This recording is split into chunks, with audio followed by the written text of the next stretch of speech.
actual Unexpectables Twitter, so I can Connor. retweet it. Yeah. Sorry, I couldn't get everything. It's just been a kind of a hectic day, and I just realized I forgot something. Crazy. What'd you forget? The bit no. cup. Oh, fantastic. Oh man, don't forget the bit Tarsus is cup. gonna go hungry. Not the bit cup. I'm Time gonna for have to Taurus do. I'm starve. gonna have to do this in the middle. Okay, Bosco, I'm gonna try and solve this. Can you take point tonight? I mean, you're good I to got go, you. man. You and me been raring. We've been doing shows all day. Oh, He just cut out. you just cut out. Yeah. Oh, Oh, that's we lost fun. him. There, buddy. there. That's fun.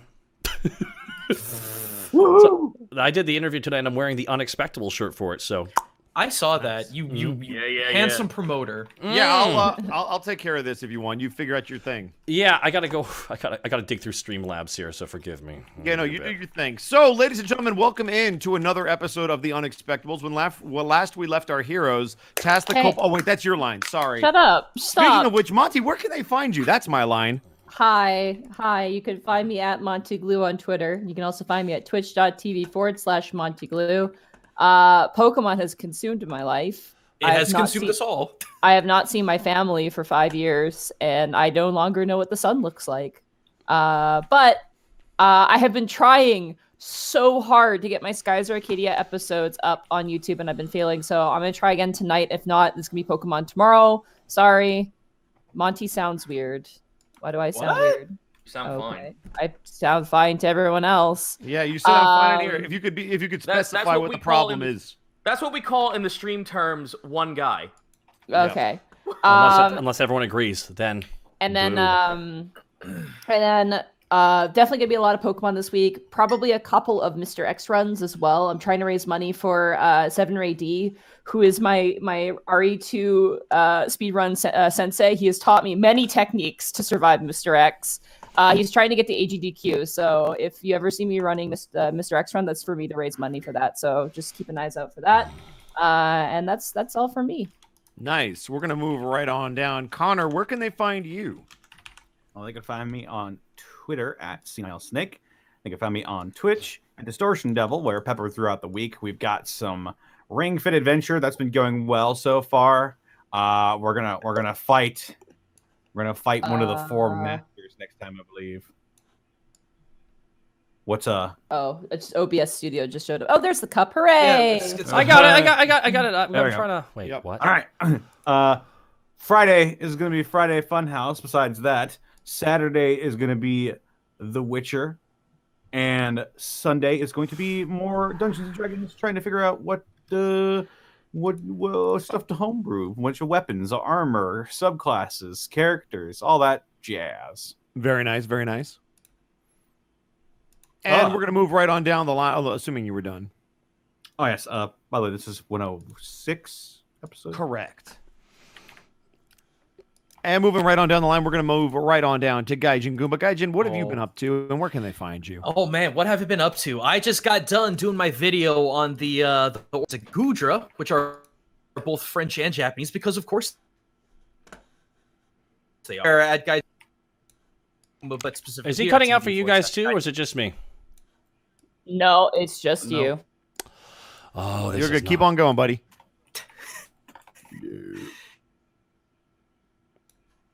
Crap ton of Pokemon. We did our Yokai Luck run, which is absolute blast. Doing some in-game this weekend, but dude, Mech Warrior 5 is finally coming out December 10th. I am so tempted to get the open beta because it looks like so much fun. Everyone's complaining that the AI is really stupid. I don't care. I've been waiting so long for a new proper Mech Warrior game. I've been losing my mind. So when that comes out, I will be all over that. There we go. Very nice, very nice. And last but certainly least, we're gonna move right on down to Chris Zito. Zito, where can they find you? I get it because my last name starts with a Z. Yep, I did it on purpose. You got it. You're so smart. You know Also, what? As a person with an A for a last name, we get the opposite effect where you're read last, and I was always read first thing in the morning at school all the time. I love it when they reverse roll. I've got M. That's good job, Connor. Also, Random Man, thank you for the Really, you're bringing the 10 energy, tier 1 Connor. subscriptions. And yeah, he really is. Zito, where can they find you? What are you doing? What have you been up to? Tell the beautiful people why they should watch your stream. You can find me on twitch.tv twitch.tv/. A lot has been going quested Pokemon. Because a lot of my time has been preoccupied getting TFS at the table finished. Next week is the actual final episode, so I'm losing my goddamn mind. You can actually, though, speaking of that, I am going to be working more on homebrew stuff as my time gets freed up for that.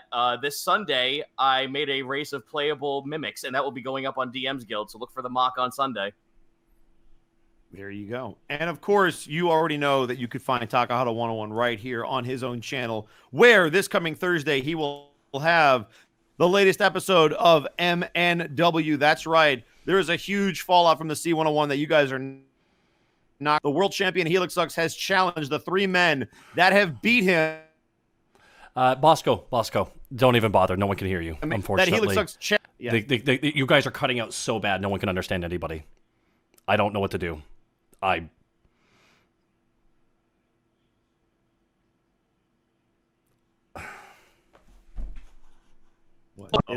Yeah.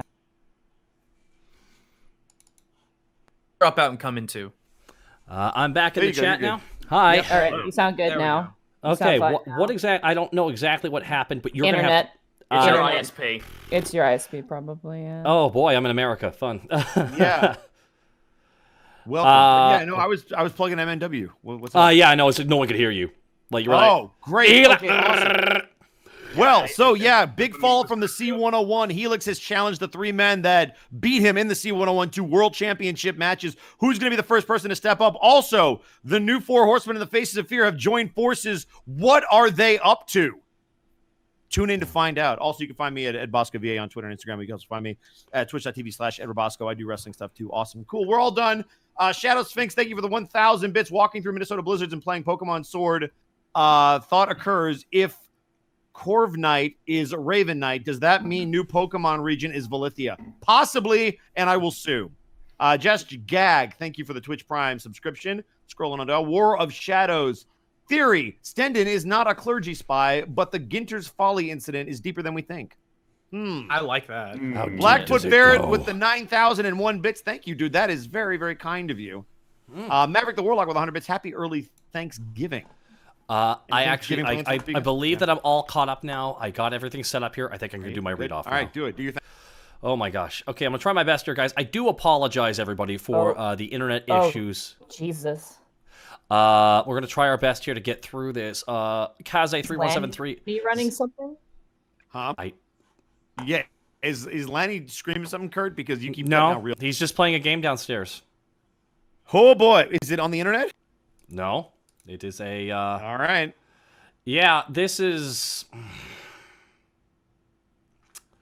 All right, I want to thank Citra King, Fog Diver, Marcus Atera, Script Daddy, my goodness, Poindexter, Kaze3173, Zacko Duo, Stash 007, Broden Rod as well, Vex Sis Von Dread, thank you all so much. Skibroth 836, a Kimski, thank you all for the subs. Random Man gifting 10 subs to the community. Thank you so much to Random Man for the 10 subs. My God, dude.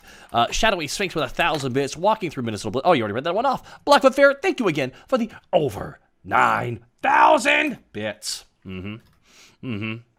Damn, very nice of you. And it's over 9,000 once again, much like you are and your kindness. Macro Warlock, thank you for the bits. Gamma Leo, Ed765 Super, Anwajo 3, Grimneth, Eternal Gamer 7, Nefast the Fox, John at Dawn, Mr. Insecure. Thank you so much for the subs. The Talbs gifting 25 subs to the community. 25 in total tally. Holy crap, the Talbs. Can we get a round of applause for the Talbs? I thought we were supposed to snap. Yeah, we are supposed to snap. Sorry, one more time, snapping. Too late now. Oh, It's too late for that. It's true. But the Talbs deserves it Audio, nonetheless. double audio. The Cannon Fodder, Storytell's Apprentice, Random 18, Ivan Keska, Bishop of Cheddar, Housen 666, the number of the beast, the happy nobody, Han Yatui, Orb Dark Angel, just some random Steve, Coleman 000, that John Guy 804. Thank you so much. Ekimski with 500 bits. It is Ekim Sky, Taka, Ekim Sky. Oh my, this is rather intense, but E. Kim Sky, thank you so much. Angel of Othric, thank you for the 1,000 bits. No message, just bits. Well, big thank you there. Wiz Matrix, thank you for the 19-month resub. Bicknarn26 with 6,100 bits. My God. No message, just bits. Well, Bicknarn, thank you. From the bottom of our heart, thank you so freaking much, Bicknarn, for the 6,100 bits. And the Tobs, thank you again. And for those I missed here, because this is moving pretty quick here, Fogdiver with 3,000 bits. I'm turning 30 tomorrow, so here's some birthday bits. Ah! Yeah, birthday is a doodly-dee. A ding-dong, doodly-dee. Happy 30th birthday, Fogdiver. You're now going to get tired around 3 o'clock, and you don't know why. And it just happens. You have to accept it. Isn't that right, Goomba? Yeah. We're gonna Let's switch real quick. reading bits, we're gonna make a new call because we're gonna try and get a more centralized server so we can actually hear you. Okay. We are hearing half of what you're saying. Yay! So I'm gonna But give me a ring ding. Call. Okay. Hi, everybody. Who made the call? Was it I Kurt did. make the call? You made the I call? did. Okay. He's got that fun LA internet. Wait, he's He's you clear should call. now. Yeah. Well, there Yeah, you he's go. clear now. Thank you so much again, guys. This is really kind of you all. The No, Tobs. no. Clash Dam with 1,000 bits as well. You guys kept me awake when I was working graveyard shift for 4 years. Now I got a new job, which lets me listen to you guys when I get home every Wednesday. Hail to the Unexpectables. Also, Bosco, I love Has Been Hotel already. Thank you. I appreciate it. Also, thank you to everybody who tuned into the stream today. I just wanted to give everybody that's in this chat a heads up. We raised over $22,000 after all the fees and everything for the donations. So the shelter in Seattle is going to be just fine. They're going to get $22,000 of the 5 that they needed. So thank you, everybody who showed up. That's awesome to hear. Are we audio-wise? Are we okay now? I think we sound fine. I changed to US changed to Central, so I think you're good. so I think we're good now. I think we're pretty good. Chat will decide whether or not we sound terrible, but if it's internet, there's not really much we can do about it, unfortunately. Yeah, Spectrum kind of shit on us yesterday over at TFS at the table, and if that's the ISP, then yeah, it might just Probably go is. through a rough patch. Yeah. Gotta get that sweet frontier. Before we get started, there is one thing I'd like to announce if that's possible. Yeah. For those of you guys who haven't heard, we do have a Discord for the Unexpectables. If you guys have not checked out the Discord, I definitely recommend checking it out. We got fan theories, we got fan art, all types of stuff in there. Sometimes I drop different voting things for certain secret things. But right now they're hosting a art competition at the moment for a banner for the Discord because it's about to get bumped up. It's about to get, I think, what is it? The Nitro. I think it's about to get Nitro. So we're looking for a banner for the official Unexpectables Discord. So if you guys are artists, fan artists, they're taking submissions via the Discord. So just check that out if you guys have time and that's something you're interested in. Details are there for like what size it needs to be for it to work and all that. So yeah. Apparently our Nitro is already level 2. God. Yep. 19 boosts. Nice. Damn, that's crazy. Dual Black Rose, thank you for the 1,000 bits. I have off tomorrow, so I can stay up all night and listen live. Unfortunately, I'm losing my job at the end of the year, so I can't donate for a bit. Thanks for all you guys do. I love listening to this campaign. Take care of yourself first, man. Absolutely. Please do Dual not, Black do Rose. not By the give way, us money that you need to hang on to. I'm going to say this right now because we're about to go into the midterms and finals. If you are deciding to watch the show instead of doing your work, do your work, please. Do your As work. a student who has gone through university, you can come back and listen to this episode if you have homework you need to do, if you have an exam to study for. Don't worry, the fun will happen afterwards, but go and study for that stuff. It's very important to do so. Get your work done. It's super more important than anything else. Yeah. Make sure your work is done first and then watch the stream to reward yourself. Exactly. Yeah. Yeah. So just wanted to say that out loud just because I know there's a lot of people, I should be studying, but I'm watching the show. And I'm like, don't do that. Don't. Also, don't rush through your work in order to get to the show. Let's No. put it this There is way. a- You're there not is a cool for VOD. pretending that you didn't do your work. Handle your shit and then watch the show. I got you. Because that's how student loans happen, and then the Yup. regret happens. Mm-hmm.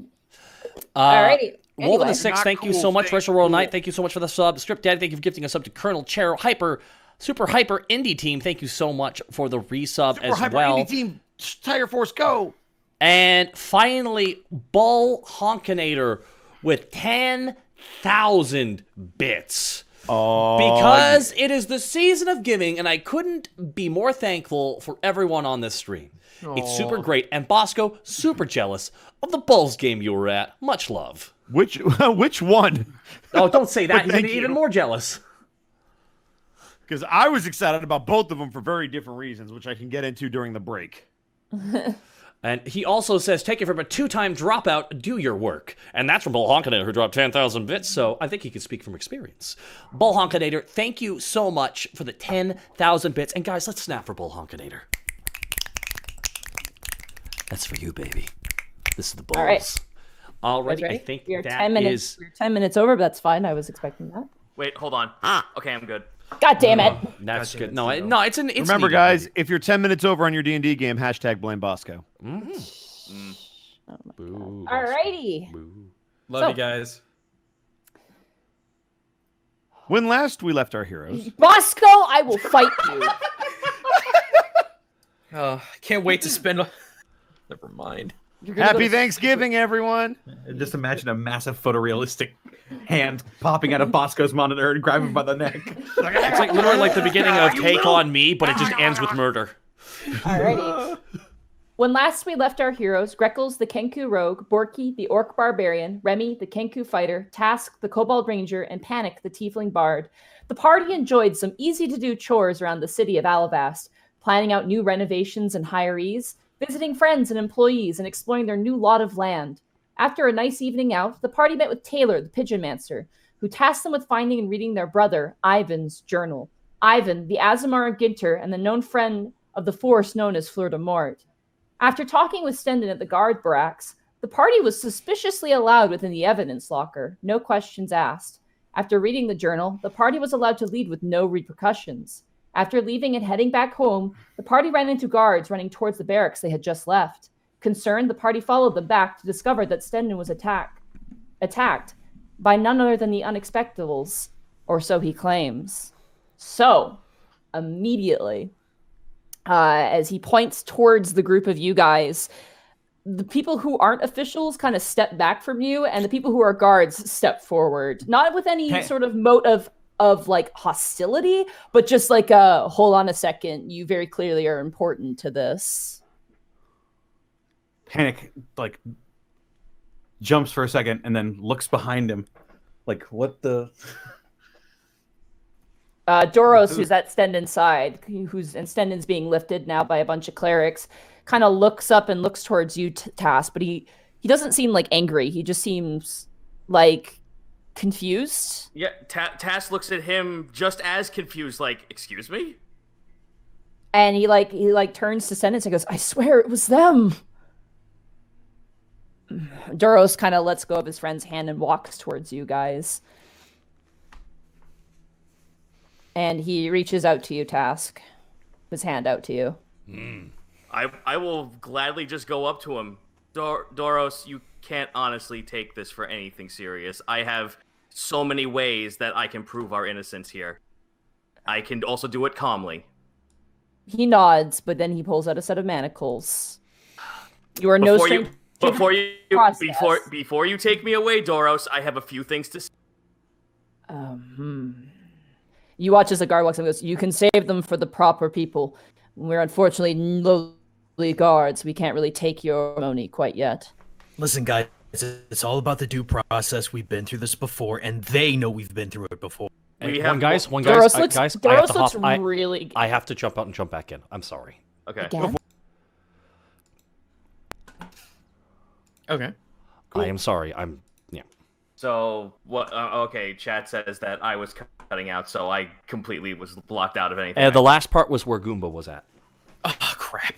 No, we got through you. It's okay, dude. No, Okay. I'm worried about Zito. Like, he had a thing. No, we heard him. Apparently, Okay. Kid said that everyone heard him. So. All right, short version. I said that Doros, you can't be serious. I can absolutely prove us innocent. And also, Doros, you know, what do we have to gain? What do we have to lose and gain from hurting the guard at this point? We have more to lose than gain if we were actually a part of this.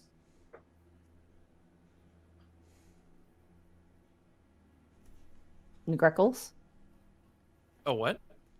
you were gonna say? Oh. Just something, Listen, guys, it's the due process. Let's just be calm about this. Do what they say. We'll prove our innocence, and we'll be in, be out.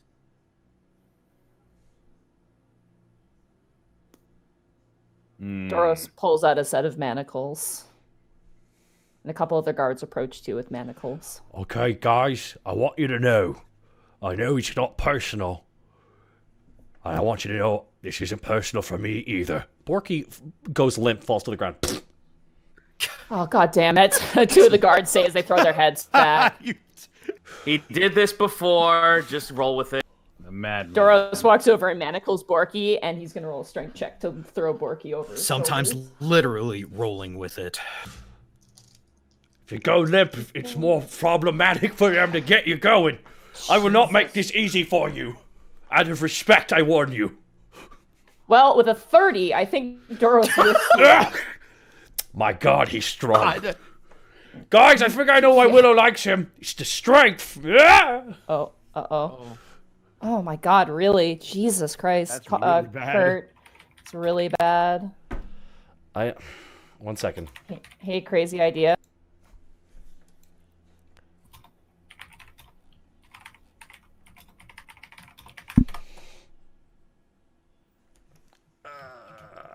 Hey guys, you don't have all my layouts though, Connor. Yeah, we don't have his Well, layouts. might just have to make do. If Tell you what, guys. I'm gonna clear now. It's just hiccuping every now and Yeah, again. it's Like, hiccuping that's a the lot. problem. I'm just gonna have to jump back in every couple minutes. There's no way around it. Okay. All right. I just have to accept this. Hopefully it clears out over time. I just hope Also, it's not running in the here's another background thing: or- is that even if he doesn't have all the assets, here's the fun part about that: Streamlabs OBS saves all that. It should. As soon as he logs into your account, it should have all of your layouts. Yeah, he doesn't. I don't use Streamlabs OBS. The Oh, you Streamlabs use OBS. normal OBS. You use Gotcha. Classic, okay. I use OBS Original. Gotcha. for men. Let's just keep trying for now. All right. And then hopefully it'll clear up. If it gets super, super bad, then we'll swap over. Cool. As long as chat, I hope you're okay with this. Sorry. This is Yeah. kind of outside of our This hands. is why we have the podcast too. Yeah. Absolutely. Yeah. Yep. This is what we had to do for TFS at the table, because this happened yesterday as well. We're good. All right. It's so just- All right. 30 on a strength check. All right. So Doris got a 30 on a strength check, which is Yeah. 19 plus 11. So, you know. Guys, I think I know why Willow likes Doros so much. He just starts walking. It's the strength. I feel so safe. Doros is just red faced and just kind of starts quickening his pace. Before you take us away, though, can we please state that there is no blood on our weapons or our bodies? You watch as guards come up and then begin to collect your weapons. I hold up copy cutter like.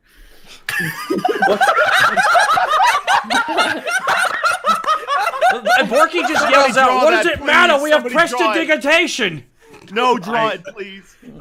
I hold it up like, are you fucking joking right now? Am I Are you fucking having a joking? goof at my expense? Is it my birthday? Am I being pranked? The guards they do confiscate your weapons. They also confiscate other items on your person. Damn it. But that is under the watch of Doros, because Doros is very vigilant. We love him. Yes. And you guys are led in a row towards the actual high district for your arrest. You guys are led up to the high district. At this point, it's quite late at night. Like, it's like 8 o'clock, 9 o'clock or so, I'd say at this point. You guys are brought into the Avon Temple, and you guys are placed in individual cells. Obviously have an anti-magic field attached to them. And you guys are left there. A young officer comes in and reads your rights, basically saying you guys are not guilty, but for safety's sake, you're going to be held here until such time as your name is either cleared or is condemned to a court, and they will wait to hear back. For now, sit tight. You know, you guys aren't in trouble, but you might be, so just hang out for a while. I have a question. Mm-hmm. I look to the young officer and I say, can you tell us what Stendon's condition is? Appears he had an arrow shot, a dagger wound to his back, and a great sword slash to his front. Oh, cool. So I'm completely not implicated in this. I was gonna say you and me are fine, Connor. We are searching for traces of enchantment magic. No offense, but so far we haven't yielded anything, but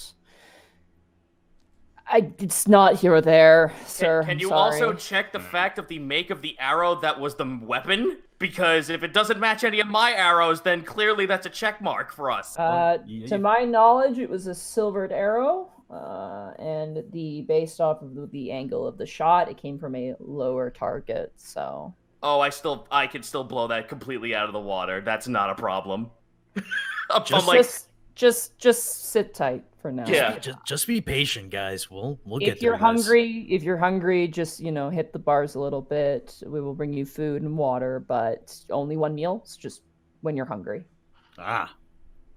Wait, like period or a day? Well, just for an 8-hour period. It's a substantial meal. We'll also be bringing blankets by to provide you warmth, because if you're staying the night, then obviously we don't want you guys getting too cold. All right, we're getting better treatment than the last time we were in. Yeah, right.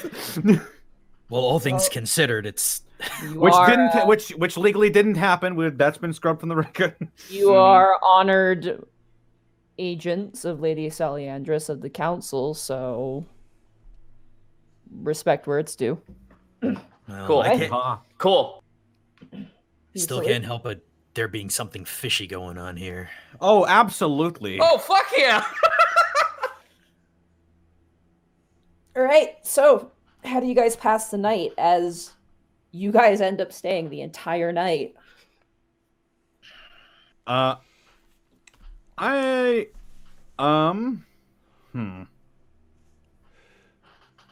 Nobody How big are these cells, by the way? trouble I'm in. They're actually pretty spacious. They have a bed, not like with any cloth. This is like a simple, like chain hanging off with the wood bed, but you are provided with a blanket and a pillow. Can I squirm my way out of this? No. Yeah, let's break out. That'll really look good.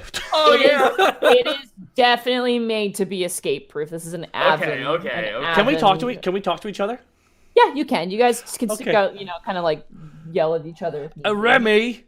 You'll notice Remy is just kind of staring out at the. Are there bars that overlook like the outside? Yeah, there are. So that's Remy is looking outside. Okay. Remy. Yes, Borky. Is this the first time you've been in jail? In the Well, it's not cell? the first- Yes. Yeah, it's not the first time he's been imprisoned. I mean, like, imprisoned is one thing, but in prison is a different thing. I have been in a prison before, but never behind the bars, if that's what you're asking. Well. Yay, new experience! Yeah, no. I intend to have the entire council clear my name and apologize directly to my family. This is an outrage. Okay, so keep that energy and bring that to the meeting, okay?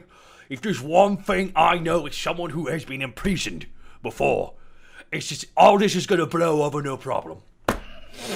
Oh, fuck. What's my mom gonna think? Just like a semi-transparent image of your mom with a thumbs up going, "Nice job." Just kind of disappeared. Remy, listen, I know you're upset, but you want to try something. It's something I learned back home. Sure, what is it? Sit down. Cross your legs, sit down. Remy will sit down and cross his legs. Place your hands together in your lap. Have your thumbs touch one talon over the other. Now find us. Greckles, 1 second, I'm gonna hop out. find a single. I'm gonna hop out and hop back in. Continue. It's just hiccuping. I can. Yep. All right, 1 second. Let's ride this wave A out single here real point fast. about a foot away from you, whether it be on the wall or the ground. A crack, a blemish, something. Focus on it. Let your eyes close about halfway and just let one thought come in, one thought go. Let it flow like water.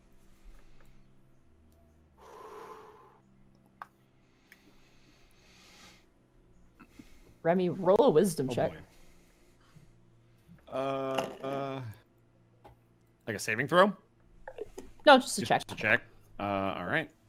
16. It's pretty peaceful. You actually do find some peace of mind.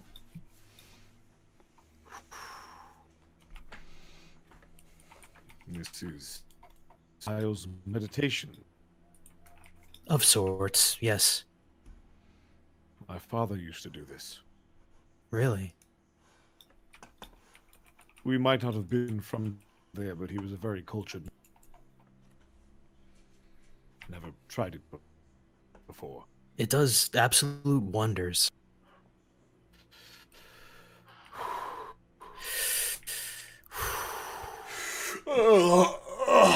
Just made me sleepy, really.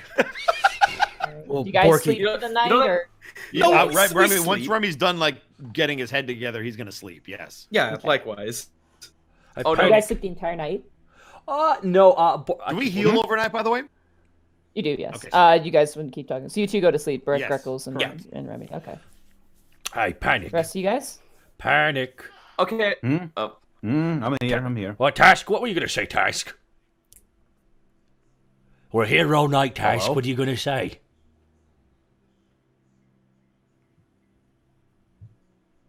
no, go ahead and do your thing. I'm doing my. Oh, my God. I just spoke. You couldn't hear me. Okay. No, we heard you. No. I heard you. Just the silence. Yes. Well, were you His talking? words. Were you talking in or out Talking of to character? Task, but you and Panic are talking now. Talk. Jesus Christ, you guys. Hi, Task. Task isn't. Task just doesn't response a little bit. So there's a. So. One second, guys. I do apologize for all the tech issues right now. This is... Breaking up on my end. So.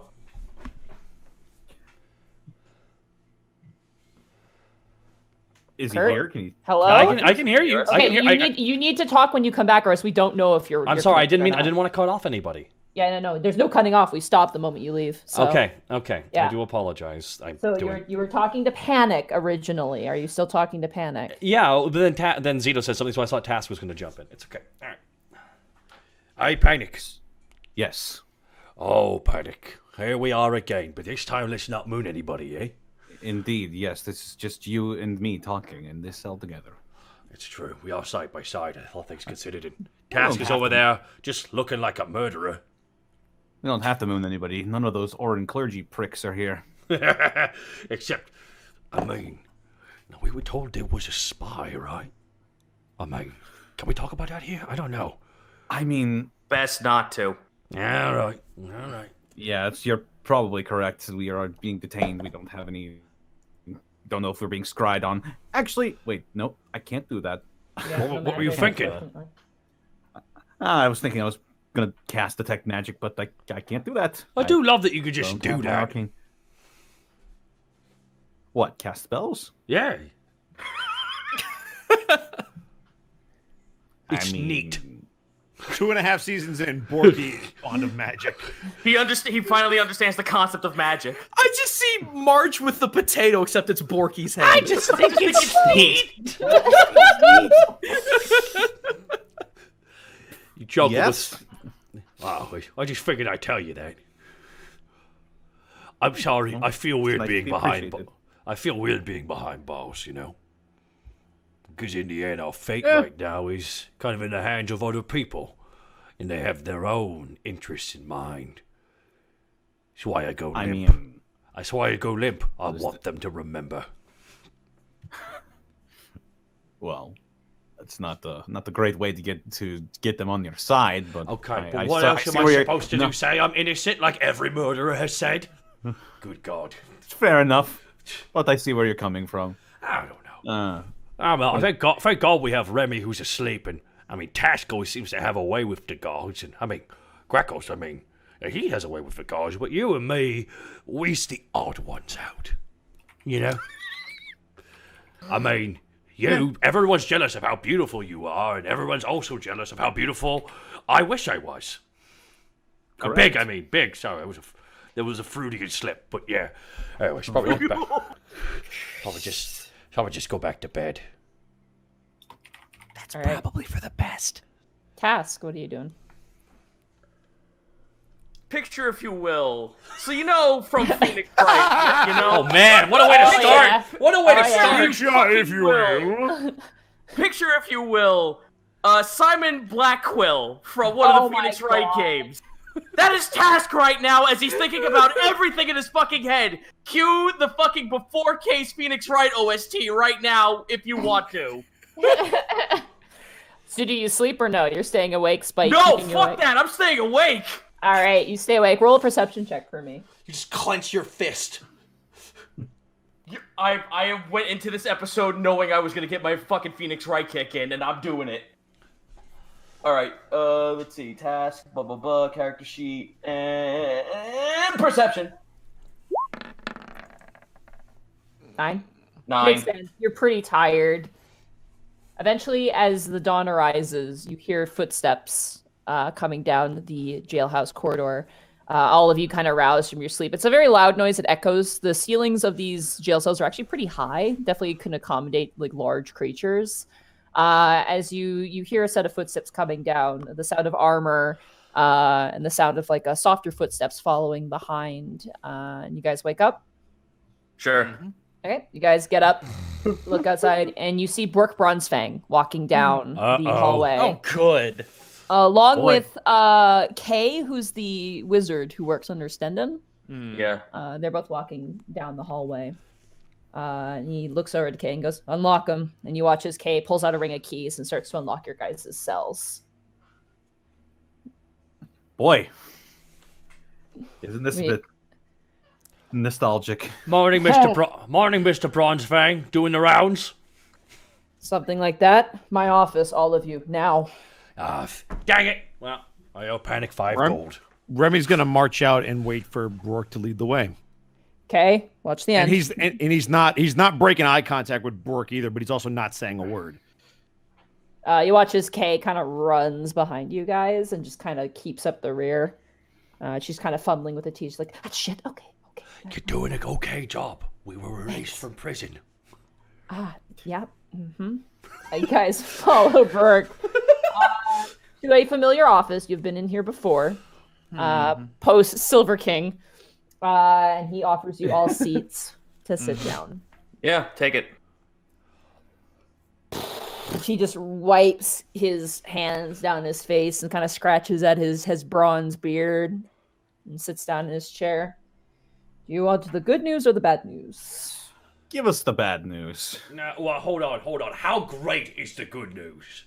Pretty great. Oh, well, do we want to make it the chaser? Or do we want to start it off with that? It's hard. Listen. When you're drinking straight vodka, you want the chaser. Guys, bad let's stop pussyfooting around. Bork, just give it to us, however. Well, you've been pardoned by me. Woo! Mostly due to the fact that there is very little evidence to your assault with Stendon. The bad news is Stendon is very convinced you're at fault, but we are concerned that perhaps his mind was influenced. As I'm sure all of you know, spellcasters, that the influence of the mind is strictly forbidden in Alivast, specifically the ability to read minds, change minds, etc. So, that being said, you have been released, but we're going to keep a retainer with you, Miss K. Oh, what? And she kind of looks up from the keys and looks really confused. What? A retain? I don't wear braces. What's braces? It's like when they put metal on your teeth because you was born late or something. I don't know. This is acceptable than actually having prison time for a crime we didn't commit. Exactly, but because we don't have solid proof that you didn't commit mine, and I know, there's high Task's evidence. about to stand the fuck up! He knows, Bork knows. These are, unfortunately, the procedures that we have to follow, as with the following of Avon. I'm sorry, this is a pain in the ass, and you don't deserve it. Solly has put good faith in you, and so I have too. For that Bork. reason, I have stuck out for you. He kind of points to you, Greckles. I've stuck out for you this time. Bork, we know you have your own job to do. That's why we haven't fought against any of this.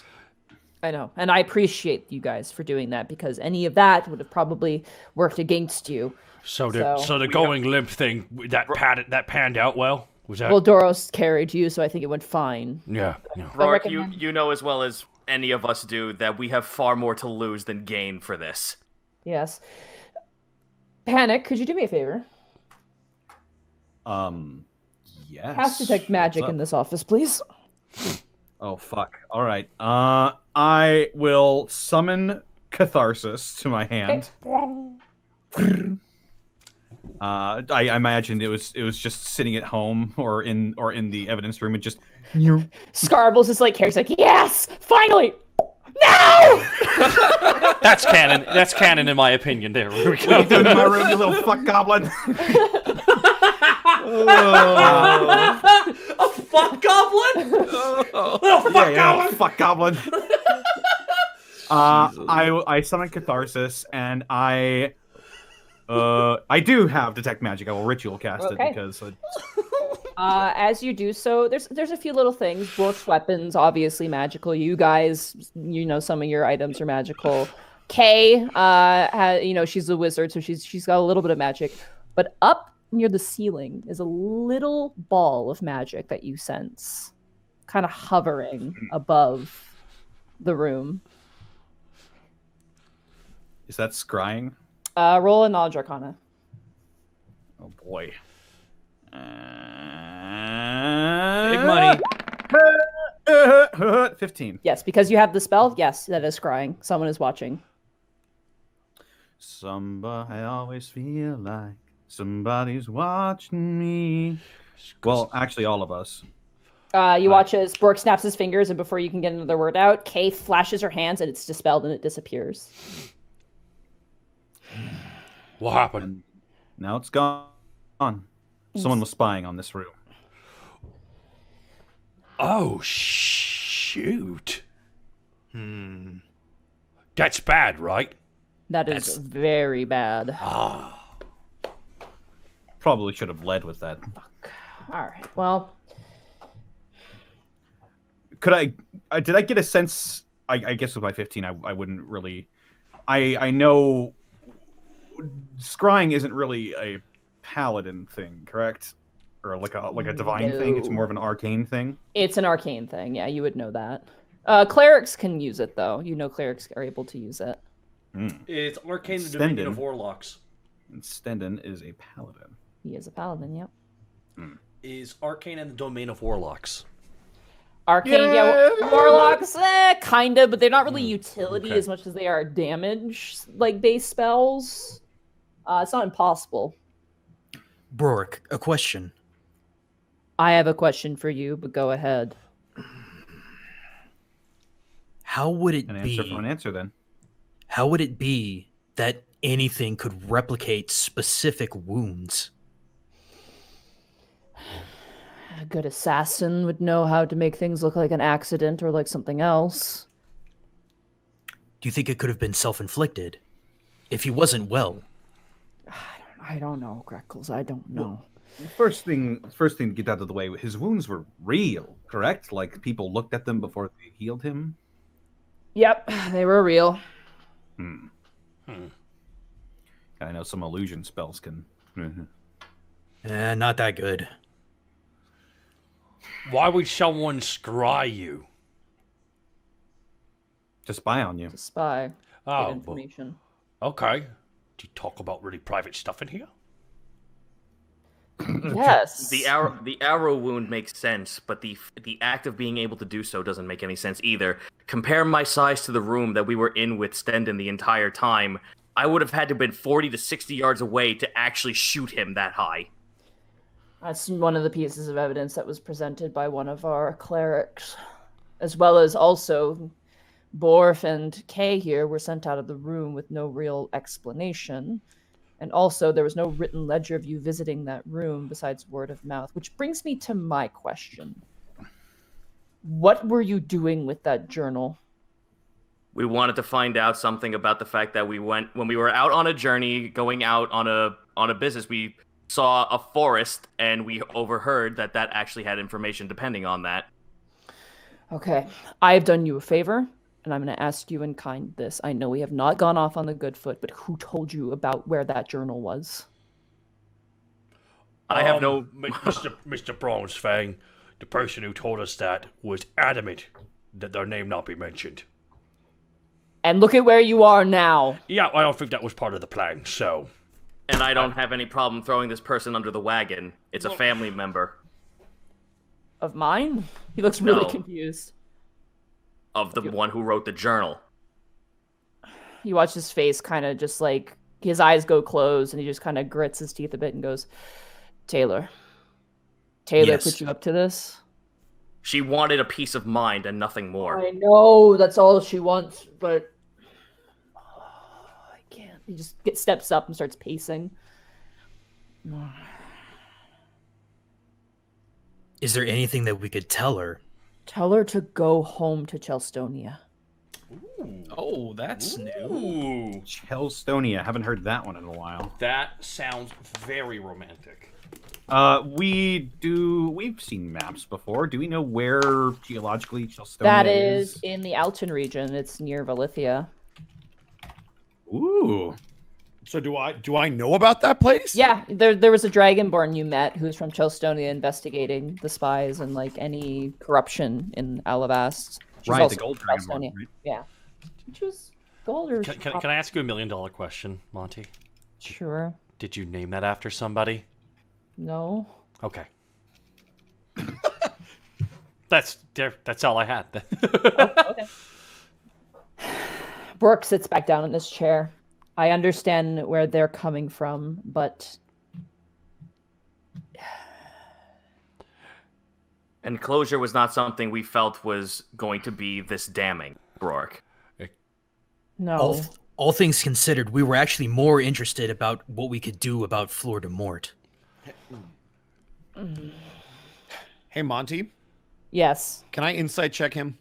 Yeah, absolutely. Go right ahead.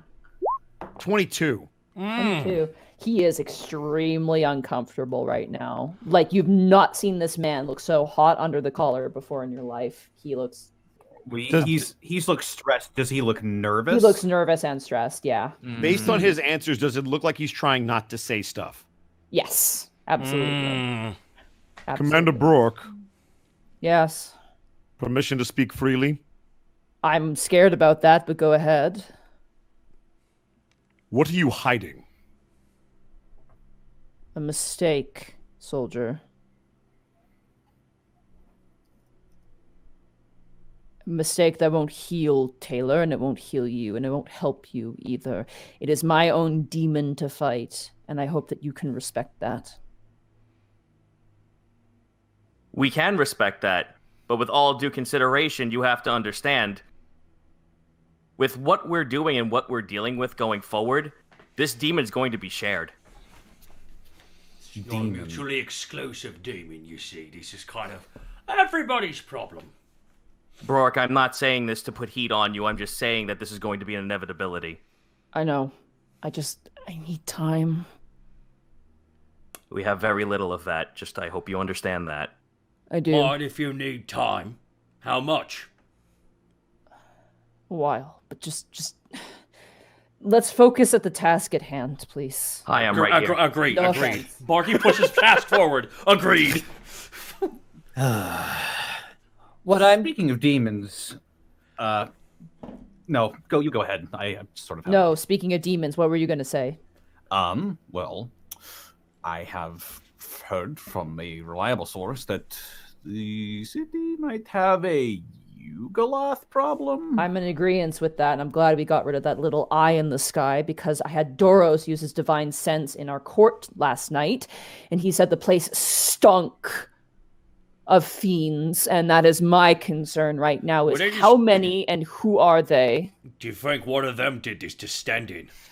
Or Stendon is one of them, I don't know, and this is the problem. We can't just go around claiming people are demons. That would cause the whole place to turn upside down, backwards in chaos. No, but we could quietly find information. That was what I was hoping you could do. I hate to ask this of you, but you do work for Sully, and this might relate to Periton, and I'm not sure, but I know you guys care about this city. I know that you Damn care right a we lot do. about the people here. So, I know you know some people who are, he kind of closes his eyes again, not my particularly fond people. You know Taylor, though I prefer if Taylor would just go home. But you also know Hosrod. He's missing. We haven't seen him in days. We Well, can we're gonna try and find him if you can. If they've heard anything, we need to know. And if you find out who they are, I'm willing to look the other way if you're willing to cull down a few Yugoloths.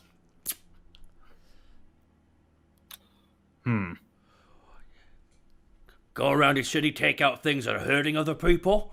Whoa, we don't even have to pay me this time round. I'd be more than happy to kill them Yugoloths. I owed them, because they took out my spear. My favorite spear. So far, there are 3 that we're sure exist. We don't know who they are. Commander. Not that one. 3 more. He points to you. Yes. It's got more cohorts. Now, I want to warn you, these creatures are incredibly powerful. They're incredibly conniving and incredibly smart. This is not your run-of-the-mill monster. Okay, quick question. Do they like, what do they like? Does anyone know the Yugoloth? What do they like? What's the thing? They are incredibly unhelpful. They are malicious. They are conniving, as he said. And every time you ask them a question, they will try to twist their answer in a way that confuses and misleads. Okay. Also, they no longer fall into the line of devil or demon. They kind of sit in the middle and play both sides. Oh, that's frustrating. Okay, so, but what do they want? You know, what do they want? Power. They want to corrupt power. They love to influence things, change histories for the worse. Oh, I really hoped you were going to say cheese or pumpkin, something we could put under a big net, but looks like it's going to be a complicated one. The bigger problem here now, bro. Go ahead. I was going to say, my knowledge. I've done research in the past on like tieflings and devils and stuff like that. In those studies, have I heard anything else about Yugoloths that would be pertinent information that we haven't already covered? Anything about tieflings would probably cover just devils, and they don't fall under that. They're fiends, but they're not demons or devils, arguably. Beans. So, unfortunately, yeah. You would know, though, from your guys' experience, and definitely Remy, is that they tend to be the deal makers. They tend to be the ones that make the contracts between mortals and devils. Mr. Bronzefang, if you got 3 Yugoloths here, they have to have, a reason. Because it feels like if they're the ones who like to, as you say, corrupt things, they gotta do it for a purpose. But the question is, what are they corrupting and who are they working for? Because they gotta be working for somebody, right? And that's what I don't know, and that's why I'm being very careful about this, whether they're working for Periton, whether they're working for some third party, whether they're working for Edward. I don't know. I can think of 3 ways that these things are commanding and having their deeds done while being invisible at the same time. The council is one. The docks could be another, because anything could just walk in and out with no problem and still have some kind of viable access to the city. And then, of course, there's down below us. Yes, finding the Yagnoloth in your guys' basement was definitely an eye-opener, but that thing is clammed and has its mouth shut. So unfortunately, that's a dead end. Wait. The demon that was below our place? Is he still around? Edward currently has him under his watch. Oh, why don't we go ask him? He might know the Yugoloths. That is the one that I spoke to. I don't know. Edward might have some information, but that thing is... I doubt it. If you talk about a hard nut to crack, the hardest is a demon that's under contract. It will not answer anything. What if it enters into another contract? You do not want that. I am asking questions, Mr. Bronzefang. I'm just... Brork, this is going to be something that you will not like and most likely will have a lot of paperwork involved. If these things are trying to corrupt the way this entire city works, and you want us to find it, we are going to need access to every nook and cranny to this entire city. I know. High District included. High District is hard without... Here's the thing. I'm going to give you K. He kind of turns, and K is, at the moment, just kind of, picking up her. He says, oh, shit. And she kind of looks, straightens a little bit. Kay is one of our finest officers. She did work under Stennon, but she also works under me. I'm going to have her stay with you for now as a retainer, and she's also going to message me back. She has magic to do so. Now, if you guys need to get in a specific area, she will notify me of that. Okay. before you guys jump in. So that way I know if something goes down, we can be ready to react. You understand? Yes. Yep. Now, if you are taking these things head on, do not take multiple of them on. He puts up a finger. And be sure to have your fucking everything ready to go for these things. And he points to you, Panic. Yes. They are pretty resistant to magic, so you better have a backup plan. Fuck. That's like 90% of my bullshit. Maybe, it truly is. Maybe focus a bit more on helping them than hindering them. That might be my recommendation. That's like 90% of my bullshit. Panic. Borky just starts flexing his bicep up. Panic. I need you to make this even better. Right there. I'm gonna need you to make this as beautiful as it can I'm not saying you have to do that. I'm just saying that's what I would advise. There's more than one way of screwing them up without resorting to magic. In the meantime, I want you guys to go about your business as normal. But if you catch a whiff or a scent of anything, strike without mercy. But be sure that you know that it is a Yugoloth. Do you have any leads? Well, Stendon certainly is one. But for now, for the sake of presentation, I suppose, appearance, I wouldn't go near him for a while. Whether he is actually Stendon or if he's been replaced, might be best to wait and see. Where's he The being other kept place- anyway? No, don't ask that question. He's currently being kept in the Ilene Temple in the High District, but you do not want to visit him right now. No. We don't. Go ahead. A couple of places of information I would go is with the Underbelly, the Romantian. They will be very hard to give you information, but if you say it's on police duty, they might let you. And the docks, as you mentioned, but a lot of people there. If you start asking the wrong questions, it's not the Yugoloths to be afraid of down there. Have you guys confiscated the 2 golems that were inside the vault? Those are ours. Those are aspects of Abon. They're formed from his mountains. If this Yugoloth is using magic and somehow was able to corrupt them and shut them off, shouldn't they have some kind of an account as well? Well, I mean, we can shut them off with passcodes. So, Brorik, would it help if you knew the passcode that he used? yes, To determine actually, whether or not it is him. All right. I'd look into that. Go and see, perhaps. I gotta find it in the notes because there's a lot. Pebble, rock, boulder. Honestly, if you have any questions about the actual guard, I would go through Doros. I know he's your friend, and he's dating one of your employees, which is still weird to me.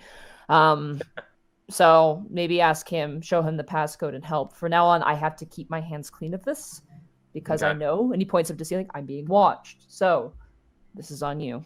No offense, not to lump this, but the safety of the city, and I think in some cases, Solly, you guys were specifically targeted here. Just so we know, we have friends in high places who understand our situation. I understand. I'm trying my best to. Before you leave, Greckles, may I speak with you? Of course. Excellent. All right. I will leave you with this. Talk to Doros if you need anything. Kay, stay with them.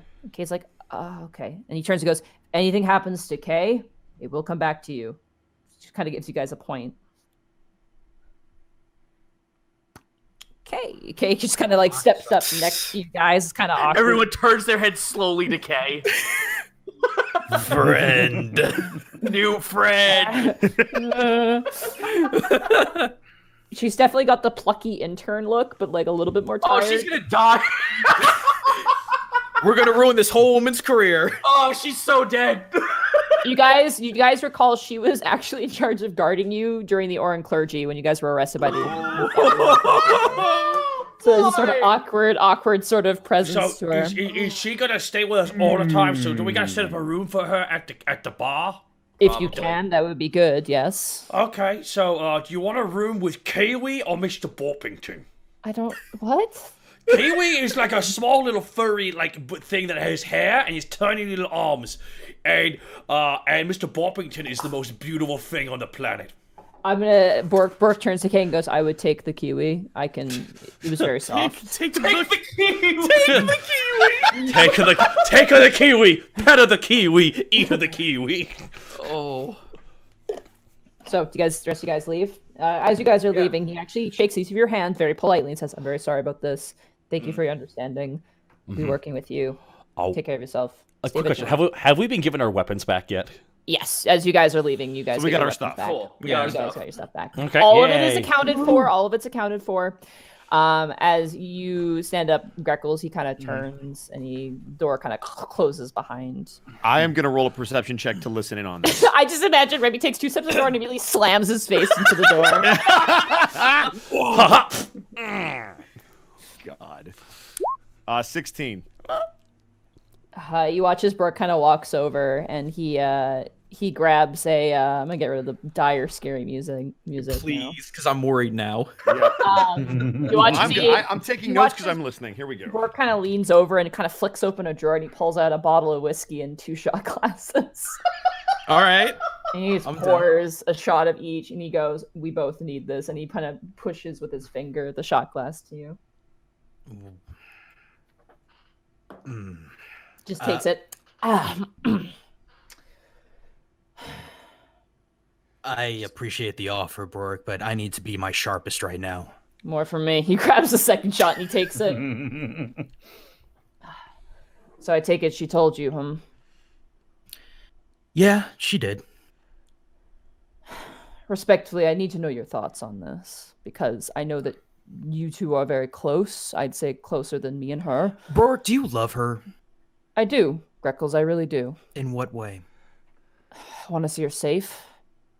Mm-hmm. After the eclipse, I saw a woman at her lowest, and now I'm seeing her rise like a phoenix, and it's beautiful in its own sense. Friends can see friends rising from nothing and growing into something. But a person in love who's willing to devote themselves to everything for that other person, to be with them at their worst, to deal with the arguments, the fighting, people trying to get in the way. Is that something you're prepared to do with her? I'm willing to try. No. I mean, there is no try, Bork. It's not cut and dry, Greckles. It is a negotiation. That is the way these sorts of marriages are. And I hate to ruin your ideas of this magical thing, but it's really not that magical in this sense. It's not magical, Bork. But if she marries me, she will be safe here, and that's what's important. Will she love that? Will she find comfort in this, Bork, or will she resent it? Will she be free to make her own choices, or will she be trapped, either by you or the council? What will she be able to do, Bork, and what will you do for her? I don't know. Then you better think about that. And you better think hard about that. Love is not something you can easily cast aside or place in. It takes sacrifice. And you don't know the sacrifice that I've had to go through and the loss that I've gone through. And nothing will jade a person more than having that love spited. Is there anything else you need from me? No, I think that was enough. Take Thank care you, of then. yourself. And you too. Greckles will leave, open the door, close it calmly. Oh, God, Remy! Well said, Greckles.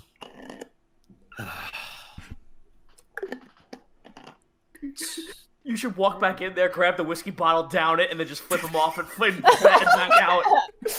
Oh, come on now. Give him the triple bird, because it's you and then 2 middle fingers. Oh my God, can Remy walk in there and take a shot? God. No, dude, that was fucking kick-ass. Holy shit. That was really good. It was good, dude. Right. So, Can he go in there and take a shot? yeah, you run in, Remy. You just Remy's gonna walk in. He's gonna take the shot glass. He's gonna pour himself some booze. He's gonna take the shot. He's gonna put it down. And he's gonna look Brooke right in the eye. You know, if you're smart, you'll listen to him. And walk out.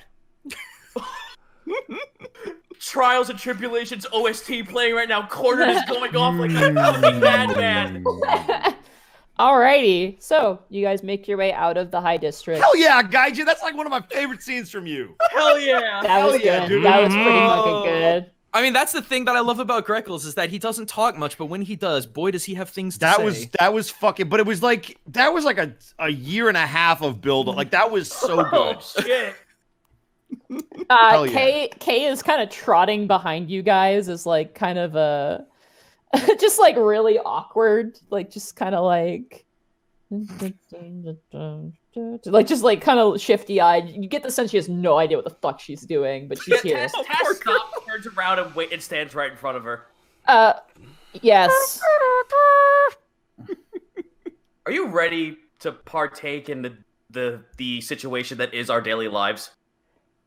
You know, I've lived in this city for like 3 years, so maybe. Nah, you better change that from maybe to definitely, because that's the only way you're gonna survive. Come on, let's go.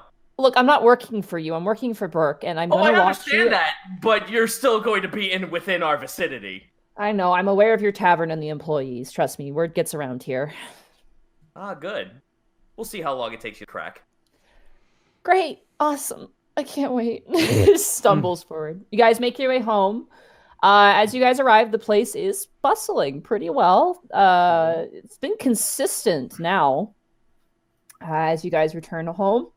As you move in, you do see a very familiar dwarven face of Adric Metalmane currently enjoying a... Oh, boy. Well, ain't this a sight for sore eyes? Look who's back. Look a little taller there, Oak Boy. I'm not. Haha. Borky's happy though. I'm not. Great to see you as well.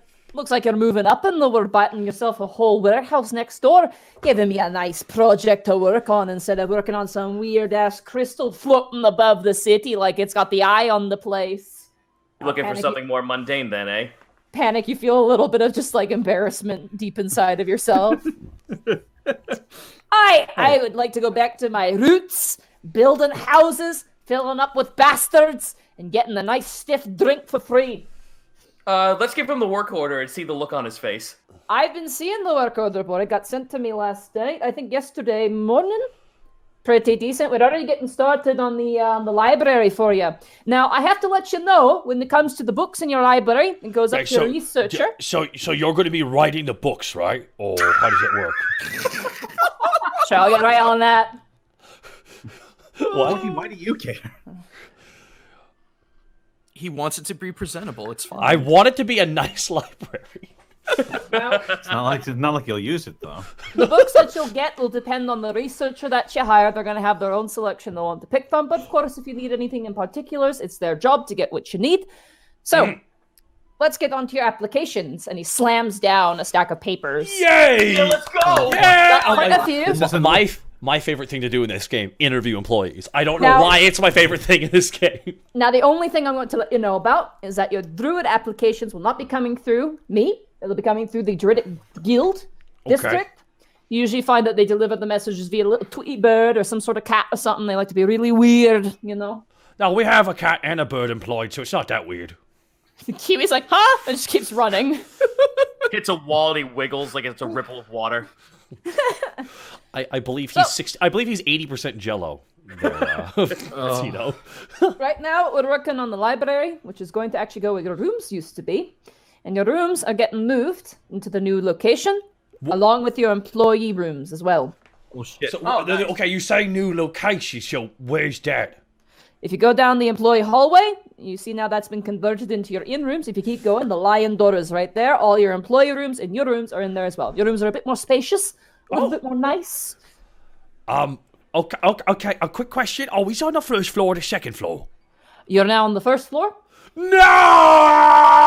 Borky yells out in pain. No! Temporarily until we get your rooms finished upstairs. Okay, that's better then. Yay!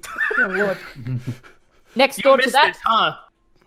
You know, it's not the worst screaming I've heard. You should try working with 50 dwarfs at once, 3 of them being drunk all the time. Just kidding, all of them drunk all the time. Anyway, So we're working a bit on arranging the warehouse to have proper structure and support. It looks like you have a blacksmith that's moving in. You have an inventor that's moving in. You have a fight pit, which we're probably going to move into. Where the bathhouse is going to. Well, actually, we could move that over there. You watch him kind of mulling over like kind of floor plans. Quick question. Don't mean to take away from what you're doing here. But the inventor, would it be possible for you to do correspondence with him? Because he might have some weird requests. I've been listening to your employees. The Catman's very quick and dry with his, rather interesting. He wants a little bit more space, as you can see. He's pretty full. He kind of makes this gesture of like, he's big. He really loves his wife. He really does love his wife. Terrible. I wish I had the same thing. Just kidding. I wish I had a better wife. Knife. Oh. Well, knife and wife. Hey. Anyway. Well, scratch and reverse that a little bit. Oh, wait a minute. I feel like we can just really core drill right into that point and really make meantime, 2 hours of it. Your in I rooms. think that slip wasn't so Freudian. In the meantime, your in rooms are going to be completely done. They're going to convert all the employee rooms into in rooms. But you're going to hire 3 specific innkeepers to make sure the place is kept clean, proper to our specifications of the Innkeepers Council of Alivast, as well as your researcher.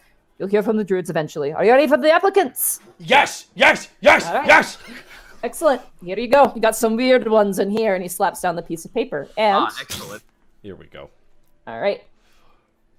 So researcher and in staff applications right there for you guys Excellent. in documents.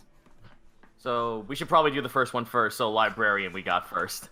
You got librarians first, and then you have your animaids afterwards. It's under found documents. Did you say animaids? No, I said and maids. Okay, thank you. I think you said animaids. Taka, I don't heard worry. that I too. thought I heard it as well. Okay, I thought it was me. It was my West Coast fast speak. Hire the animaids. Monty. Why is there a Goliath named Kirby? Just hold on. Let's get through this real fast here before we. Oh my God! It goes on for so long. Let's just go down the list here. Yeah. All right. All right, Should we? so we got, Go for it. we got library applications. Okay. Simbach Grey Muzzle, a female bugbear, age 24. She appears to be a warlock who studies the occult and demonology. Okay. Nice. Grey Muzzle has traveled the land in search of understanding her patron and their powers. She has come to Alivast to expand her knowledge in a less prosecuted location. Okay, that's cool. I like All right. that. Not bad. Well, I mean, we get quite into the sticky icky when it comes to occult and demonology. I mean, especially right now. It's true. Okay, so who's next? Encladius Anclad, Enceladus. Enceladus Anclad. Sorry, these elven names, they're fucking Stupid. stupid. This name is familiar to you. If you keep reading, you might remember who this might be. Enceladus Anclad, a male elf, age 54. He is a wizard. His area of study is anthropology of orc culture and of native Alivastian culture and histories. Enceladus is a young elf who has spent most of his recent years in Alivast preserving and studying the native cultures and races that live here. He has a special love for orc cultures and is in the process of compiling his research into a book. That name sounds familiar. It's on the tip of my tongue.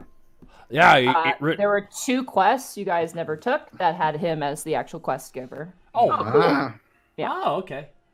To help him on expeditions. You guys never did that, but hey, he's applying here too as well. So. Oh, why not? Up next is Leinani Noma, a female turtle, age Okay. 45. They are a storm sorcerer. Nice. Their area of study is unnatural phenomenon in the world. Ooh, that might help us with you-know-who. Leinani is a recent arrival in Alivast. She has spent around 10 years on various seafaring vessels to observe and document strange unnatural phenomenon related to the influence of the other planes on the material one. Her studies focus heavily on the elemental planes, but dip into outer planar study. Yes, that would definitely help us out with... Right. These are all wonderful people. We'll take all of them.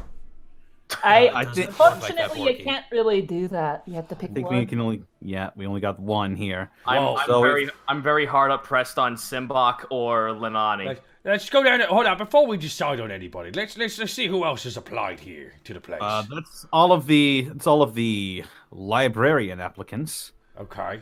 For the innkeeping staff applicants, we have Pearl, a female lizard folk, age 21. Pearl is currently a resident of Alivast after graduating from her formal education. She is now looking for honest work. Okay. We have Osfelos, a male tiefling, age 37. A recent arrival to Alivast, Osfelos has a resume of cleaning jobs after leaving his job at the circus. Now seeking a more grounded life, Osfelos has applied to this position after hearing rumors of a tavern that hires oddities. I hope he sounds like Sylvando from Dragon Quest. I feel like we have a bit of a reputation. Hey, it's been getting around town. Bunch of folk like you owning a tavern really attracts other folk quite like yourselves. Nice. We are called the Unexpectables for a reason. Hey. That's a made-up word, I think. Yeah, it is. Good work. We have Kathy, a female human, age 26, a simple woman looking for a good job. She has experience in cooking, cleaning, housekeeping, and errand completing. Okay. We have Kirby, a male Goliath, age 30. Continue. What was I holding for? I don't know. I'm really excited. Okay. Kirby was born and raised in Munridden Rise, on the Munridden Rise within the Glubak Swamp. You hear Helga pipe up and she goes, I know this area. Oh yeah? What can you tell us about it? It is the mountains near where I used to be. Huh. He's moved to Alivast to make a new life for himself away from the swamp and into the fresh air. He has experience with heavy lifting, cleaning, organizing, and inventory taking. What is his experience with Poyos? I know. I wrote down the name, and I knew that this was going to happen. I'm like, I can't wait until the Kirby jokes. Does he make friends magically? I just imagine his tattoo is his whole body, but it's pink. But he has this. Oh God. We have Old Teapot. What? A female hobgoblin. Old Teapot is an ex hobgoblin. Oh, ex hobgoblin legionnaire from the Endeavor fleet. Okay. Of the Hobgoblin militia, after laying down her halberd for good, Old Teapot has left her warrior life behind for a more peaceful one. She has experience cleaning hobgoblin barracks and scrubbing decks of warships. Old Teapot. Teapot. Military caregiver, then. I mean, we're just pretty much running a low-key barracks, but, I mean, how do you get the name Old Teapot? Maybe I'm the interview. going to say no. Greckles. Greckles, roll a history check. Oh! Now it gets interesting. I'm not great at this. That is a 15. You know, hobgoblins and anyone under the militia, when you give up if you are basically like your life is being in the military, if you stop being in the military, you don't have your name anymore. You have to come up with a new one. So sometimes it can be like name. It's kind of like a nickname. It's not really exile. It's more like you just decided to leave, and so because you left as a warrior, your identity as a warrior must be left behind as well, and you get to make a new one. So, okay. Yeah. Task, you might find this interesting. It's more of a self-given nickname when one leaves the military. Oh, that actually proves that she's actually trying her best to get into her new life, then. She's actually very hard at adjusting to it. Anyone left? We got lots left. We have Scratch, a human female, age 20. Scratch is a Northlander immigrant seeking new life in the warmer regions. She has experience in hunting, cooking, lodge housekeeping. Scratch is full of youthful energy and willing to take on any job. And the last one is Opal, a female drow, age 27. Opal is a drow refugee who fled from the spider cult of Deep Root Glen underneath the Underdark, in the Underdark beneath Tricadia. That's She heard spooky of under Alivast spooky. That's the like spookier of the spooky place. Yeah, no, it's like, because like, the Underdark's spooky, but Tricadia's Underdark. Oh. What if they have like were spiders or something? Where? The spiders where? Never mind. She heard of Alivast and its opportunities and made her way here. She has experience with weaving, sewing, cleaning, organizing, and ledger keeping. So, real quick, what was the over-under on how many people we were allowed to take, and was there like a gender-specific role for how many we could take for the innkeeping? You need at least 3, but at the same time, you don't want too many employees, because then... Okay. Yeah. So we need 1 librarian and 3 innkeeping staff? Yeah. Okay. Let's get to the librarian, because that's a little bit more heavy on what we decide. I am so torn between Simbach and Lilani. I feel like we could kind of, for like the inn, we could definitely maybe like interview 1 or 2 if we have any concerns, but for the librarian, we should probably talk to them because they probably know a lot and we could find out what they know. Borky taps his head like he's a genius. If we could interview, I'm in agreement with Tax. Simbach or Leinani would be my 2 choice. I mean, I'm going to be honest, I'm biased for the orc dude, but, you know, I think we should... Oh, Borky, that's saying that you couldn't handle that little thing by yourself. What little thing? By myself. Greckles leans in close to his ear. Rallying the orcs? Sorry, that's what I thought you meant, but, you know, I have lots of irons in the fire, you know what I mean? No, I understand that. Mm-hmm. I think you would want that. I think you got that taken care of, Big Guy. He kind of pats his arm. Oh, well, thank you. What do you feel? Pretty much the same as you. I mean, like Simbach and Leinani. If the Simbach was the first one that caught my eye, so I mean, like, Yeah. we could interview them both. I was the first one on the list, right? Yeah. Yes, the first one and the last one for the. Doesn't mean they're the first to apply, just the way we organize things. Yeah. Of course. But depending on our needs, these 2 feel like they're the most optimal. So should we put in interviews for both of them? Yes. Yeah.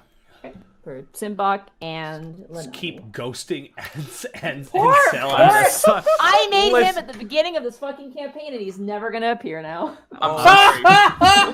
Well, Whenever tried. Whenever people ask me, like, "Hey, is there anything they ever do that like they miss something completely?" I'm like, "Oh yeah, there is," and here's a prime example. But it's fine. That's the beauty of D&D. Borky should slip it in. Invite him too. a force is compelling me to invite Enceladus as well. No, we're gonna go ahead. It's Borky's just jabbing panic the whole time. I mean, it's not like he can't ever give us another quest again. I'd just like to meet the guy, truthfully, boys. All right, I mean, so there's nothing Zito, wrong you with want that. to interview for the researcher position. Now, for the innkeeper position, any standouts there for you guys? That Can I back up momentarily because Borky has a point. Would he be able to just simply talk to Claudius, yeah. Enceladus, yeah. Or Enceladus. God damn. It's Fucking elfin names, man. it's the name of a moon in real life, guys. Come on. Fucking moons, man. It's not our moon. What are you expecting? Our moon is called Moon. Not my moon. In Turn A Gundam, the people who are bad guys are from the moon. Oh, that's what they want you to think. All right, so you guys want to interview all 3 because that is an option. Sure. Let's actually do All that. right, we'll interview all 3. Yeah. Right? I wonder if this- I just want to see if this guy is a weeaboo for orcs. That would be fantastic. That's kind of... It's called an orcaboo. Oh, I'm sorry. For innkeeper positions, We're gonna have to give our takes on this one. Yeah, I'm going to be honest with All you right, guys. what do- I want to meet old Teapot. I really do. I want to meet old Teapot. See all what... right. Let's go down the list. Let's go down the list. We have Pearl, the female lizard folk. Mm-hmm. Sure. Yes. Any thoughts? I mean, she's That's one vote. She's a lizard. What kind of lizard? It says leopard A gecko. leopard gecko. Well, I mean, yeah. I mean, that means, Borky, she can look in 2 places at once. That's crazy. So More can I, eyes. says Helga as she stares at the camera. Wait, what? Oh, Just separate. Jesus. All right, so Yes. we're I'll put one vote in for Pearl. All right, invite them all. No, I'm kidding. We can't invite them all, unfortunately. All right, it's gonna let's be the invite. interview episode. Okay, Yep. can we? You said there was a tiefling. Does it say how sexy he is? It does not. We could use a sexy tiefling around here.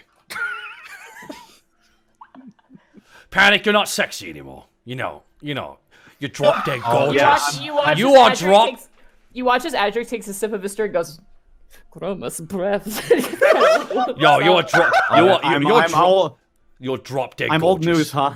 I'm off the market. I'm off the market. I mean, because just- I found just- closure. Yeah, like what? You're 50 years old, right? my I'm younger than the guy we're interviewing Oh, that's by gonna be 10 weird. years. I mean, you hire him. That old tiefling's gonna call you sir. It's not bad. Move on. Someone move on. All right. All right, so we I'm gonna want- be we real.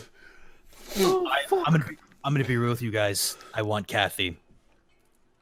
Well, meet her first. No. Just look at the bios of all of these different people.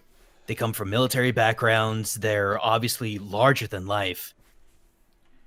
But then you have Kathy. She's just a simple woman looking for a good job. If Alivast represents anything, it's that everyone should have a good start. Everyone should have a fresh start. I don't know. It's just speaking to me. Well, that's also old teapot for me as well. Well, we have. Well, this is for innkeeping positions for like maids and butlers and shit. Or escaped convicts. That's the other thing that I was going to bring up. There's a lot of questionable backgrounds here, and we already have a problem trying to keep track of who's doing what where. So maybe it'd be nice to have a low-profile person. Well, Who are you referring to specifically? I'm not referring to anyone, Panic. I'm referring to the fact that we've got 3 Yukalots on the loose. Oh, I'm just gonna throw in my three. I'm just gonna throw in my 3 choices here. How about everybody picks 3 that they like? Yes. And then you just figure out from there who maybe we want to interview. So All right. everyone right now, if you have a piece of paper, not you guys. I mean, viewing if you want to write this down too. I mean, I'm not going to stop you. All you guys we without could saying just anything, type it in the chat. I just did that. anybody without saying anything to anybody else, just write down who you like and who you want to put in. I have already decided my 3. I'm going to write it down.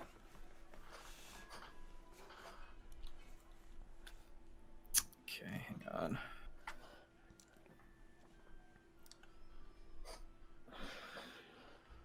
How you doing, chat? Hey guys, I'll just come back and say, hey, how's it going? Hope you guys Oh have a my great God! time. Wait. Are you Also, you get to vote too as well. Oh, I'm not going to vote for their employees. That's Yeah, messed no, you up. are. No. Yes, you There are. are 3 votes on Yes, one you are, character. Bosco. Get in on it. Get Bosco. Get your Chicago, Windy City ass in here. All right. Whoa. Choose our employees. All right. I guess let me I've go look submitted real mine. quick. I have submit. I will. Same here. Is this just for this next category? Also, I just realized there's a person named Opal and the person named Pearl on here. Okay, Shut up. here's what I'm gonna do. crazy. Oh my God, is this Steven Universe? I'm gonna make this really easy for everybody. I'm gonna do that. No, our episodes come out consistently. What? That's not even a burn. They just had it's the production. It was really There you go. Watch tough on there. them. I guess I copied and pasted from everybody's list, so there we go. Plus, I actually like this show. I'm feeling sorry for Kirby right now because he was my favorite, but that's okay. Bonnie, you can't do this to us all the time. I actually he was my 3rd. Oddly enough, funny timing on that one. I like Kirby. Bonnie, God You cannot changed part the- Bosco's choice. Listen, Monty, God cannot part the heavens and be like, I think this guy's good. I just imagine a giant hand of Monty's just here. I places just it in her. No, hold on. What's A up, giant down? finger comes I down. Pick that I have a one. meme for you all real fast. Sorry to break up. We'll say yes if you point at Ugloth. I need Over the there. memes. Where is it? I gotta find it. It was someone made it. Oh god. Someone made a meme that was really good. It was a comic. Yeah, here it is. This is me right now. I'll post it later on Twitter so you can all enjoy it. Hey, buddy. That's good. I think you should post that in the chat. I feel like you should post that in the chat. I really feel like you should give that. By the way, those are the podcast. I'm so sorry, but Monty, post that in the chat. It is what can only be described. Can you please describe it to the fans at home who are listening on the podcast? It says in text, "Hey Monty, don't you think there are too many Goliaths in your games? They're super rare race and they're not even cool." And then the first panel is like a girl like lifting up her ear to listen, and then the next one is her just flipping the bird. What you're saying is, I have to agree with some people in the chat. God wants Kirby, which is fine. Alright, let's take a look at our choices here. So we have Pearl, Old Teapot, and Opal, Ophelos, Kathy, and Opal, Kathy, Pearl, and Ophelos, Opal, Old Teapot, and Kirby, and then Opal, Ophelos, and Kirby. So I'm seeing an overwhelming want for Ophelos. Okay. I don't know who any of them are. I just copied and pasted from other people's list. Oh, Jesus Christ. Bosco, pay attention. So I'm just trying to see how many we have for each one. It looks like Ophelos has... The man was in the circus. Come on. He has majority. He's got 3. So he's got. Oh, 3. Zito, what if he was a clown? I'm trying to be the tiebreaker, so I'm just trying to pick ones that's going to get us to a set of 3. Guys, we're going to get our high honk. Mark my words. Oh, I have something for you, by the way, if you want to do something. Opal has 3. We will talk later. Italian patriot intensifies. Old Teapot. I hate you so much. I honestly want Task to interact with the clown. We don't know he's a clown. I know, but I still want this. 3? Does Opal have 3 or 2? Oh, no, Opal has 3, and then Old Teapot has 2, it looks like. Pearl has 1. Kathy has 2. I'm so happy. I'm seeing oh, Chad, I love you. I love you, Chad. Pearl has 2 as well. Sorry, it's really hard. I have to scroll up and down. Thanks, my meme. Oh, it's okay. We can vamp with the chat.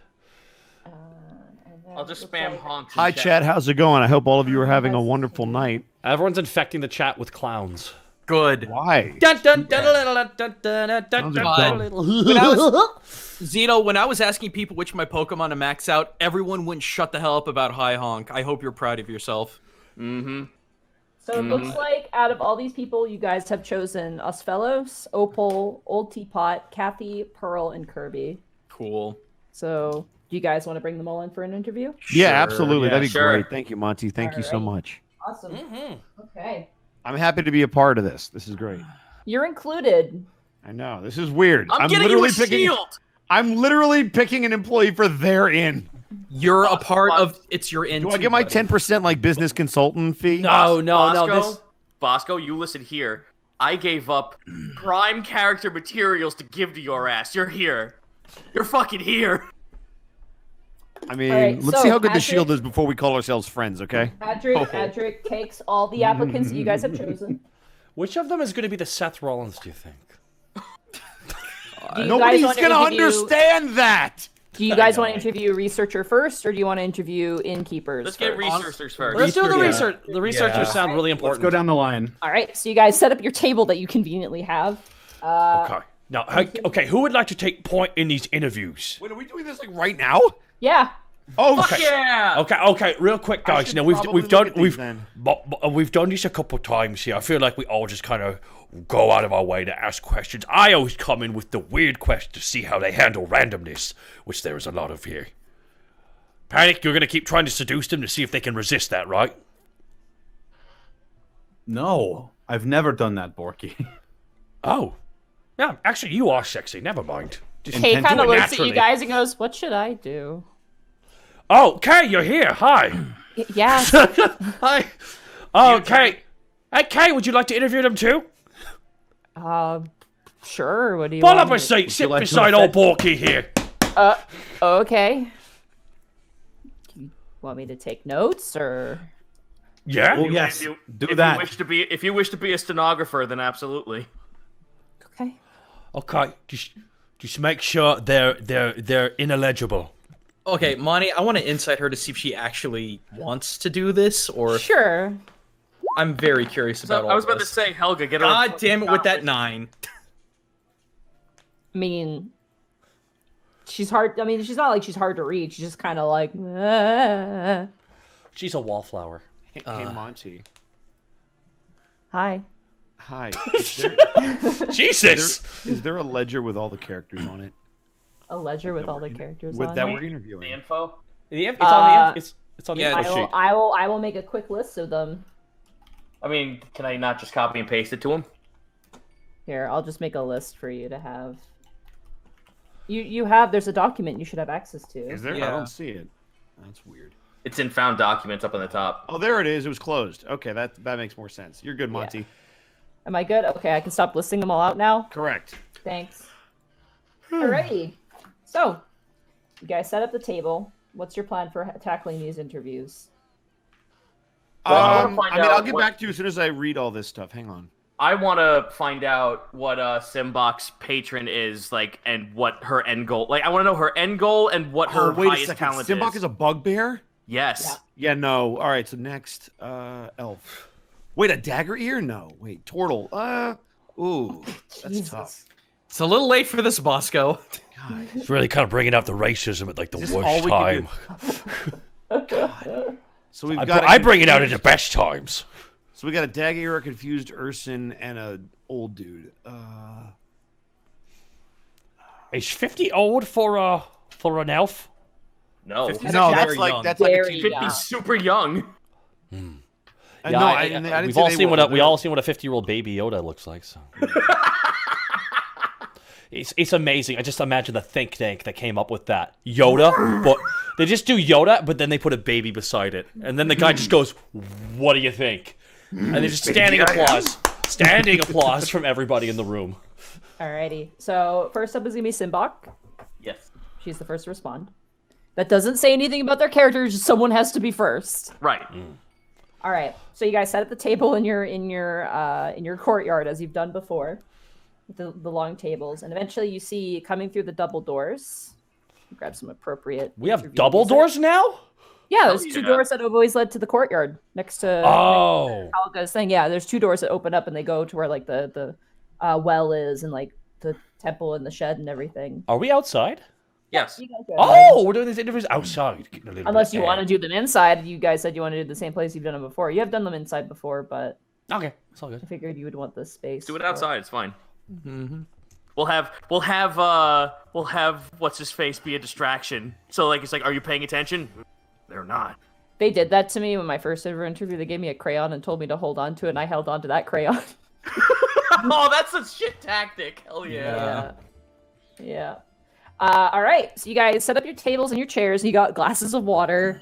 And Kay is like actually, notably, Kay is very good at paperwork. You notice her flipping through the applications and already making notes as you guys are prepared to have them come in. You see kind of lean in through the door frame. About a 6'6", pretty tall bugbear woman. She gets her name for a reason. Gray muzzle. She does have gray fur that kind of spreads out across her cheeks and face. Gonna have to make a note of that. She's got a long, kind of like elongated, almost like kind of wolfy like snout that kind of comes out, and you can definitely see the teeth. She's got yellow eyes and a set of small glasses that kind of sit comfortably on the bridge of her long nose. She's wearing a set of moderately nice robes. Her ears are long. One is kind of like has a bit of a hole in it, probably just from frostbite or a fight or who knows.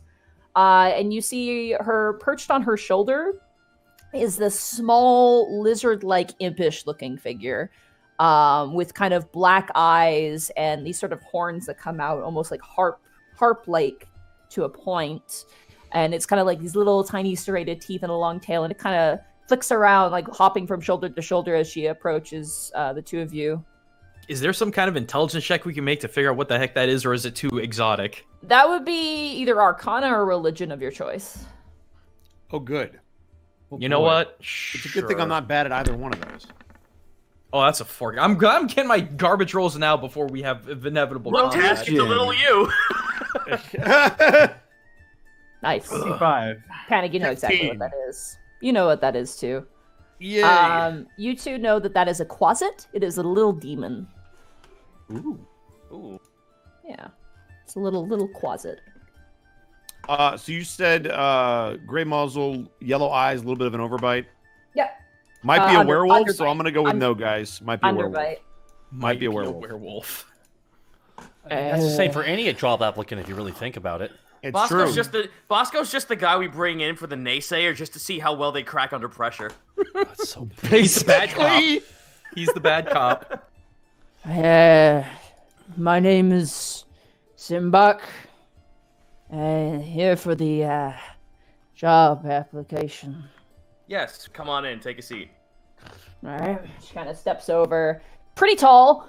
You see these large forearms with these claws that kind of come out. Also gray at the tip, but kind of feed into this sort of like auburny color. It kind of like gradients into that color. And she walks forward. Is there a chair set out for the applicants, or? I would assume so. Absolutely. Yes, A bench at least. We're Alright, we're she- sitting around it council style. She like puts her hands on her knees and gently lowers herself into the seat and steadies herself. So Yes. Sorry. I see you are also tall. Borky, Compared just to- calm down. Compared to some, yeah. Task, as you were saying. So on your sheet here, it says you are a warlock. Tell us a little bit about your patron, if you would. That's what I'm trying to find out. You see, I know my patron falls under the guise of Intiago, given my previous history before gaining my powers, but his machinations are a bit of a mystery to me. So my focus of study is learning more about the pantheon under Intiago. What is your biggest achievement under this patron? Well, I think I fought what are they called? Things that regenerate themselves. Troll? A troll, yeah. With my old band, but I left them after a while. Too much war making, and I got no interest in that. I have a request, Monty. Yep. Could I be just silently inciting everything she's saying? I was just gonna during ask this that interview? question. Because I know what Intiago is the god of. I just want to insight these people in general, so I'll roll a passive one. Okay. We'll say by the Bosco- end of the interview, you guys can make those rolls, and we can Okay, determine cool. what you Okay, Bosco, alright. Bosco throughout the entire thing, like Remy is just an actual photorealistic falcon head. God. But staring unblinkingly. And at Sim- the end of every interview, just And looking regal as fuck. Simbach, a question. Yeah. How willing are you to deviate from your personal research to aid us in other research of demonology and the occult? That's my job, isn't it? That's what it would be. Yes, but we mean- also need to be on the level of to what extent would you go to research into something that even you may not know. Well, I'm willing to do what I need to keep the space that you're willing to provide me, of course, but of course I can't just drop everything unless it's an emergency. In those Well, of course. situations, I'd be willing to oblige, sure. I do have another question. So let's say, for instance, that we had to ask you for any assistance outside of the realm of your comfort zone in study. How would you handle this? I'd read books. show off. Kay, Not in character. I Kay's didn't like, say it. Kay's like writing. She looks up towards Borky and just kind of goes back to her writing. Like, lot to unpack there. Can I stealth over to see what she's writing? Like just an eye at the corner, just Yeah, lean over for Stealth sure. over. What do you mean, like slink Yeah. under the table? What are you Just kind of lean over. Roll a perception check. Fucking full on Space Quest 5 when he's cheating on natural the test. 20. Nice, easy enough. She's making notes of her quirks during the interview, where she's looking. She's also making notes of like what words she seems to be emphasizing on, her general disposition throughout the interview. You get the sense that she's definitely has a good experience writing down like criminal behavior. So while this character's not a criminal, she's writing it down the same way. Oh fuck. Okay. At least she's thorough. Okay. So tell us about your little ally there on your shoulder. This is Nibbles. You watch as the closet kind of Oh, it's the me! Okay. Record Okay, scratch. okay, let's stop. Now, Nadine, you have a Canadian accent, West Coast, so your B's and P's sometimes sound similar. Can you say that name again with a lot of diction? Nibbles. There we go! Thank you. I'm confused. Boy. Oh, my. Okay, I'm not saying this to be an asshole, but we honest to God thought you said nipples. Nipples, and I'm like, Oh, of all people. No, its name is Nibbles. Like when you nibble on something. Oh, my God. But could it be nipples? So why? So number why do one, they- enunciate that clearly. Number two, if it was nipples, done. We voted. So why do they call you Nipples? He just grins. And every All of time a something sudden, bad. Panic covers his chest. Here's the thing: it would be fun until one moment where it would be perfect, which is say we're attacked, and if its name was Nipples, and you can't find it. Oh God, my nipple. That's about it. That's about the end of the show, guys. There he is, the whole enchilada. -2, Kurt. -2. I know, and I killed it. Let's move on. So as you were voting, I will confess, they do get into a bit of trouble every now and again. What kind of trouble are we talking about? Eating cats and Oh, Scobbles probably. I mean, Scobbles probably does that. Yeah, you're probably right. If Scobbles said, "I ate a cat today," we'd believe her. You know, we believe her. But it's the manner of which she would eat the cat. In Infernal, I'll say to Nibbles, hey, what's up, man? I'll rip your fucking head off. You better not do that. I'll I'll fucking kill you and like permanently. What are you, You two watch talking as about? Simbach kind of reaches over and kind of swats at the closet, and in Abyssal goes, "Shut up!" Like just kind of quieting him down. Oh, in let me- Abyssal. Let me roll an insight to see how she feels after being a little bit under that kind of pressure, like a little pushback. Yeah, sure, go ahead. Okay, here I go. All right, Kill you! Insight. Ah, Jesus, 6. I mean, it's easy enough to see. You know the Velma "you stop that" meme. It's the same energy as that. Okay. It's like you stop that, and it just goes back to what she's doing. So he was speaking in Abyssal. And Abyssal, yeah. Okay, so did he say I'll rip your head off in Abyssal? Yeah. Okay, I didn't understand it then. Oh, right, because you speak Infernal, not Abyssal. I speak Infernal, yes. All right, so then yeah, nothing happens. You just hear it kind of scream randomly, and then she kind of goes, "Nah," speaks to it. Well, tell us apart. Oh, I'm sorry. There was just one other question I wanted to ask her. Go for it. So we understand that one of your end goals is to discover who exactly your patron is. But while you're in Alivast, what else do you feel that we could provide you as employers for any other extracurricular goals? I do have some interest in mapping out the planes a little bit. I think that's really? interesting. Also, I like to see people of my own, influence, and and she kind of points to the closet, not that influence, but she kind of points to her whole face. This influence. You wish get to a see proper- more goblinoids. Well, in proper society and doing things proper, like. We know a goblin, Borky says with an impressed smug on his face, like it's a good thing. That's honestly how I heard about you. I heard there was different strange people. Yeah, we worked have a here. man with a fish head, an orc, a goblin, whatever Kiwi is. It's okay. See, we have a goblin friend. I see.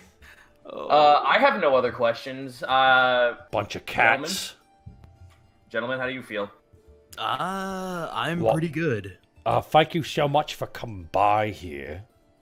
Thank you for having us. I'd like to do that insight now. She turns and Oh, leaves. please. You and Remy roll insight. Oh. Yay. Here I go. 24. Saw that one. on the 24. side. Wow, both of you. So she's definitely not malicious by any means at all.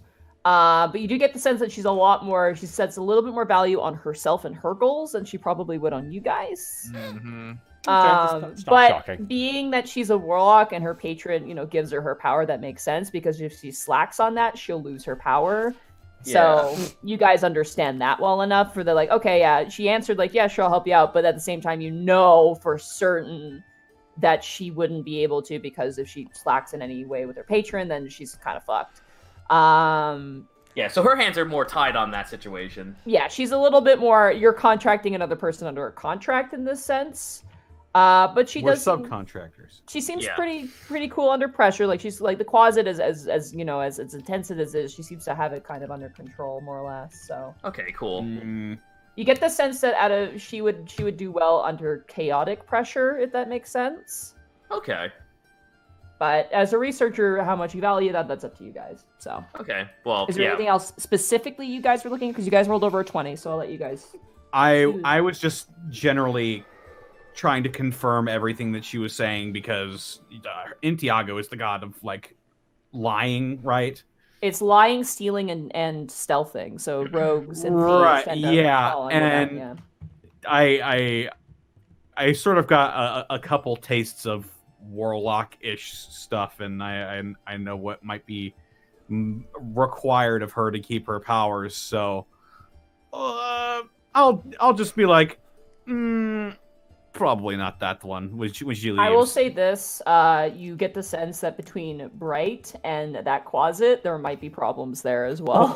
Okay, all you're telling me is a Pokemon battle could happen. That's Bright what you're really is a telling Celestial, and that was a fiend, and they. I will concede to us not taking her. I will just say out loud, personally, me saying that's unfortunate. Let's see the other two first before we make any big, Just... Yeah. All right. Next up is Enceladus. Yeah. So you guys wait, you refill your water glasses, and you watch as Kate finally wraps up her notes an hour later, and she goes, I think I got everything. You just watch the entire page is just covered with notes. Remy is also going to scribble down notes and then cross out the name and without saying anything. You watch as she kind of leaves, and she turns the paper towards you. Greckles goes, "Is this enough?" Yeah. It's just words and words and words and words and terms you don't understand. You see his his eyebrows kind of pointing up and inward nervously. It's good to know you're efficient and thorough. Oh, well, of course. Yes. Yes, of course. Yes. That's all I She kind of taps the pencil a little bit. It's all Greckles does the nervous laugh. Hey, silly question. When were you planning on doing a break tonight? Let's do one right now, because you just Yay! I got it so bad. Before we have I jump so many out, interviews, so just don't take too long, guys. Before I jump out here, I want to thank Blackwing Hellkite for the 10,000 bits earlier tonight. Holy shit. I was going to watch this tomorrow, but I'm so glad I got to watch it tonight. Well, Blackwing Hellkite, thank you so much for the 10,000 bits. And not only Blackwing Hellkite, guys, Prim Pete just dropped 10,000 bits as well. First Holy time shit. watching this live. Yay! Thanks, man. Thank you so much. 10,000 bits, though. That is incredibly kind of you. God damn. And Ball Honkinator, thank you again for the 10,000 bits earlier tonight. I also want to thank, oh my god, so many people. Kid Croc, Alcoholic, Dalaron Deston, Zephyrus 101, Macmon, thank you all for the subs. Super Blue Headhog with 1,006 bits. Taka, awesome fight, lots of twists. I think Cell should take on Deadpool. Monty, curse your cliffhangers, gotta catch the archives. Well, guess this might have to go back to the Cruise Bail. There you go. 1,006 bits. Thank you so much, dude. Appreciate that. As well, Trolcher, thank you for the bits. Argent Lyell, 13. Hire the Bugbear! She may know the secrets of the barbecue sauce. It's true. We should seriously consider that guy who might learn the secrets of the sauce. Then we have the pact of the sauce. Then I'll stop saying it like sauce really soon here. Thank you so much for the 3,000 bits, Argent Lyell 13. I agree. 1,000 bits from Backcard 20, though. Didn't Pearl take archery class? We're going to ask about that. Thank you for mentioning that, because I was also thinking about that. Thank you, Backcard 20. Luke a lot with 1,000 bits. No, it's a Wogaboo! I clap for you, Luke a lot, because that was great, and it's, sadly, which deserves more credit than it gets. Crazy Meta, Griffon 24/7, Zacko Duo gifting a sub to Italian Patriot. No! Dust of the Forgotten, thank you for the subs. Grand Dark Z 317, 1,000 bits. You have a bunch of Goliaths in your campaign, bro. What? I don't know what that is a reference to, but what's wrong with a bunch of big boys? What's wrong with that? And also, thank you for gifting us up to Brachiozoid. Kurai out, thank you for the resub. 3 unifiers with 1,000 bits. I needed this. After a long day at work, I'm driving from Montana back to Wisconsin. Thank you. Thank you so much for watching along and listening along. Make sure you keep those eyes on the road. And have a safe drive, man. Xeon12980, thank you so much for the 5-month resub. And Last Kerfuffle with 1,000 bits. How the hell do you make job interviews so fun and interesting? Monty's really good at writing characters and coming up with some pretty fantastic stuff on the spot. It's a talent. Last Kerfuffle, thank you so much for the 1,000 bits. And Dual Black Rose with the 500 bits. I hope my future interviews are with employers as good as your guild is. By the way, Taka, what happened to the ISS11 Adventure Go? It's currently on hiatus as my schedule's shifting pretty heavily as I'm starting to work now on a project behind the scenes. But thank you so much. And now I'm going to pop away to the bathroom. Hi, chat, but I will still be here. I will take care of you guys. Also, Sokumo Tanaka, thank you so much for finally jumping on the Remy bandwagon. I really appreciate that. It took a year and a half, but I knew all the hard work would pay off, so I appreciate that. Whoa, King Kamidop with 2,000 bits. Happy Wednesday. I had to cut away from some toxic friends. Stop scrolling. Friends today, but this show is gold. Also, 1,000 bits from Millinja. Am I the only one who heard properly say nibbles? Also, happy early American Thanksgiving, my dudes. All right. Hell yeah. Sorry, I'm back. Hey, welcome back.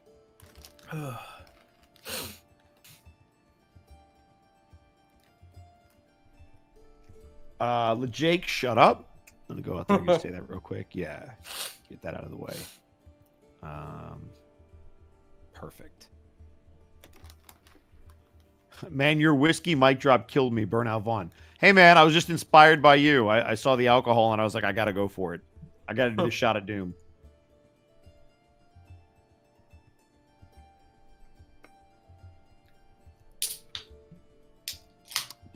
How much ice cream did you fit in your pockets after the Bulls game? More than I'm proud to admit. You put ice cream come to in your Indiana pocket? and make me Bosco. Yeah, I would, but then I'd have to go to Indiana, and nobody wants to do that. Oh, man. I just had a little bit of a taste of what's to come for tomorrow for Thanksgiving. Ooh. Oh, yeah? Puke? Ham. Ooh, ham is good. Like, we got, no, like, lady, I am not going to fight LeJake. That is, no. Hey, Bosco, did you do the singing for Alistair? I did not. That was a guy named, I think Black Griffin is his name. I think his real name is Gabe. But yeah, no, I did help pick him out, but I did not do the singing myself. Good God! Random Man with 10 tier 1 subscriptions gifted to the community. We appreciate that, dude. Thank you so much. Nah, we ain't doing turkey this year. No? Me and my wife actually aren't like super huge fans of turkey, but what we are doing instead is beef Wellington. Ooh, that sounds really good. It is like we got the kick-ass mushrooms for it this year too. It's gonna be fucking great.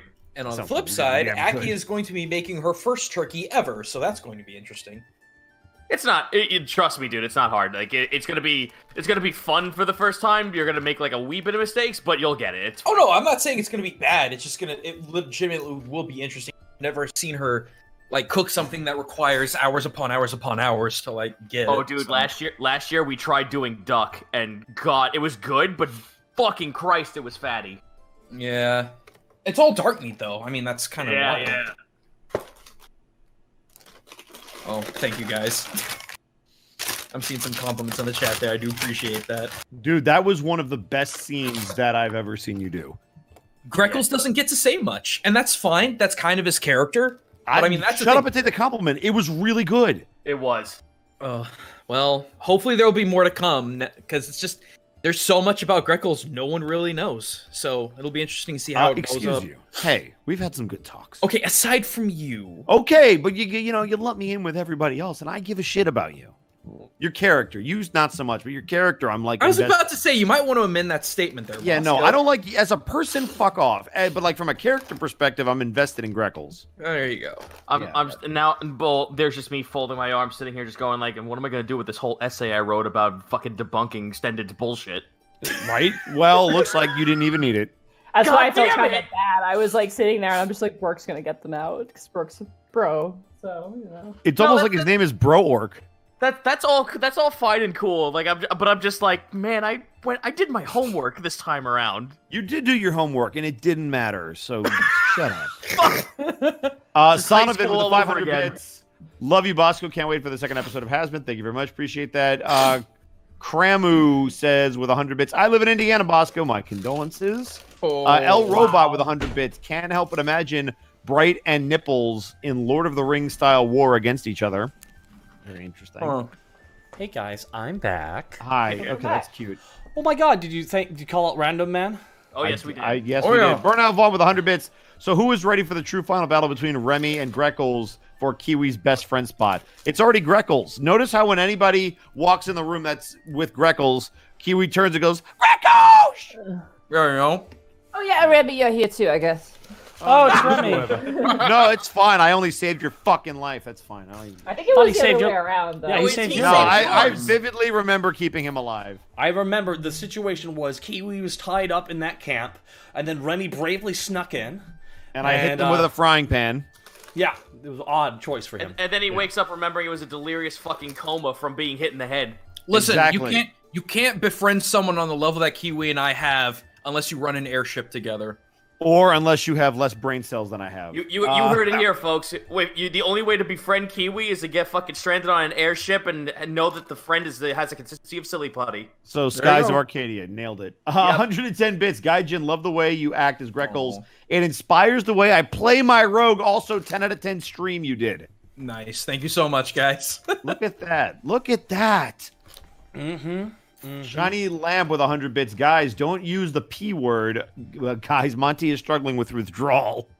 Jesus. Okay. What? Oh, Pokemon? I guess. I'm scratching my neck right now. Just like, what are you talking about? I didn't want to catch them all. Shiny. Shinies! Holy crap. Do you remember Monkey me? with the 500 bits. You guys are what got me into D&D. Gonna be DMing Curse of Strahd for some friends in a few weeks. Ooh. Monty, thanks so much for inspiring me to be a DM. Also, hi, Bosco. Hi, Monkey. So you want to hurt your friends who are playing D&D for the first time? I played, oh my god, Curse of Strahd was like, it was it was the most fun I've had playing a pre-made adventure, I think, honestly, because like an actual official one, because it was so stressful. You had to work as a team, like you had to. I want to play this one that I found on DM's Guild called The Night of a Thousand Tarrasques. It's so fucking like schlock 80s B movie, and I love it. That sounds horrible. You're all level 20s, and you don't actually fight the Tarrasque. It's like that thing that's like the thing that's the looming death, and if it actually does appear, it's endgame. Kobernick 36 with 1,100 bits. I imagine Borky and Remy commentating over Light v Nibbles showdown with Kiwi as referee. Anyways, love you all. Thank you for the 1,100 bits. Shadowy Sphinx with 1,000 bits. Joke's on you, Taka. I heard Monty say nibbles. Also, happy Thanksgiving. Taka, don't worry. I thought she said it too. I thought she said nipples because she can't enunciate. So I Shut up, man! Come into my game, making fun of me how I talk about things. No, it's fine. At least you didn't say a boot. Or you want to go out there for a rip there, bud? You're going to interview them people who come in there in? You want a quick short story about how that actually was a problem with me? Not like talking. Sure. When I was like in grade 3, I had a problem with mixing up my B's and my D's, the lowercase variants. And they like noticed writing this them or saying them? Writing them. Okay, so that's what I the teacher in my class, because this was like a private school, decided to put me into learning assistance essentially so we could nip that in the bud so it wouldn't be a problem anymore. And the system they had there is every day that you were a good boy or girl, you get a gold star. If you got 10 gold star, you get a prize. And on the wall was a Hamtaro poster. And let me just tell you, Hamtaro was my shit as a kid. I believe that. So about 5 to 7 sessions in, I started to really improve. Like I actually wasn't getting them confused anymore. And then they're just like, oh, you probably can just come in tomorrow and that'll be it. But I was like 3 stars away from my Hamtaro poster. So the following day, I suddenly wasn't so good anymore. And I'm like, oh no, what happened? I suddenly suck at this. And I faked being dumb for 3 more days so I could get my Hamtaro poster. Wow. That's a really good Monty? story. She thinks she faked it. That's cute. Monty, you now dick. I cannot unsee the fucking scene with Master Shake and Meatwad. The Bible says the Bible. Also, Sonovan comes back with 500 bits saying, Curse of Straw was the first campaign I was ever in. Needless to say, it left an impression. No, you can say God, it left a yeah. scar. Oh, son of a But like bitch. a proud scar, like, in my game, like if I died, JZB This is an action park, Monty. Oh, JZB with the 300 bits. Love listening to you guys while I work. I'm glad somebody does because I can't stand them. Are we waiting for anybody right now? No, we're just telling a story. Yeah. I would like okay. to talk. I really want to tell you guys about my cursed Tic Tacs, though. Can I just quickly talk about them? Let's talk about your cursed I got knockoff Tic Tacs. I'm going to describe them to you. I told my chat about this the other day.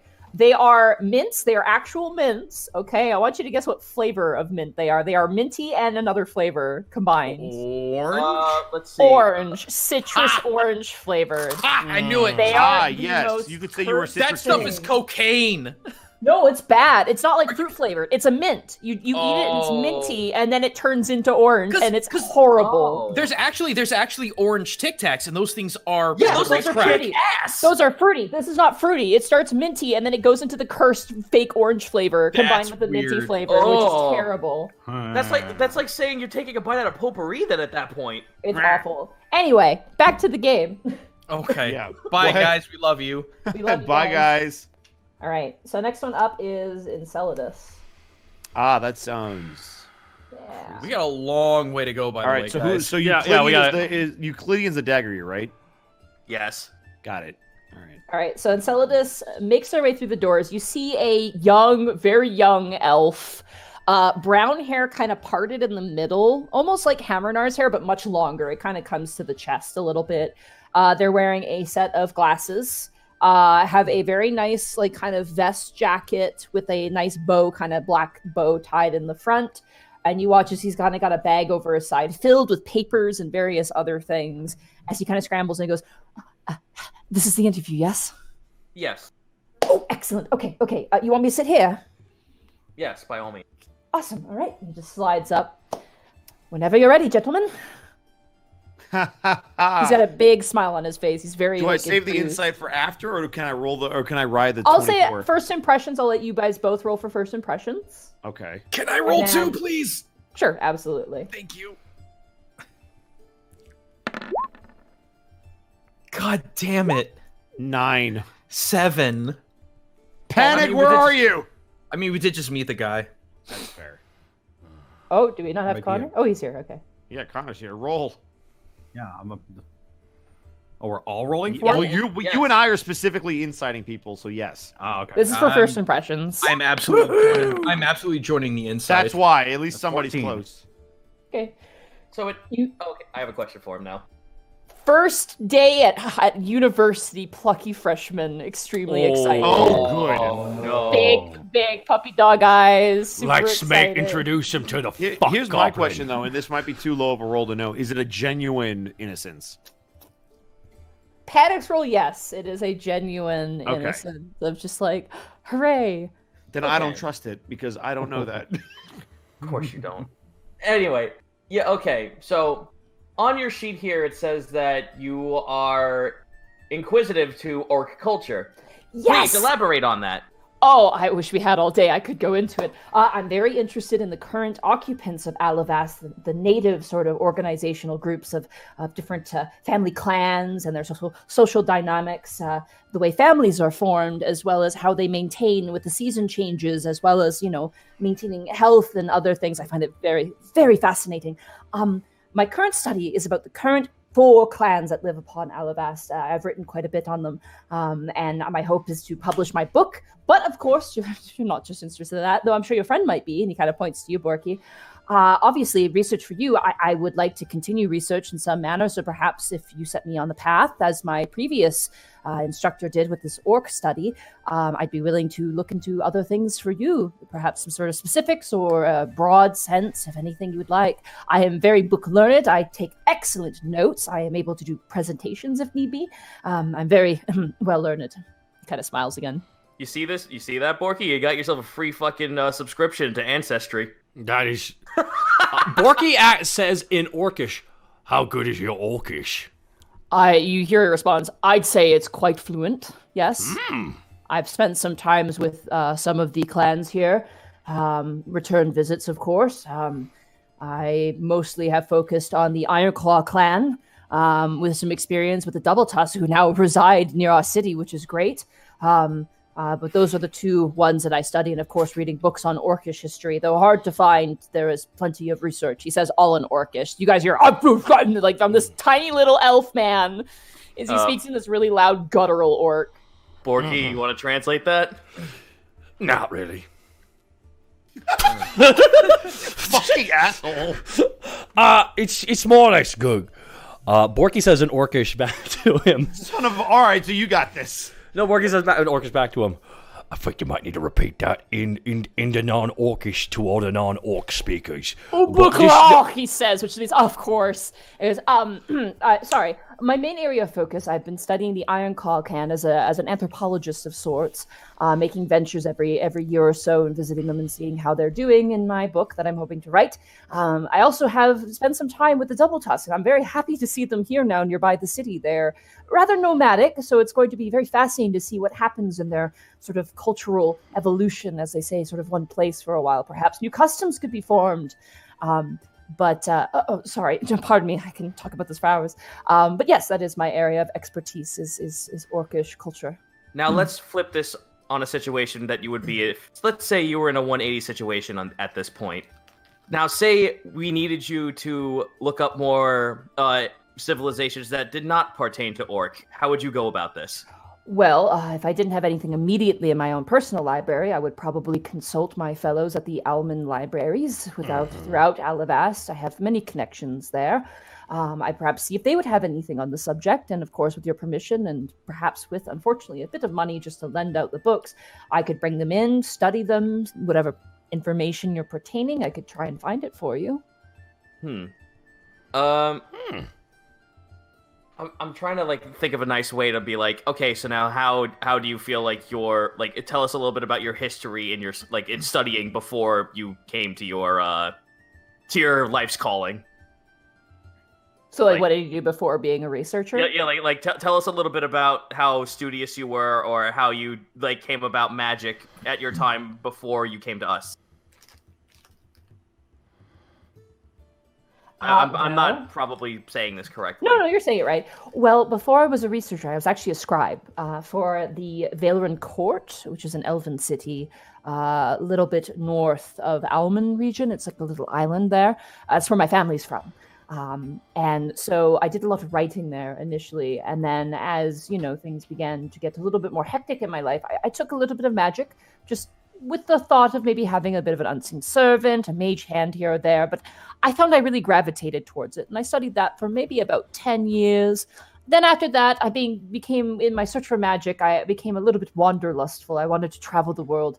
And in it, I got quite fascinated, wrapped up in various different cultures, from the dwarves of Grumith to the gnomes of Nomeria, and I just seem to have not been able to quit. So that's how I eventually found my way here. And from here, I had the absolute pleasure of the job of maintaining records towards the native occupants of Alivast before the city was built. So I'm sorry I'm what attracted you to checking out orcs aside from their strength and their overall brutishness but charm?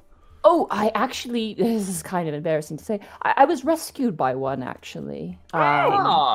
Yes, in, where was it? I think it was one of the side roads off of Nomeria. There was an orc clan there. They're generally not aggressive, but to put politely, they kidnapped me, sort of. That happens. I was lost, and they asked me if I knew anything about medicine, and I did a little bit. And I went there, and it turns out the chieftain's wife was having a baby. And so they had me basically help with that, and they were very thankful. Odd enough, what was the chieftain's name, actually? Ubugak. Never heard of him. But yeah. Actually, have I heard? You know what? Let me roll, see if I've heard of Ubugak. History check? Ubugak? Yeah, sure. Ubugak. Ubugak, yeah. Yeah, on the gack.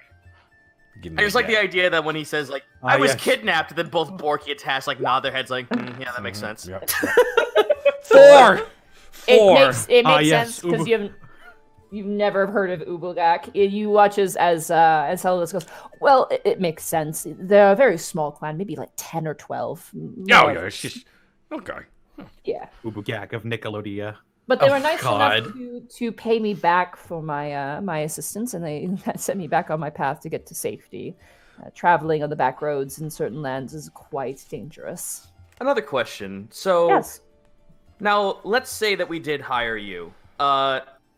What apart from your obvious goal of wanting to learn more about the orc civilization, tell us if you would have any other extracurricular goals and how we can assist you with that. Outside of research. Yes. Oh, he actually thinks about it for a while. I have had I guess I suppose this falls under research. I want to improve navigation on ships, actually. I have an interest in stars, charting the stars, so that way we can discover more new lands, so I could go and discover more. But that's more of just a bit of a dream, I suppose. But There's lots to check designing- out around here, that's for sure. well, the ships coming in and out from all manners of places, I've learned so much. I have a vested interest in okay, pause here. The DM doesn't know. What are they called? Those things they use to look at the stars. Astrology? Astrologist. No. Well, astrology is the It's- study of stars. It's a device. sextant. A sextant. Yes. Yeah. I want to create a new type of sextant that is a little bit more reliable, but that's, like I mentioned, that's a bit of a pet project. I also do painting in my time, and I do like music as well. Okay, well, this has been incredibly insightful there, Mr. Your name is very difficult to say. Oh, Enceladus Anclad. You can call me just Anclad if you need to. Okay, Anne. Once- Anne. once- I'm gonna go with Anne because I think that fits. Anne. I do prefer Enceladus as that is my name. Okay. Very well, Mr. Enceladus. Enceladus. Did the orcs you hung out with all have trouble with your name? They gave me nicknames usually. Okay, don't tell me that. I'll call you that then. Yeah, it kind of gives you a little nod wink, like please don't. Okay, that's good. Here's the thing. Regardless of how this meeting goes, I feel like you and me should be in correspondence. Could you send me a letter here after this meeting? Because I think you and me we should talk about some stuff. Absolutely. I mean, I'd have some questions for you as well. Oh but my yes, god, I could- would love to sit down for an interview with you. I have so many things to tell you. If you have a seal that you have, you guys all have seals, so you can easily give him a seal. It's basically it's what he stamps. We to all make it have delivered. seals? Yes, Yeah. dude. Yeah. It's a seal you guys all have that basically like you give them to people. It's almost like giving out a business card, but it's like a little metal piece that they can attach to like a little stick, and then they can stamp that with your seal, and that's where the letter gets delivered to. That's how the postage system works here. Yeah, everyone has a seal, and then Monty, yeah. I just want to Shut say, I just want to Shut say I up. love you. I just want Shut to up. say I love you. Shut up. What? I love you, Monty. I really she like- said sextant? No, I'll explain it really fast. I love to send letters. Anyone who knows me like personally, knows I love to send letters, and I'm very obsessed with wax seals right now. So Yeah. Mm-hmm. yeah. No, I just heard him say wait. Oh my god! It works! Hi. Oh, it works! It works! Hey. Ah! boy. Ah! Did you plug it in and plug it out and all that stuff? Shh. I adjusted the position of a cord a little bit. There you go. I was All right, Dude, so it's okay. People are so trying to with get a back to sleep. 20 and a 25, what do we get, Monty? All right. Well, hello everyone. Welcome should back. probably sync- So far. Just Uh, just a minute. right. yeah, Sync. we need to get our I audio. I resynced. lost my audio, by the way. I'm sorry. It shouldn't have. Go program are log you into using? The program should say that. Audacity. It should should have absolutely it. save it. When you open up Audacity, it'll let I'm you opening know it up. that I'm opening it up right now. I'm not having a you'll be panic all right. attack. I'm not having. Okay, yes. Recover projects. Recover, you'll be fine. There you go. All right. Okay. Also, your screen is showing Audacity, Yes. just so you know. Yeah. Okay, I'm gonna move that Yeah. off because that was There not. you Alrighty, let's file. Yeah. It's going from one monitor to another. All right, save. Yep, just save it. You're good. We're okay. Yeah, we're totally And then we'll fine. just sync again live on stream. Hell yeah. We might go a little late tonight, guys. I'm sorry. It's fine. We were As all long as it prepared for doesn't that. happen next week. Dude, tomorrow's Thanksgiving. We'll be fine. We're gonna be cooking all day tomorrow anyway. It's gonna take. Why are you gonna take 6 minutes to save this file? No, you're fine. It's better to be safe than sorry. Don't worry about it. Better safe than sorry. Do not worry about it. Do I open a second Audacity then? Yeah. While this is No. So what you can do is actually Just let it save. Yeah, once it's done saving, you can just do file new and get a new track. Hi, chat. How are you doing? Yeah, we've all got time, so don't. Okay, There's another break between like another. I would like give some context here. I was sitting down enjoying playing D&D with my friends and family here on the eve of Thanksgiving, and my errant foot suddenly went over to a power bar. Now, normally a power bar is a bar. Nick's is a circle. Oh. Now, Nick's it's a circle. It's a circle power bar, and I don't know why, but apparently the button is perfectly flush with the edge of the actual circle. Amazing. So it took me 3 minutes to figure out how to turn the damn thing on. Wait, what? So but Nick was kind enough. Why would you do that? I woke up Nick from his sleep to type in the password to his damn computer, and then after all that, the microphone didn't work. So blame Lanny. At this By point, the way, I hope his room is soundproof. And no, it is. Yeah. No, he this is why he chose this office, so it's okay. Okay. Anyway, we'll have to send both parts of this to Austin tomorrow, so he can put the two parts together. Well, if it's Audacity, he can just record on the same. No, this for the video for YouTube. We have to. Yeah, I gotta download it tomorrow sometime. I saw. Yeah, it's that power went off. I just realized how much work I had. Let's tackle one thing at a time. Yeah. Breathe. We'll figure it out. Breathe. You feel like you have anything to do tomorrow? Ow. We are 3 minutes away from this being saving. I am so sorry, everybody. In the meantime, people are demanding to know about my wax seals, and I kind of want to be a huge Go ahead, do it. So for those of you guys who don't know, I think I talked about this in my Skies Arcadia stream, but I really love sending letters and like shitty postcards to people. It's kind of a weird habit I picked up when I was in university, where I would send my friends here like really shitty postcards all the time, or like my friends in America like the worst postcards. And now I'm super all about sending letters, and so I do wax seals with my letters now. I originally bought wax seals. Oh, sorry. Go ahead, Connor.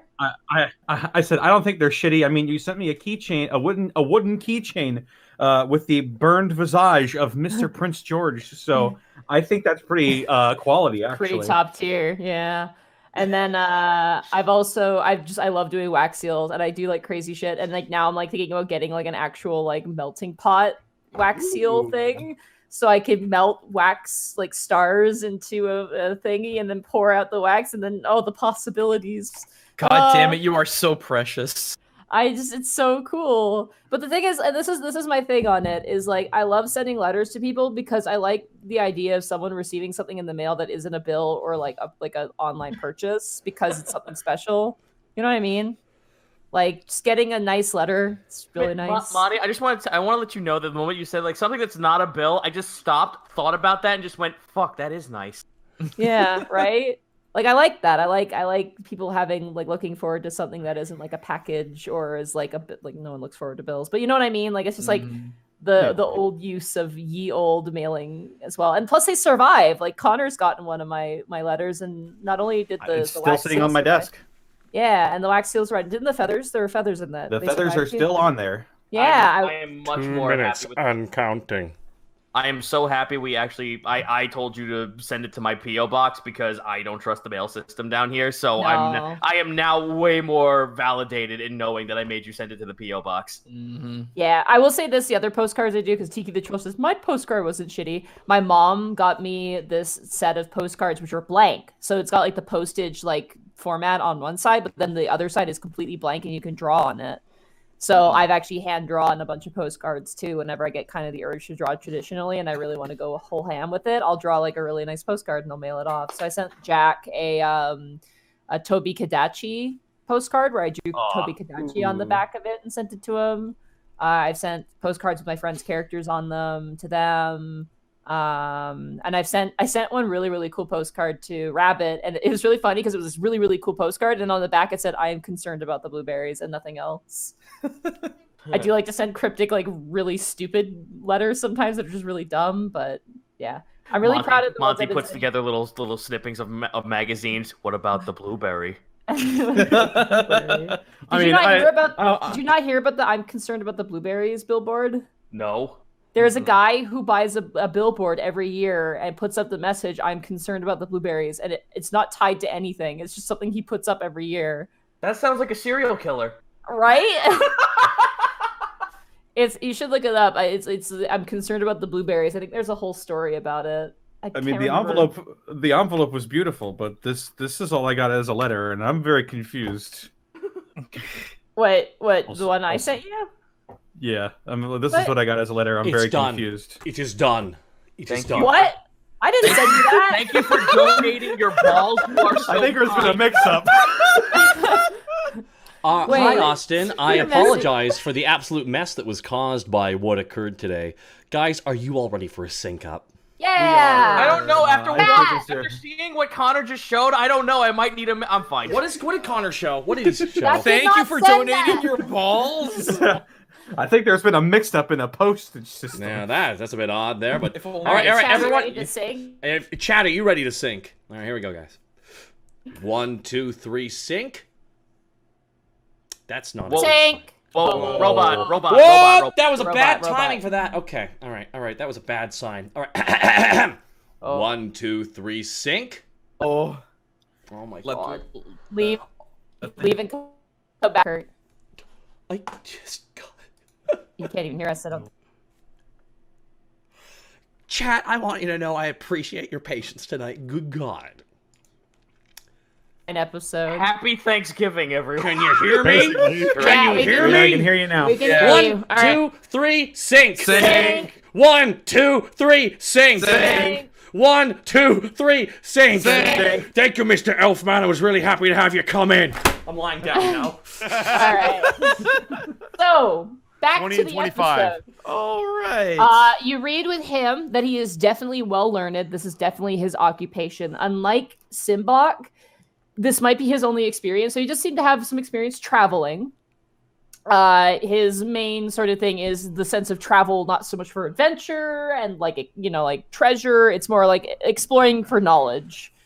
You get the sense that he is definitely young and he's very plucky and he's very enthusiastic. And experienced. That will fade away. It becomes graded and starts he's been kidnapped, and that's handy information to have. Yeah, he has. You get the sense that kidnapping thing, he's pretty cool under pressure as well, if that's the situation he's been in. And plus, orc tribes are generally pretty crazy. You guys have experienced orc tribes, and if this guy who's very civilized can handle that, you wonder how. It's like that episode of fucking SpongeBob. So young and happy, where do the years go? All right, let's go. We got a lot of people to get through. Was there anything else specifically you were looking for, or just that? Is that okay? I think that was it. Yeah, I think.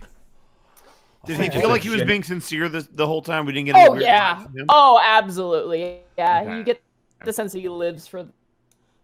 He's a huge nerd. He's like a huge high school. Work ethic.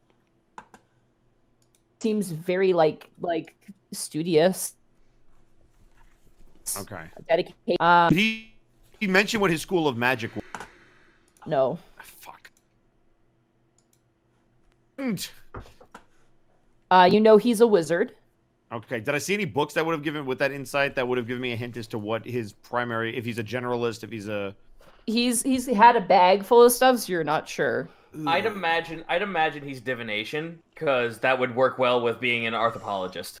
It would make sense. I just wanted to know for sure. Right. Divination sounds about right. Divination is like detect magic. Comprehend languages, tongues, stuff like that. I'm going to look at Kay's notes if she will offer them.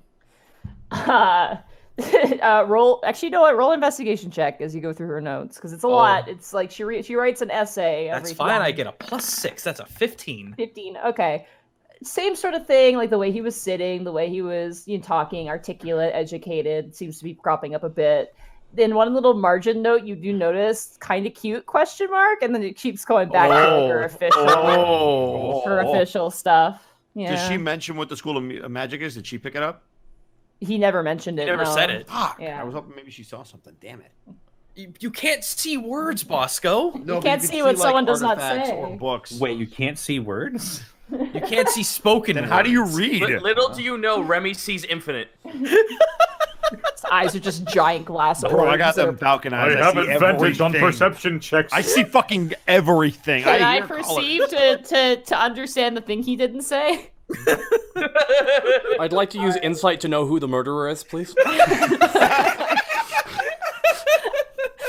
Alrighty. So I know. We gotta play all of us have to play a board game at some point and really make sure that we're against one another, because I can't help but feel the banter while playing Risk with you fuckers while I conquer everything as glorious Russia. Would be fun.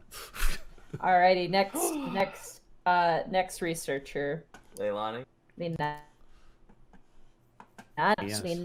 Super invested in this. No. All right. You watch as the door gently creeps open, and you see walking in a turtle, a wood turtle. Oh. Google that. Kind of this sort of orangey sort of under chin, and their face is kind of this like kind of black and gray. Her shell is spatterings of oranges and yellows and blacks and grays as she kind of wanders in. She's wearing very simple robish attire. She also has a set of very large rounded glasses. On her back is like a little, almost like a pinwheel type device. It's kind of spinning on her back. She's kind of got a backpack of various other trinkets and other things, different bottles of water hanging from her side as she walks in. Hello. Yes. Nice to see you. It's nice to meet you as well. Thank you so much for answering our inquiry. Now, here it says that in your bio, it says here that you have spent 10 years on unnatural phenomenons, also linking to other planes outside of the material. Could you please give us more insight on that? She kind of lips her lips a bit, goes, yes, my study is that of the planes of elements, the element plane of fire, earth, wind, and my speciality would be the elemental plane of water. Have you traversed any of these planes? Isn't there is there more than 4? Sorry, Task. There's just the 4 that we know of. The primordial planes is what we call them. They're very close to the material plane. Task, what were you saying? I apologize. Oh, I have been briefly to the plane of water. Okay. Is it like an ocean or? It's an ocean with no surface. Yes, it was nice. It was a genie took me there briefly. What? As they do. I mean, they actually do. All things. I know they actually do, but Task would just be like, "The fuck is a genie?" Yeah. You rub a bottle on a naked man comes out. Don't worry about it. I'll probably just go ahead and roll like an Arcana or a History. That would be or something, Arcana. That would be definitely Arcana for that one. Because I don't think we've encountered something like that in this game, at least. No, we haven't. We have not. Arcana. That's a good check. Oh boy. Here we go. Nice. 25. Genies tend to be tied to the elemental planes. You know that sometimes they will have children on the material plane, also known as Ganassi. There are 4 different variant types: earth, fire, wind, and water. And so it's not too uncommon for genies to be in the material plane, but they obviously live in both, so totally makes sense. Miss Leilani, a quick question, if I may. Yes. Have you traveled to any other planes besides the core 4? I have not. I'm sorry. Do you have much knowledge on any of the other planes, or could access knowledge? I'm looking into how the gateways between planes work. Notably, when traveling between the water plane and the material plane, none of the water carried over, but myself and my guide, we did. And I find that rather fascinating. You say no water came over. Does that mean you weren't wet when you showed back up? Well, I mean, I was wet, but the water was with me, but the water that made up the entire ocean didn't fall in like a waterfall. You know what I mean? Like putting a hole in the bottom of a bathtub usually yields this kind of water. would you have any personal interest in expanding outwards towards the celestial, the infernal, the Feywild? I'm risky about the infernal. That's fair. Given the nature, it's very easy trapped there. Celestial is very hard in my research to get into. Feywild even more so. It is heavily guarded, not only just by the gateways itself, but what lies within. If you don't mind me grounding us back to the material plane on something, what is that contraption on you? Oh, this is a wind monitor. I monitor different fluctuations of wind to see if a storm is rolling in. I'm That's a bit neat. tied to the storm a little bit. Kind of watches. She kind of flexes her fingers. These similar to Digsby, these sort of long, kind of reptilian hands. She kind of flexes. You see a little bit of a spark kind of run through her fingers, and she kind of flashes. Yes, it does say here that your sorcery comes from that of a storm. Yes, I was struck by lightning when I was 12 years old. Damn! So- Oh fuck! Cool. Kenku looks down at his scar briefly. He's just like, do I have powers? In light of that, were you around during the eclipse a while back? Yes, I studied that for a while. Couldn't find Interesting. quite the reason, but it didn't seem to have any overarching issues with the channel of water, the push and pull of the moon's embrace, and the wildlife, while seeming a little bit skittish, didn't seem to change too much. So, Just wanted your thoughts on that. Another question. I've said this to most of our interviewers, but I'd like to ask: if you were hired by us, what other goals outside of let's actually back up a little bit. What is your end goal for being hired here with us? well, I have a family in Patello Island, and I'm sure you've heard the histories of us there. A lot of us are scattered at the moment, and I'm hoping to perhaps create my own library so my brothers and sisters can work from. I see. So you wish to share knowledge with the rest of your family so they have a future. Exactly, yes. Okay. Now, extracurricular activities outside of that goal, how can we provide that for you, and what would that goal be? You mean hobbies? Yes. Like fishing, walks on the beach, knitting. Oh, god damn it. Guys, I want a grandma! Arm wrestling. Oh! Interesting. Everyone just stops and looks at Borky. Not bad. Few things, but I Can I don't give be you- can I give confused you, by like, a- my voice? I'm Can not that old. I'm. Can I give you a what-if scenario there, ma'am? Sure. Okay, say, you're in the library. It's a wonderful library. You're reading a book or writing a book. Book is involved, and all of a sudden, a guy comes in with a knife, and he's like, I'm gonna stab you because I'm a bad guy. What do you do? Call for help. I like it. I like it a lot.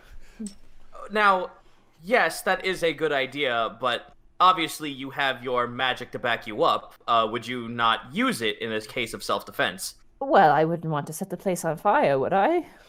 I mean, I drink man. A very conservative action. I mean, I have magic, but it is, confession-wise, it's a little untamed, as the storm often is. Okay. So your powers are a little bit unwieldy. A little bit, yes. Understandable. It's just that we just want to make sure that our employees at least have some way to know how to handle themselves if should like a terrible occurrence ever happen, like a fight or some other extreme issue would occur. I mean, you travel the plains or have traveled the plains.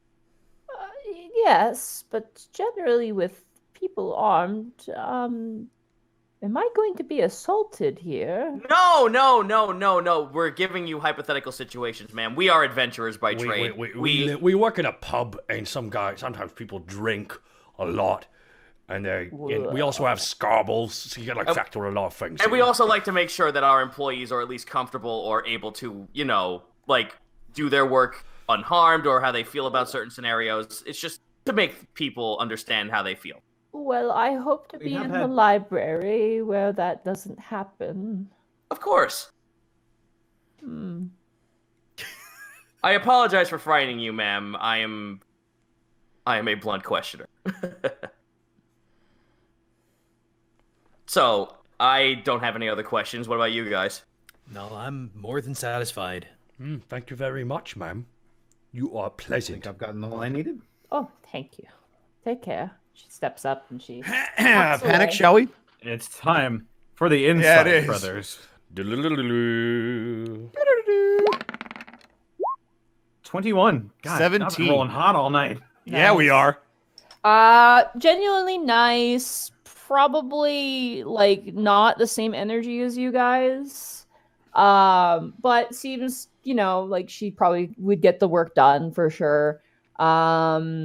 Definitely a bit more of a mature take, but she seemed very uncomfortable when you mentioned the potential of combat. You especially Panic noticed that you got a total sense of regret the moment like combat or even the thought of combat came about. I fucked our choices, guys. Sorry. But not that she like hates you guys, but she just definitely was not something she's confident about. Well, that's what I wanted mostly. Fuck you, Task the Kobold Ranger. I quit. Yeah, exactly right. I didn't want to fucking tell her like you best be ready for a fight. I was just like, how would you feel? Also, in how this does she scenario? know the intro? Task the Kobold Ranger. Yeah, how does So she know my name? I get. We're famous. So I get that. Yeah, we are famous. I get that she might have had some troubled past involved with combat, or she's just sort of like a pacifist. She's a pacifist. Fair enough. Most Patello Island turtles tend to be.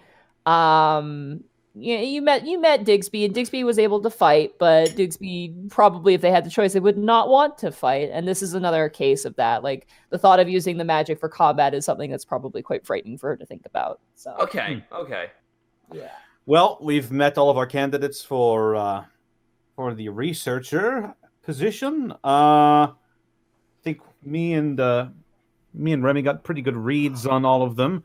I will say, I don't think Simbach is our best bet. Unfortunately, no. I agree. I would agree with that as well. No, being a warlock of Intiago, she might be prone to keeping things from us or trying to, use us for her own gain, and not in the moving on up in the world way, but like the Yeah, it's a higher of a higher.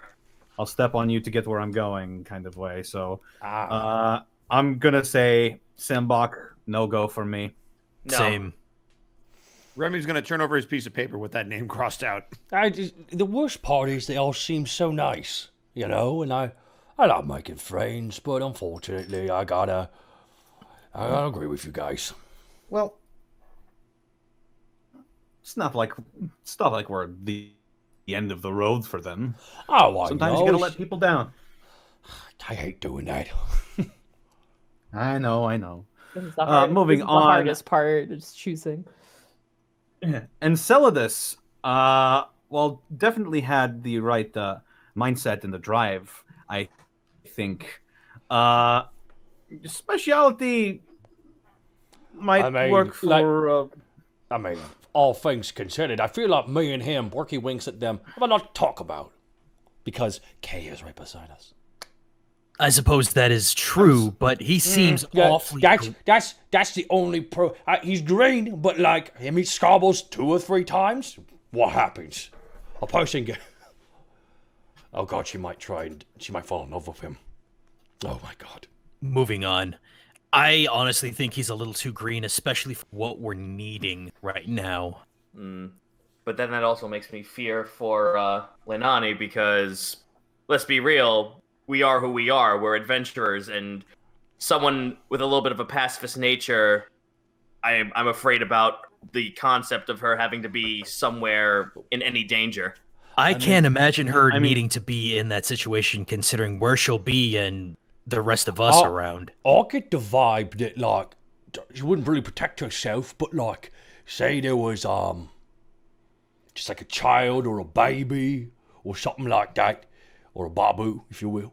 I feel like she would get in front of that and be like, no. She also has experience with the planes, and we don't know too many people who do. That's true. That is the greatest benefit to hiring Lenani. I believe. am really alarmed because I feel like I would hate disappointing her. She does seem very sweet. Oh God, she does, doesn't she? I would have. To be fair, I would have cast my vote for the elf. Really? Is it because of his genuine enthusiasm? I believe so. I actually feel like, yes, he may be green, but the more he learns and the more he's adapts to a situation, I feel like he'll be more accustomed to it. Well, he's not really a magic guy, though. He feels like he's more about biology.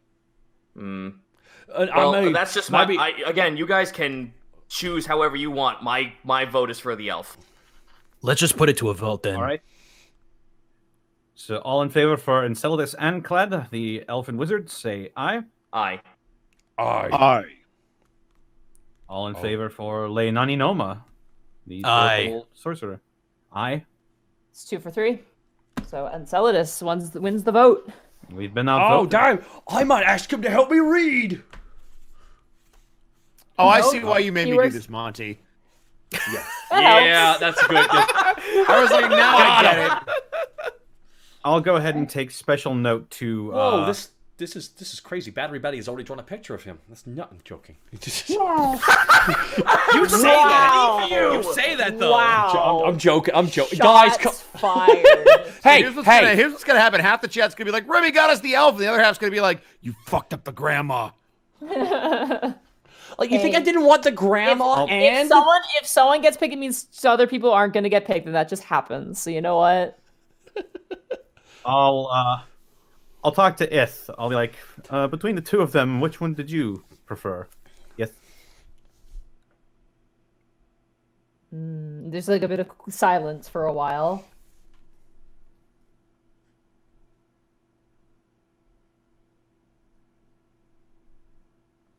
You hear Endeavor, Elf, Intrepid, Earn. Ith seems the Ith weird seems to agree with alliteration the overall bot choice. is on our side. I mean, here's the thing. He's young. He's a young boy. He's just fresh out of his 40s. He's so young and ready to go, guys. He's just got so much energy. I honestly believe if we tell him up Florida Mart, he might just explode or something. I don't know. I mean, I get that, and I will respect your guys' choices. I think just the area of study for Lenani Noma is far more pertinent to the overall scope of our goals. But the problem is I agree. I would have agreed with you on that. But the problem is that she seems to be way more devoted to the planes outside of the elemental, and then beyond that, she seems hesitant to go any further. Plus, there's nothing keeping you from asking Enceladus to look into it. I know, but I can't help but feel he'd Also, be why can't you enthusiastic. why couldn't you hire her as a consultant later if you have a specific need for the planes? I mean, that's fair. I thought we weren't going to hire Incel, so now... Sorry, oh my god, Ancel. Enceladus. Inceladus. Oh, Insidious. wow. I knew it would... second I saw the name, and I sounded out in my head, I'm going to knew. fuck this up eventually. I know it was going to happen. All right, so we're all Enceladus is going to be hired, correct? Just confirming here. I'm writing it down. Mm-hmm. All right. Old man Kurt at it again. Hey, Now- remember, Monty, when you said this was created at the beginning and they'd never get used? Well, yeah. I'm actually happy because now he actually is going to get used. All of them had benefits and downsides, so whichever one you guys valued the most. in my I'm sorry, years I of just value- anthropology research, Monty is I've so learned biased, that he's like, all "Thank women God." are bitches. All I'll say is after I understood anything, I just feel that females, he'll just say that immediately. We'll go, oh, every red flag goes up. You know what's funny is because he was the one who had the mission where it couldn't be any women. So I find that the irony is not Oh lost on my me. god, you're right! No. Oh!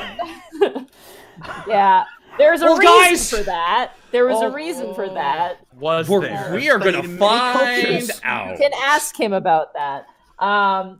He does. He does respond to your approval and asks if it's okay if he brings on an assistant. You don't have to pay them, but he has a bookkeeping assistant. Sure. Another character. Why not? All right. So he'll introduce you when he starts to move in. All right. Now we have the maids next. Oh my god. We have so much to go. I am so. I so my food's coming. All right. So Who next had the in line highest vote? should Let's be. have the Oh highest god. vote. I have so much to scroll up through. I think our overall thing was definitely we wanted Osfellos. Osfellos was one. Opal, Old How many Teapot, are you hiring? Kathy, Pearl, and Kirby. You need 3 hires for that. Ooh, Opal's the drow. Ooh, all right. Yeah, that's what I was just like. I was like, a fled abductee from the fucking spider cult. That's rad. Might have some insight. Or Kirby's a Goliath. We can't have more Goliaths. We just can't. There's too many. Also, Monty would be too happy. So skip that. We had it narrowed down to. How many tieflings do we know outside of Panic? Let's just see how sexy he is. Okay, let's just Wait, see is the that goods. little scarlet shit a tiefling? Gentlemen, Yes. Oh yeah, fuck that. I can't. Gentlemen, we should also be careful about people's backgrounds in case they're bringing dangerous baggage into our joint. Yeah, that's our job.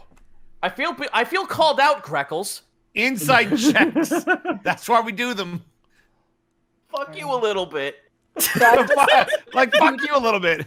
Who do you guys want to call first? Well, we I had think the most Ophelos votes. is like the favorite. Osfellos. Yeah, Right? Osfellos was the most voted for. I'm gonna be on insight check this time. I have no questions for this person. What is this? What is Same. this? What is this? What are these soft rap beats in the distance? Getting closer. Why are you like this? Yep. Oh, baby, on the rim I don't know. Daddy's Mom, working Mom, inside check, dude. I don't know, Nadine. Mom and Dad conceived me in the weird alignment of the planets or some shit. I don't know. Okay. It's really all I can tell you to explain it.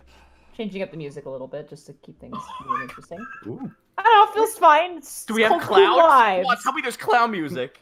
Cool No, vibes. we're not getting clown music. please, Right. Afro Circus. Please. So you guys sit down. Kay is actually having a lot of fun with this at this point. She's just like she's got like a stack of paper. Of course she's Everything. having fun. She's encompassing chat right now. Okay, time out. Can I insight her actually- when we announce that we're getting the kind of cute guy? Sure. Yeah. Go ahead. I am roll so insight. curious, just cause. Nat 20. Natural 20. She gives you a nod, like, yeah, you made the right choice. Fantastic. Would you now? Borky in his mind believes. Should we give the option of letting us choose what he wears? Like what? What is this? You don't have that power. except I for know. Scarbles. It's too much power. That's mostly Garbles? No, Scarbles. You have to I'm just. mandatory wear clothing at all hours. Yeah, it's true. We do have to get her in another trap, guys, and duct tape her to a stick No, so we can we're give her we're a gonna wash. have to get her like a baby harness, like on the back of Helga. Yeah. Alrighty. Give You guys sit at the table. About an hour passes after you guys start sending out the call for them to come in for the interviews. You see slowly as the door just kind of opens a little bit, and you see this face kind of creeping out. This sort of smooth, bronze-colored face. This is the interview, yes? Yes. Yes, And please the come door in. opens. You see, how do I describe this? You see a maybe slightly taller than you, Panic, very gaunt tiefling man with long limbs. Like notably his limbs are pretty long. Gangly would be the way I would describe him. And he's wearing a bronze faceplate. White hair kind of cascading down and a set of 4 horns that kind of roll back in the head. You see he has a large tail, which just seems to have almost like a brass cap at the end of it, because there seems to be an additional little attachment to it as he kind of very, very politely but nervously kind of walks forward. I would say, Panic, because of your study of tiefling origin, I want you to roll a religion check with advantage. I was kind of hoping he would float over, just to add to the creep factor. What if he stopped and just Religion started with what if he cartwheeled to us? Religion check is going to be a 25. God damn, I've been rolling hot. He looks like he has descended. He looks like he. What? Nothing. Oh, Sorry. okay. That's what I'm sorry. He looks like he has descended from a bone devil. Ooh. Is his skin like white? White, yeah. Bone white. Oh, Tell me more about the Bone Devil. So, are you going to the bone zone? Are you going to bone down? Ah, bone Da-da-da-da. he just Bone it down! Guys, I'm not gonna lie. All I can think of is Fred from the Cowardly Dog. He just creeps in. Creeps in. Naughty. All right. You must be a Swalos. Please take a seat. Of course. Okay, so you say Kinda he's walks wearing over. he's wearing a bronze mask. Now I need to ask: is it the smiley face mask or the frowny face mask? It's like a peaceful face mask, kind of neutral tone. He's wearing a very nice, almost like butler-esque kind of top, with black pants and a set of very, very nice shoes. He's got like a bow kind of tied. He's definitely dressed for the part. Obviously dressed to impress. Weirdly matches with the bronze faceplate and the white skin. As he goes and he sits down, his tail kind of swings up next to him. And you see now the brass cap is actually to prevent his stinger from hitting someone. Oh, Yeah. Oh, I would love to see this dude fight. I think in my head, but I bet Ith can hear it. I'm just like, fuck. I want a tail so bad. That looks so cool. Oh, you just hear a response. Can we do? Oh, sorry. Can we do first impressions insight or? Sure, absolutely, yeah.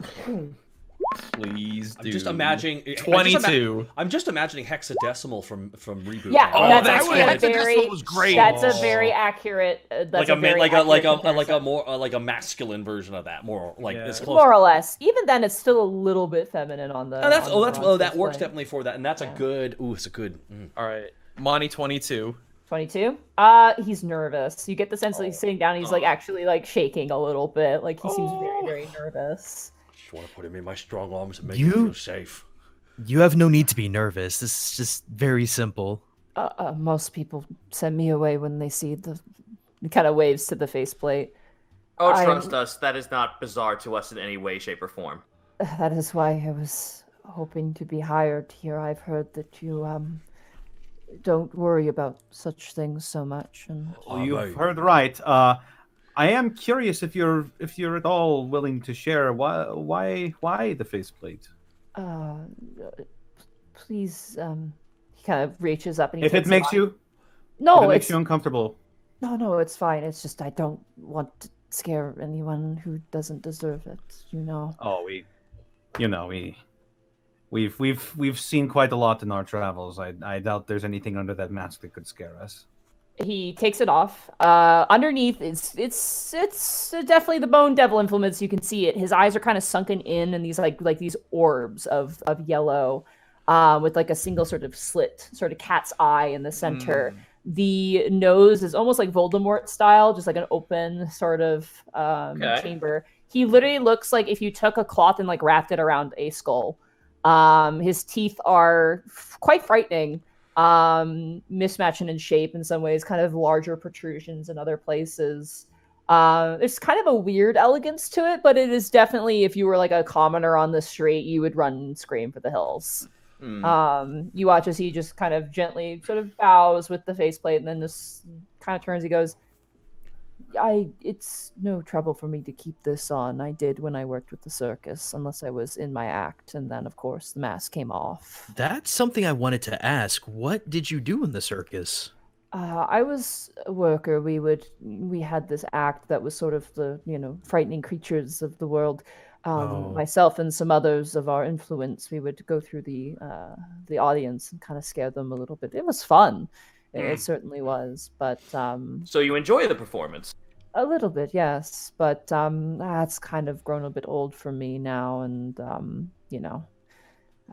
exciting life has kind of become a bit more stressful than fun over time, and I decided I kind of wanted to move on. Understandable. Quick question for you. Are you? I'm gonna give you a what-if scenario there. Okay. Okay. Now, say it is 1 o'clock and it is past checkout, and there's a gentleman in his room who won't get out, no matter what, and then he threatens someone, what do you do? Well, I would immediately notify whoever you would consider in charge of your establishment if you're not here, and if you don't want to be bothered while you're here, I would consult them. Then I would notify our guards. Your guards. I apologize. I'm so used to the circus. I would notify your guards and see if they can assist me in any way, and if there are any damages, if there's any rapport, I would write up a report and make sure it ends up in your lap. Professional. Okay, it's just really concise answer there. I am no stranger to liability and concerns of such things. But can you hold yourself on your own if it came to conflict? He kind of turns to his tail. I have in the past, yes. I prefer not to, but if I must, I know how to. That's good to know. Very good to know. Okay, this has been. You'll be the first ever. What did you call? What was your particular type of tiefling again called? I believe It's a bone devil. Oh, that's awesome. That is awesome. That is an awesome name. And by all means, even though if you do feel the need to put on the mask, by all means. But I will say, in our establishment, if you wish to have it off, you are welcome to have it off at any given point. I do prefer to keep it on, and I hope that. That's no problem. That's no trouble either way. Excellent. Thank you so much. You watch as he kind of puts it back on, and it doesn't really muffle his voice at all. Actually, he's clear as day. Is there anything else you would like of me? Any other questions I'd be willing to answer? I just had one question. This is for the innkeeping staff applications.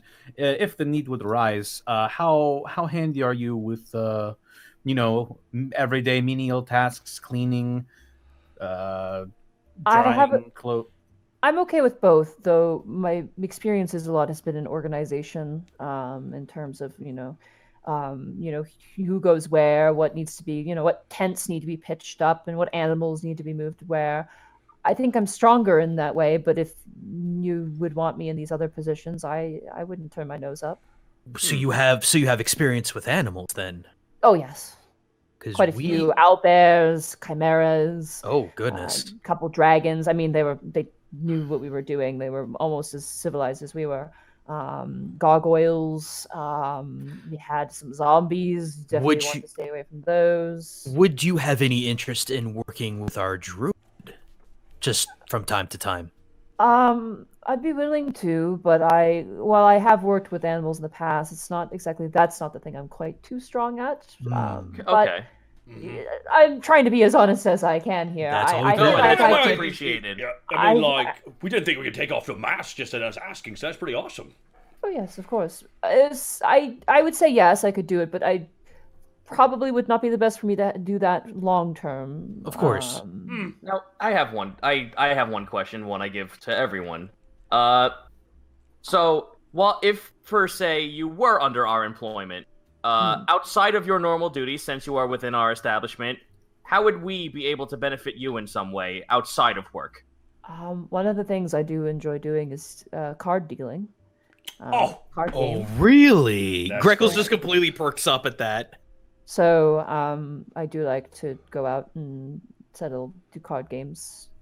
You and I are gonna get along just fine. I'm a man of the game of dice. I'm not sure if that applies to you as well. Not really. Mostly cards, but I do like playing dice games on occasion. The other thing are tricks of the hand, magic. As since we were the circus, there was. Oh my goodness. Well, I have no other questions, gentlemen. None at all from me. I mean, not really. Thank you so much for coming in. I mean, that's for me at least. Penny? Oh. Yes, and absolutely. Thank you for coming in. Thank you so much. I think we're done here, and we'll get back to you as soon as we've come to a decision. Excellent. I hope to hear back. You watch as he kind of stands up, curtly nods, and makes his way out, the tail kind of swinging to the side. Can I insight him as he leaves? Insight. Yay! What a strong lead. Son of a bitch! It's a net one. Oh, right. It's insight. Never mind. When he took the mask off, he just fucking wall-eyed, then stayed that way the whole time. So anybody that sees Remy is going to see Remy very unsettled. Well, guys, What a consummate strong professional. A very strong start, yes. I really, really like this guy. Boys, I am digging this pick that we've made. Now, do you think that guy or the elf was thinner? He was definitely thinner. I'll have to go out on a limb and say that Os Fellows was definitely thinner. So we'll put him in a very glowing part of the list. Definitely, Just I think. above game, I want to see him at like a Chuck E. Chuck E. Cheese? Yes, I just want to see him like in a little kid, like a little corner kid car. Yo, listen. I am super okay if we demask Ball Guy and it's this guy. Oh my god. Hate Ball Guy. The Mallow Mark dance. How could you not hate him? Monty, just on like a scale of like 1 to distortion realm, of the things that we've seen or that they've seen, how weird does this thing look? He looks definitely like he's not like you vomit when you see him, but it's like a bit unnerving. So like this is one of the things where you want to push a sandwich up to his mask, essentially. 8. So skinny. Well, it's like he's not a terrible person, but he looks like a terrible person, if that makes sense. Got it. Okay. Unfortunate, but it's there. So then Remy's just going to be off-put, which is why he wasn't able to read him. For context, this is what a bone devil looks like. I just put it in the Discord. Mm-hmm. Yeah, oh my god! Fuck yeah! Yeah. They're super really fucking weird. They're And so, super yeah, Remy cool. doesn't know whether to kill the thing or just be like, yeah, what they said. Dear God in heaven, it looks like something that I would see in Starship Troopers. I would. Or the I was fucking thinking. alien movies. He doesn't look exactly like it. His tail definitely has this segmentation, like the spinal column, but it actually smooths out near the end. He's only got one little jagged point. And his nails are kind of long, not that long, but use the same sort of gradient taper into like the pinkish red as well. And his face is like I said, it's humanoid, it's gaunt, and he does have kind of the sharp teeth, but they kind of no wings, so Think like a xenomorph from. Oh, one sec. I got drop out. Get back in. 1 second, everybody. Yeah. I'm back, baby. Okay, Hello. cool. Yeah, like when you think Tiefling and you think of the devil that they're associated with, don't ever think the devil itself, because they're never gonna have all the features that the devil have. I'm gonna say this, that when I look at it, I'm just imagining, okay, we have to send Scarbles in after it. Beep, beep, beep, beep, beep. It's getting closer. all right. So your next employee to interview, you have Opal, Old Teapot, Cappy, Pearl, and Kirby. Let's rip the Band-Aid. Get old Teapot in here. Let's do old teapot. All right. You guys sit down. About 20 minutes pass. You guys pour out some more water. Kay is like got a stack of papers next to her at this point, and she goes, "How do you want me to file these?" What? We honestly don't know. We actually don't have a filing system just yet. I don't know. Well, Well, I guess maybe your researcher can file that. She kind of sets it off to the side. Mm-hmm. Eventually, you hear the door open. It kind of gets thrown open, and you see a hobgoblin wearing a tight bun, like really tight, sort of old-fashioned, ye old churn thy butter kind of bun, of gray hair. She's kind of got this underbite, as most kind of goblinoids tend to have, and a big eye patch over her right eye. Oh, kick ass. Okay. She's wearing like an apron and dress, and she walks in, and she steps in, and she's definitely got a step to her, back straight, head forward, and she kind of sits down, and she goes, "This is for the job." Okay. How tall is she, by the way? She's like 5'2", 5 foot. Bigger Yeah. than regular goblin. Okay. Yes. Yeah, so she's Hobgoblins are definitely bigger than goblins. Yes. yeah, they're like the They're the human of goblins. yeah. So she's pretty short, but she's stocky. She's got some oomph to her. Her forearms are notably quite muscular. So Kurt, think of it this way: Goblin is like short. Hobgoblin is like human sized, and Bugbear is like large version, like orc sized. Okay. Cool. All right. So, ma'am, based on your bio, we have noticed that you have left your life as a legionnaire. Yeah. Very well. So tell us a little bit about your experience actually working on the deck of a warship. Yeah, mostly cleaning, scrubbing, bringing in the sails, bringing out the sails, running to port side, running to starboard side, back and forth, you know it. But I got it done. So you're used to the monotony of getting all the tedious work done. Oh, yeah, you gotta, or else you'll go crazy. You had a question, Borky?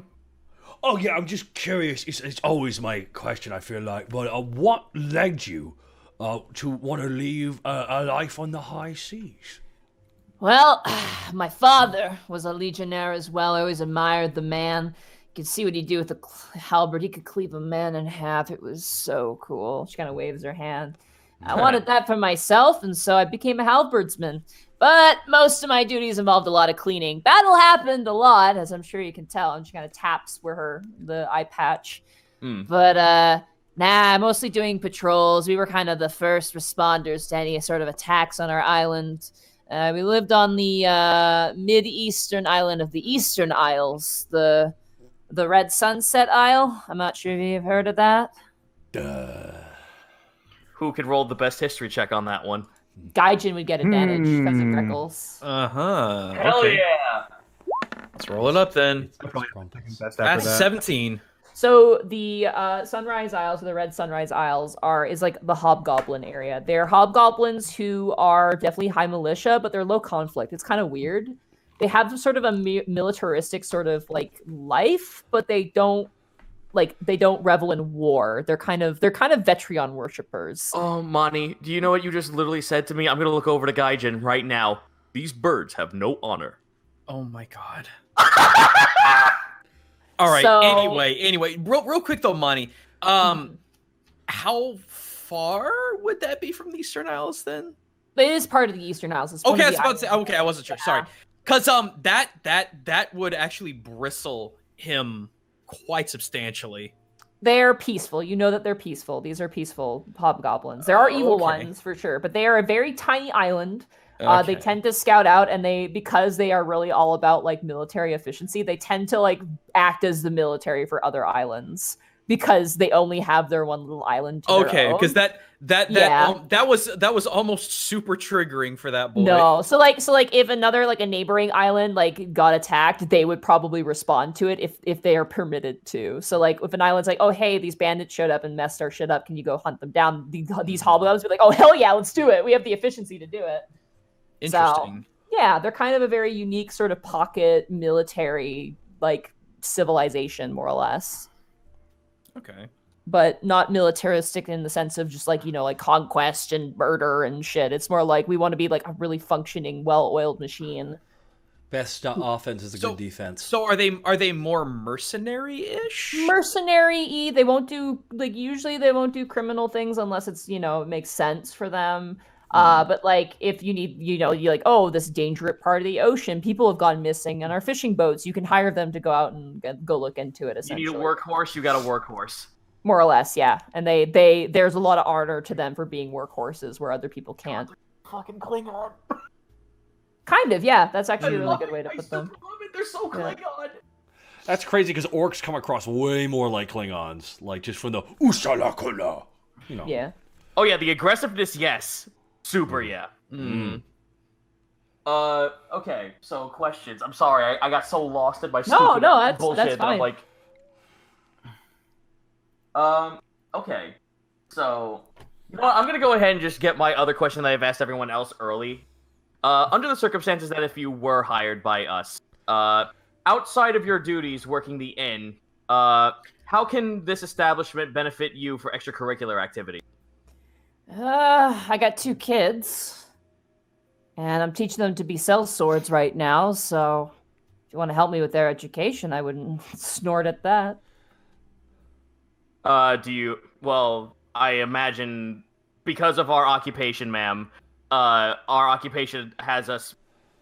I guess we are sellswords. I guess we could tutor them if that benefits you. Well, we're not really sellswords anymore. I mean, we work for the city. We are adventurers, though. Yes. Adventurers that work directly under a member of the council. I Well, then you apologize. know- I had a militaristic background, ma'am, so that kind of struck a chord for me. Understandable. I can see how you hold your head. Man, I'm happy. Man, Task is smiling genuinely. Like, fuck yeah. You mentioned you have children. Are you married? Yes, I am. Both of you living in the city? Yeah, my husband's a merchant, so we probably won't need a room here, but... All right. Fairly self-sustaining.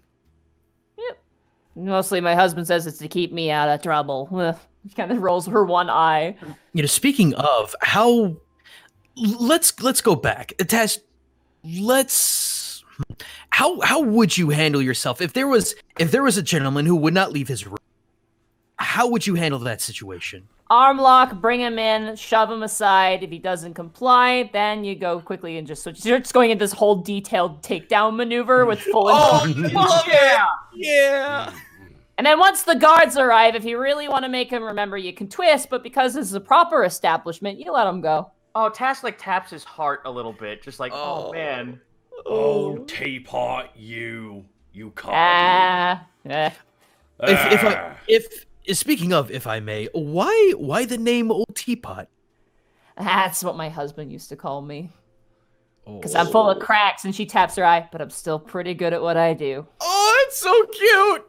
If you don't mind me, ma'am, I know this might actually be biting into a little bit more of a past that you would not like to speak of, but I'm actually very curious. I know I've been told that hobgoblins have a battle name, and once you go outside of the comfort of battle, you take on a nickname. May I ask what your battle name was? I'm afraid I can't say that, son. I gave up that name to my legion by leaving. Understandable. Yeah. Cool. Then we will gladly respect that you wish to stay with that name. Here I was thinking you're going to ask me about my eye. I mean, would you be opposed to telling us the story? Not really. It got bitten out by a deep scion. That's awesome! Ooh. The fuck is that? The Task says that with like enthusiasm. Like, what the fuck is that? Oh, they're these losers who make pacts with krakens. What? Whoa. Does this ring any bells? Yeah, they're ugly motherfuckers. You would not believe it. Roll a Arcana check, I guess? I could also be Arcana saying the name here. wrong as well. Let's Deep Scion. It's fucking wild.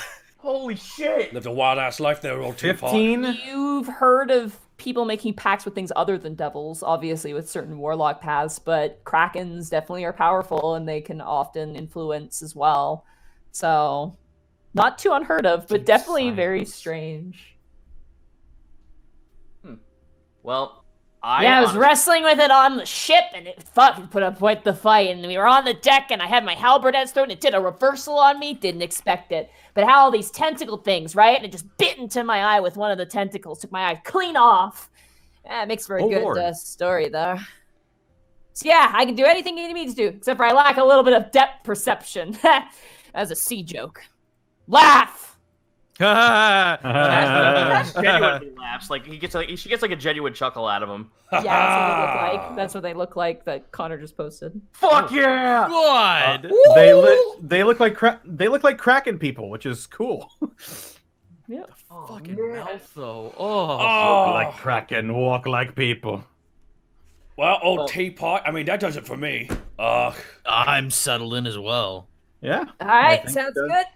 Let me know what you boys think, and I hope to hear from you soon. Thank you very much for your time, ma'am.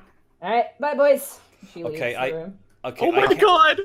I gotta say this right now, guys. If her, Helga, and Skinny form the new Golden Girls, I'll be happy. Yeah! All right, so now it's my turn. Hang on. Yeah, 21. Come on. Yeah, definitely rough and tumble, but she's not like Helga where she's still kind of got a lot of the gas. She definitely has the technique, but you can tell she's taken some damage over the years, and she probably boasts quite a bit, but she's probably able to hold her own, but she probably is not like a fierce combatant anymore. So How well, because she's no longer on the battlefield and she's swabbing the decks, so to speak, how well does it seem like she'll be able to adjust to not having combat anymore? Oh, And she'd be how well- fine. Okay. Yeah, you get the sense that she'd be pretty fine. I mean, she'd welcome like some excitement, but she probably wouldn't instigate excitement. You get the sense. Remember that scene in Rick and Morty where like Summer and Rick are super jacked? I imagine her and Helga doing that to a bad guy in our business. Yeah, I could see that. X gonna give it to you. There's a fucking Orin clergy member right there. Bitch, please! Knock, All right. knock. All right. So you guys have just- Opal, Kathy, Pearl, and Kirby. Just so you know, Nadine, I did order some food earlier, so it will be here in about 24 minutes. All right, can you hold off on eating it until we're done? Oh, yeah, I'll hold off on eating. I just have to go down to the door and grab it. All right, that's fine. Okay. All right. So who do we Just want? let me know when you're Don't hit the stepping up power and button going. when you get up. No, Yeah. I'm... Okay, guys, I cannot put my legs any further away from that thing like I have right now. You could leave the room. I Alrighty. could, So- Bosco. You guys have Opal, Kathy, Pearl, and Kirby. Kirby. Pearl was on most lists, so why not Pearl? Yeah, I Pearl? want to check out Pearl. Okay. Yeah. You see, I've been getting sent fan art of Pearl because Pearl, as you guys remember, as she walks through the door, was one of the classmates of Meryl's when you guys went there. Oh. Yeah. Oh. She was one of her classmates. She walks through. She's wearing a very cute dress. Big lizardy eyes. She's quite cute. And she makes her way. And she's like, "Hi." Yes, hello, ma'am. Oh. Oh, Not go on. even- Don't we Go go and on? have a seat. Okay. She kind of scampers down and she sits down. Her tail, which is quite large, kind of flops to the side. She kind of What? settles into her seat. Monty, I have to know: are both eyes locked on us, or are they kind of going in places? They're looking forward. Yeah. Okay. Yeah. So, ma'am, I see you are interested in working in as an innkeeper for us. Yeah. Meryl told me about it. Ah, that's excellent. So word of mouth. Mhm. Now then, let's see here. Current resident of Alivast after graduating formal education, she's now looking for honest work. So we do remember seeing you at the institution with Meryl before. Yeah. Odd question on left field. Were you the one who kicked that person in the dick? He taught me to. She points towards Panic. Hey. Hey. Hey. Aw. All right. So tell us how you feel you would be able to withstand in a situation of like doing your duties, like cleaning up, tending to the rooms. Like, tell us how your process would be. Well, usually I set a list out, and then I try and get that list out based on the priority of the items at hand. Obviously picking and choosing my battles, but making sure everything gets done on time as soon as possible, without rushing. Of course, I don't want to make a half job. Of course. Professional. Okay, I'm gonna throw you a what-if scenario here. There's a gentleman who won't get out of his room, and he runs at you with a knife. What do you do? Yell for help. Okay, kick him. Wait, no, kick him in the dick. And she. There we go. That's what I'm talking about. There we go. Borky just pounds the table. Okay, good. That's it That's for me. the answer. Kay is like writing notes and slowly turns up and looks to you guys and mouths the word. Turns to you, Remy, and mouths the word. What the fuck? And then goes back to. I just mouthed back to her. I don't know. Ultimate takedown tactic right there. Though, yes, you did have it right, miss. We would like it if you were able to get someone who is better equipped, like a guardsman or whatnot. But course, if worst case scenario, it would be if you have no choice, right there in the pills. Actually, if I confess, I'm actually better at biting people. I know that sounds weird, but I have a really strong jaw. Not at all. I can see that, actually. Thanks. So I might bite a person if they tried anything. What are your interests outside of working at an inn? Well, I really like baking. I really like bug collecting, and bird watching. I like outdoorsy things. Oh, well, there's two birds right here. Borky just points at them. You're funny. Look at them right there. Remy's gonna glare at Borky. Greckles will join. Yeah, right there. Look at them. They're so Do have- angry when they're hungry. We do have two isopods sitting down in our basement, pets. Really? Those aren't Yeah. really bugs. They're crustaceans, though. Ah, well, shut me down. I'd rather not. I'm trying to get a job. Tash just like holds his hand up to her, like, "No, it's fine. I'm playing with you." Like he just like gives her like it's a joke. Don't worry. Right. Okay. She nods, kind of confused. All right. So while working for us, you told us about your extracurricular activities, but how do you feel we can benefit you as an employee in this establishment? Well, I'd like to continue my education in the new year. So maybe some benefits to that, some time to study if I need to. Well, we Later are on, having of a course. librarian brought in, so that may assist you. Oh, I'd love access to a library. That'd be great. You would, of course, be able to have all the access to all the facilities we have here. Awesome. Yeah, I need a place to live. She kind of scratches the back of her head. You're homeless. Well, no. I have a home, but it's not great. Please tell us about your living conditions so far. student living. She just looks at you just completely like that's all she needs to say. Unfortunately, that goes over my head, but that goes over Task's head. But me as a person, oh my god, you poor child. In Remy's head, he's like, I don't understand what's wrong with the facility suites. I live above a chicken butcher. It's not great, but it's a roof over my head, and I don't really spend much time there usually, so. Understandable. How much he kills the animals right below you? Yeah, in the morning, about 6 a.m. Okay, so like, do screams wake you up? Sometimes. Nerves of steel, this one has. Nerves of steel. Looking hard over the board right now. Yeah, like everyone looks at Borky. We have, guys, we have soundproof rooms, remember? Yes, we do. It's true. Well, Seems simple enough. All right. Well, thank you so much for coming in. Thank you. All right, bye. She kind of stands up and she leaves. We'll tell you. We will let you know about our decision soon. All right, she's gone. General insight check from anybody? Oh, yes, please. All right, go ahead. This is all I can do.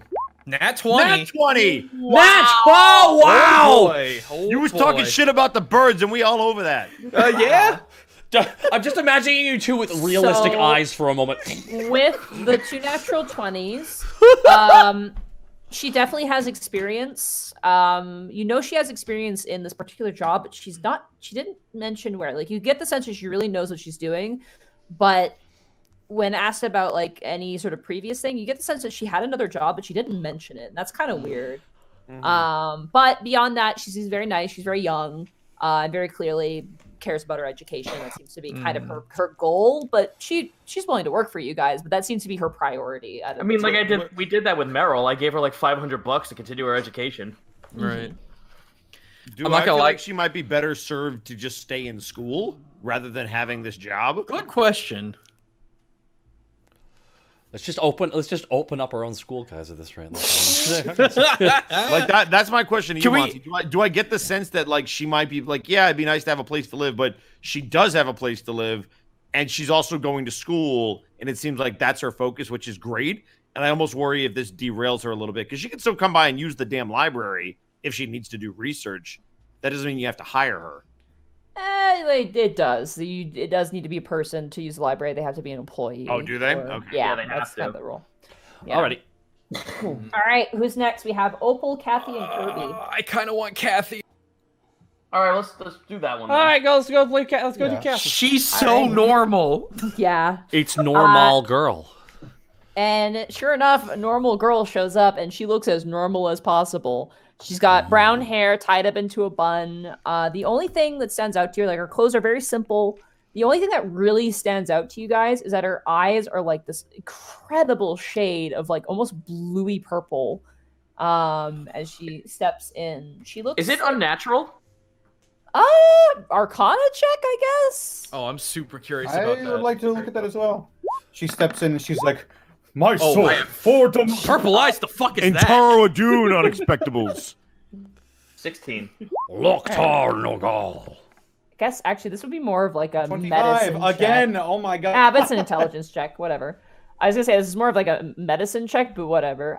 Definitely a very unique set of eyes. You both have not seen this before. It could be from a specific like region. You're not sure. Huh. Yeah. Okay. Take it away, Grex. So, please sit down. Okay. She sits down. So, tell us a little about yourself. My name is Kathy. I'm from Tricadia originally. I came here. Borky's like scratches off the list. I'm here just for work, simple work, place to stay. Mm-hmm. Don't mind me asking, what region of Tricadia? Southern, Ah. southeastern Tricadia.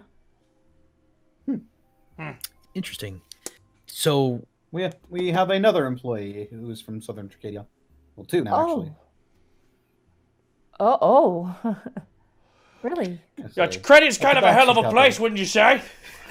Can somebody just hand her something made of silver real quick? Well, It'd be really great for me. Thanks. you know what? I agree with you. There are some really scary people in Tricadia.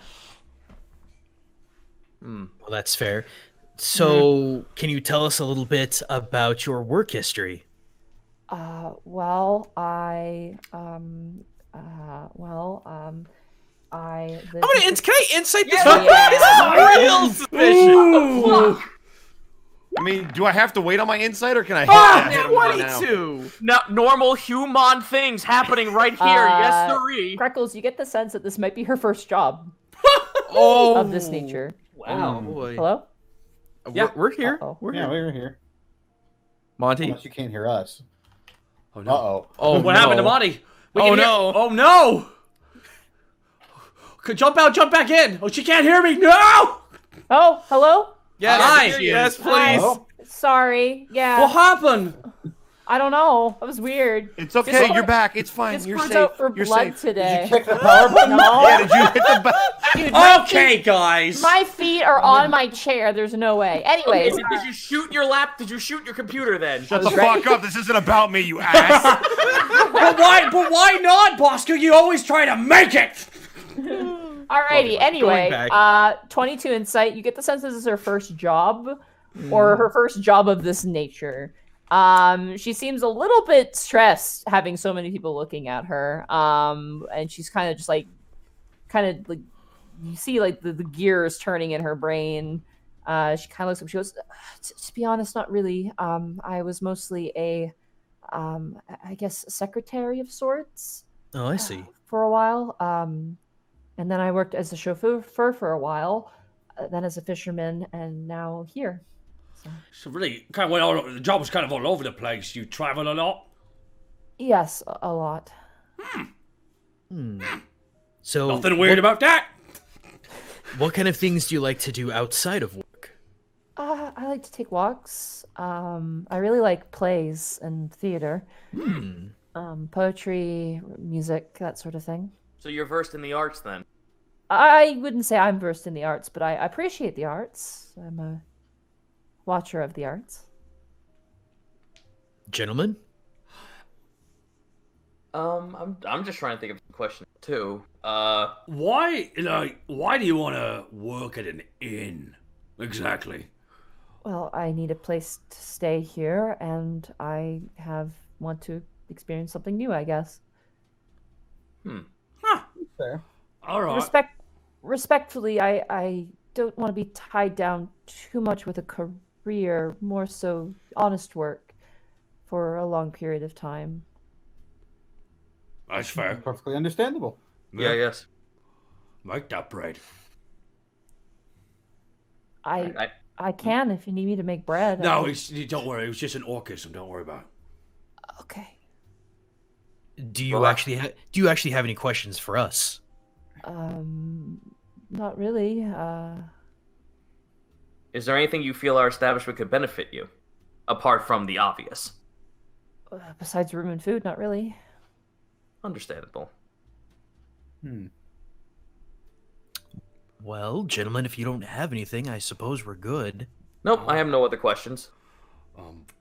Thank you very. You really got nothing much there, but as someone who has visited Tricadia, you have my sympathy. Thank you, Simpy. She kind of stands up. Greckles kind of shoves his way in. It's just another orc euphemism. It's fine. Oh, okay. Thank you so much for your time. She bows and she turns and she leaves. All right, Oh my God, turn. what a wild. Let's call. go. 22. 22. Oh, please There let me is jump in on that. obviously more there than what meets the eye, for 21. sure. Oh, I'm so curious. In terms of like she's hiding things. She's giving you the answers that you guys are looking for and not deviating too hard from that. Okay, but is that in like a I have stuff to hide way, or I've had this prepped so I know what to do? Is she damaged goods? It's definitely in the sense that I have something to hide sort of way, but it seems more at her, all in her hands, not really something of your guys's. She's Dude, she's such a fucking vampire. Let's just be real. we're in the middle of the damn day, though. During the day. Yeah, we're outside during the day, so that's There's dampiers, okay? Half vampires. Wait. There's daywalkers. Daywalker! Oh shit! There's no way to tell. I was gonna say because I have experience with lycanthropes. Damn it. Wait, let's put her in a movie with Ryan Reynolds to see if it sells. It's the only way. Oh my god. All right, continue. Oh boy. Who's next? You have Opal and Kirby. Yo, we should get Kirby for Monty's sake. Let's get Kirby. Yeah, let's do Kirby. Want to do Kirby? Okay. Bust through the fucking wall. Like a Goliath-sized fucking man just bust through the wall. Poor you. All right.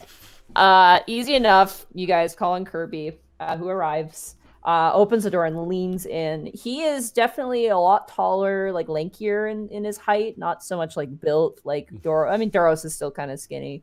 I will say this for Connor's sake. Nothing like Oz. Nothing like Oz. He's a bit thinner. He definitely gets more of the stone giant part of the Goliath bloodline in him for sure. His markings, he has underneath his eyes are almost like two like sort of globules that go into tears that kind of run down these sort of gray markings. And then there's one that kind of drips down from his forehead a ways down the bridge of his nose and stops there. He's wearing very nice, simple garb, simple sort of jacket and pant combo.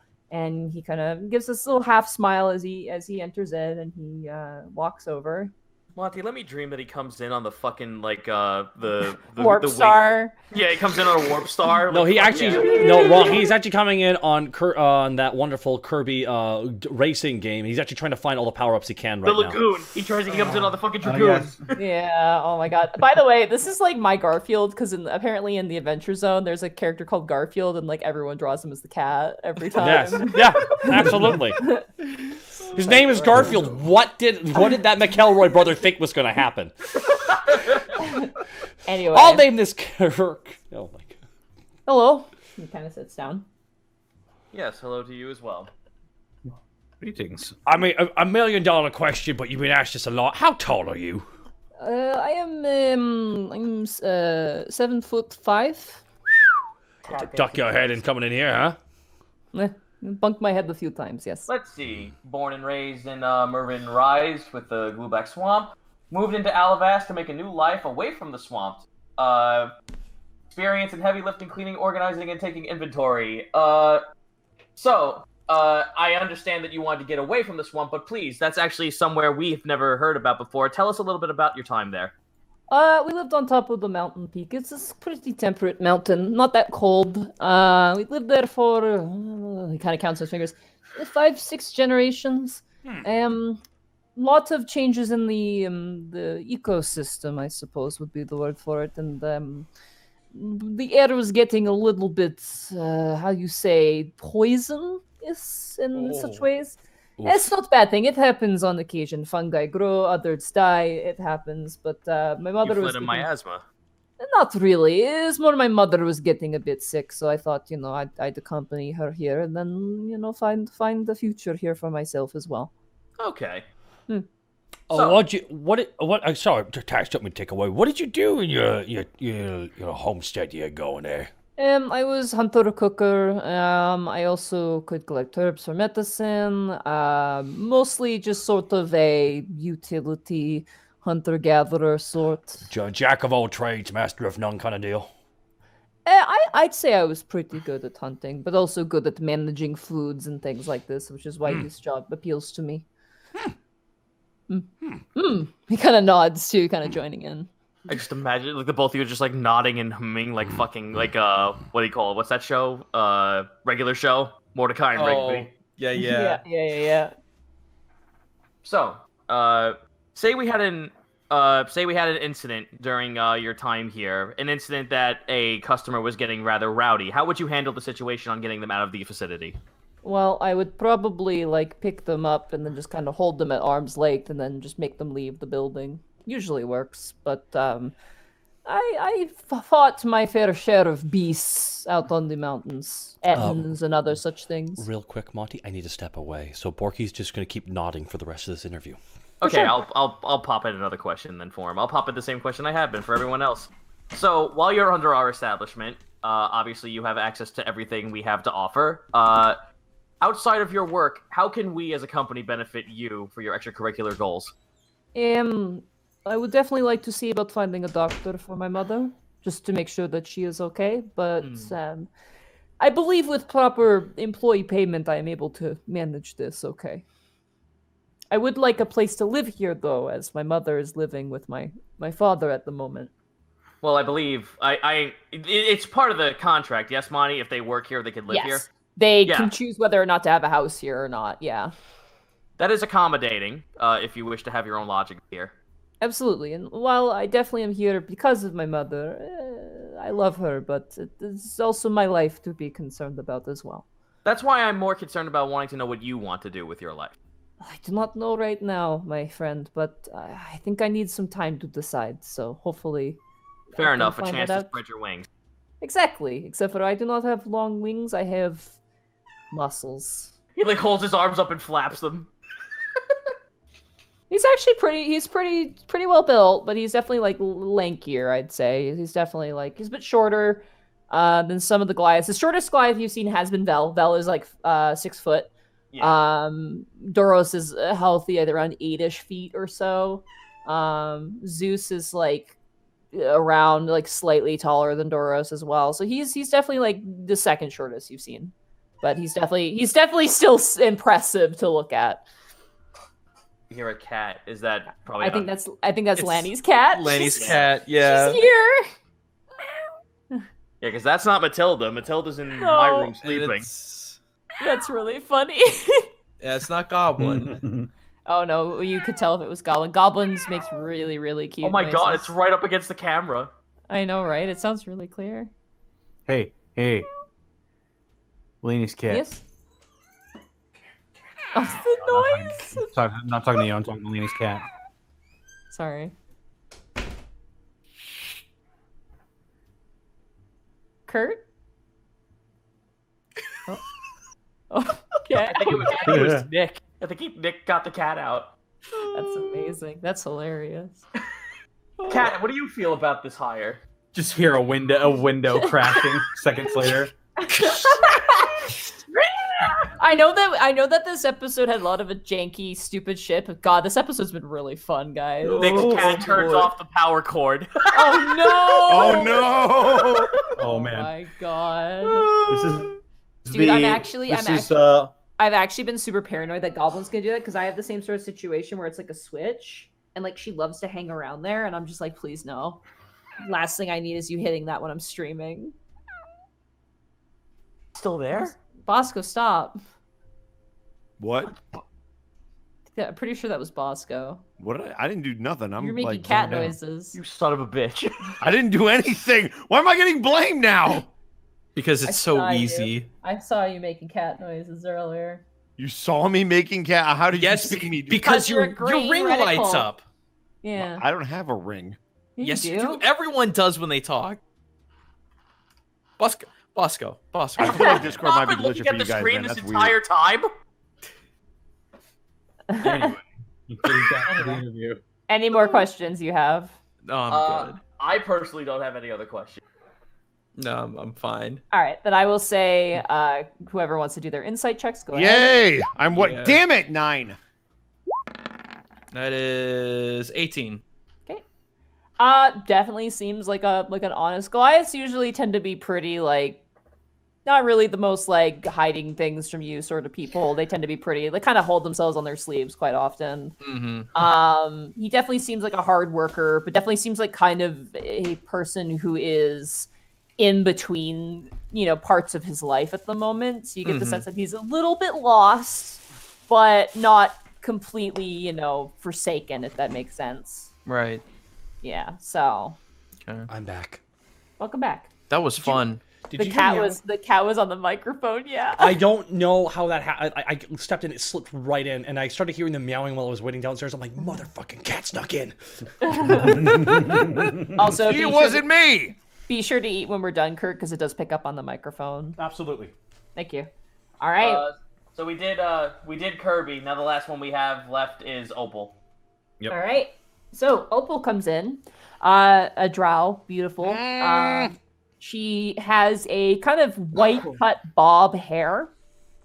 I'd say almost like speaking of Star Trek, Vulcan almost style sort of hair. Oh, right. Long ears, dark complexion, and no. Usually you see kind of like a white freckle, but no white freckles at all with her. She kind of walks in. She's wearing a very simple, almost like reddish maroony color kind of robe, and she kind of walks in, seeming a little bit lost, but walks in nonetheless. Take a seat, man.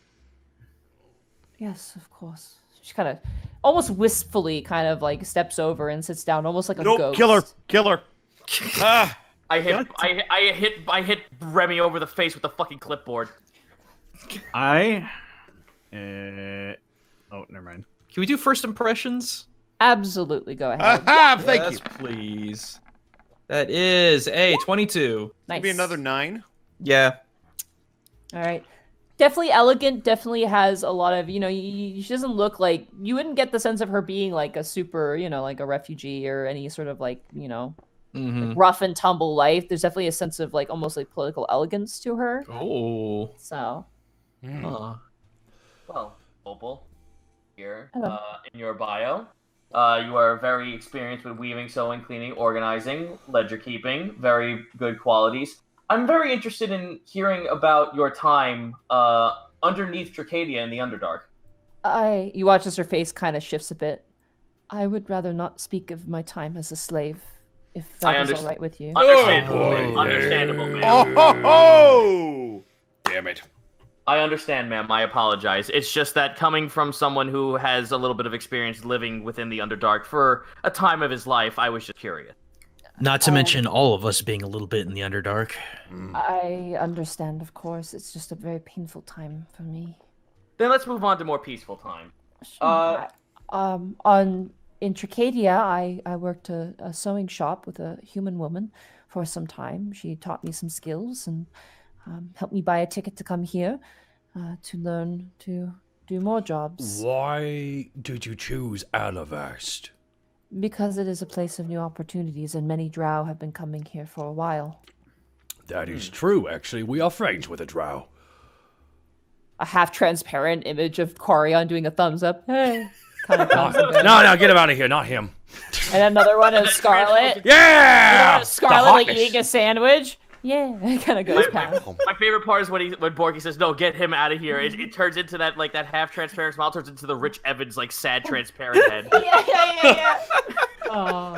Can Rich Evans audition for a role in our job? So I came here looking for work. It seemed like the best place to come. That seems fair. What are your hobbies, ma'am? I like to sew little stuffed animals for children. All right. Well, being a part of our establishment, you'll have access to a lot of our amenities here. What would your main goal be outside of obviously getting the basic employment? What would your main goal outside of work while living here be? Well, I'd like to understand more about surface life, social abilities. I have interest in perhaps working in a more political position, as I used to before I was a slave. But for now, I have vested interests in cleanliness, cleaning. I would like to make soaps at some point. Ooh. Quick question. You said you have political experience. Can you elaborate in a way you feel comfortable? I guess what would the equivalent be here? Just try your best.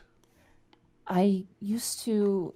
What would the word be for this? I mean, I'm an orc living in here in this society, so I mean, during trials, there would be record keeping. A stenographer. Sort of, yes. I had a partner who would paint images, and then I would write what happened in those things in Undercommon, but Oh man, my skills in that are not so strong anymore. But it is something I had some pride in, yes. Excellent. Now, just for we've been asking this question to a lot of folks, and we just like to hear your opinion on this. Say there was a little bit of an altercation in one of the rooms, and a rowdy customer was not leaving the vicinity. How would you handle an aggressive customer? I do, confession-wise, keep a dagger on my side. We do not shame that. That is a very wise thing. But I'd prefer not to do that against a customer, much less it comes back to you. Usually in situations, call for help if possible. If not, remove myself from the situation. If you were under any sort of attack, we would like it if our employees actually were able to defend themselves. So if that ever came to that situation, please know that we would never fault you for such a thing. I appreciate it. Money. Yep. Can I insight that? Because as an ex-slave, altercation, interesting. Ooh, I'm gonna jump out and jump back in. Sorry, you cut out there. 1 second. Yeah. Oh, I think it's just, Go for it one more time. Can you say that again? Yeah. Yeah. No, I wanted to insight specifically when it came to altercations, because as an ex-slave, that might be a big point of contention. All right, go ahead and insight. 23. Nice. It could be a fear of prosecution again in that regard. Like it could be just kind of a paranoia thing. If you recall, Quarion mentioned it, but the spider cult is a cult. Yeah. So, it's kind of that fear of being, dragged back to it that could, probably be It's the reason. PTSD at this point. Yeah, that was the big worry. So, Self-preservation, that sort of thing. Gotcha. Okay, sorry. No worries. Right. I personally don't have any other questions. What about you guys? I'm fairly good as well. All right. Out of curiosity, what part of Tricadia did you work in? Oh, I was from the middle. When I was brought to the surface side, the capital, Tricadia capital, the city. That Tricadia sure is a fun place.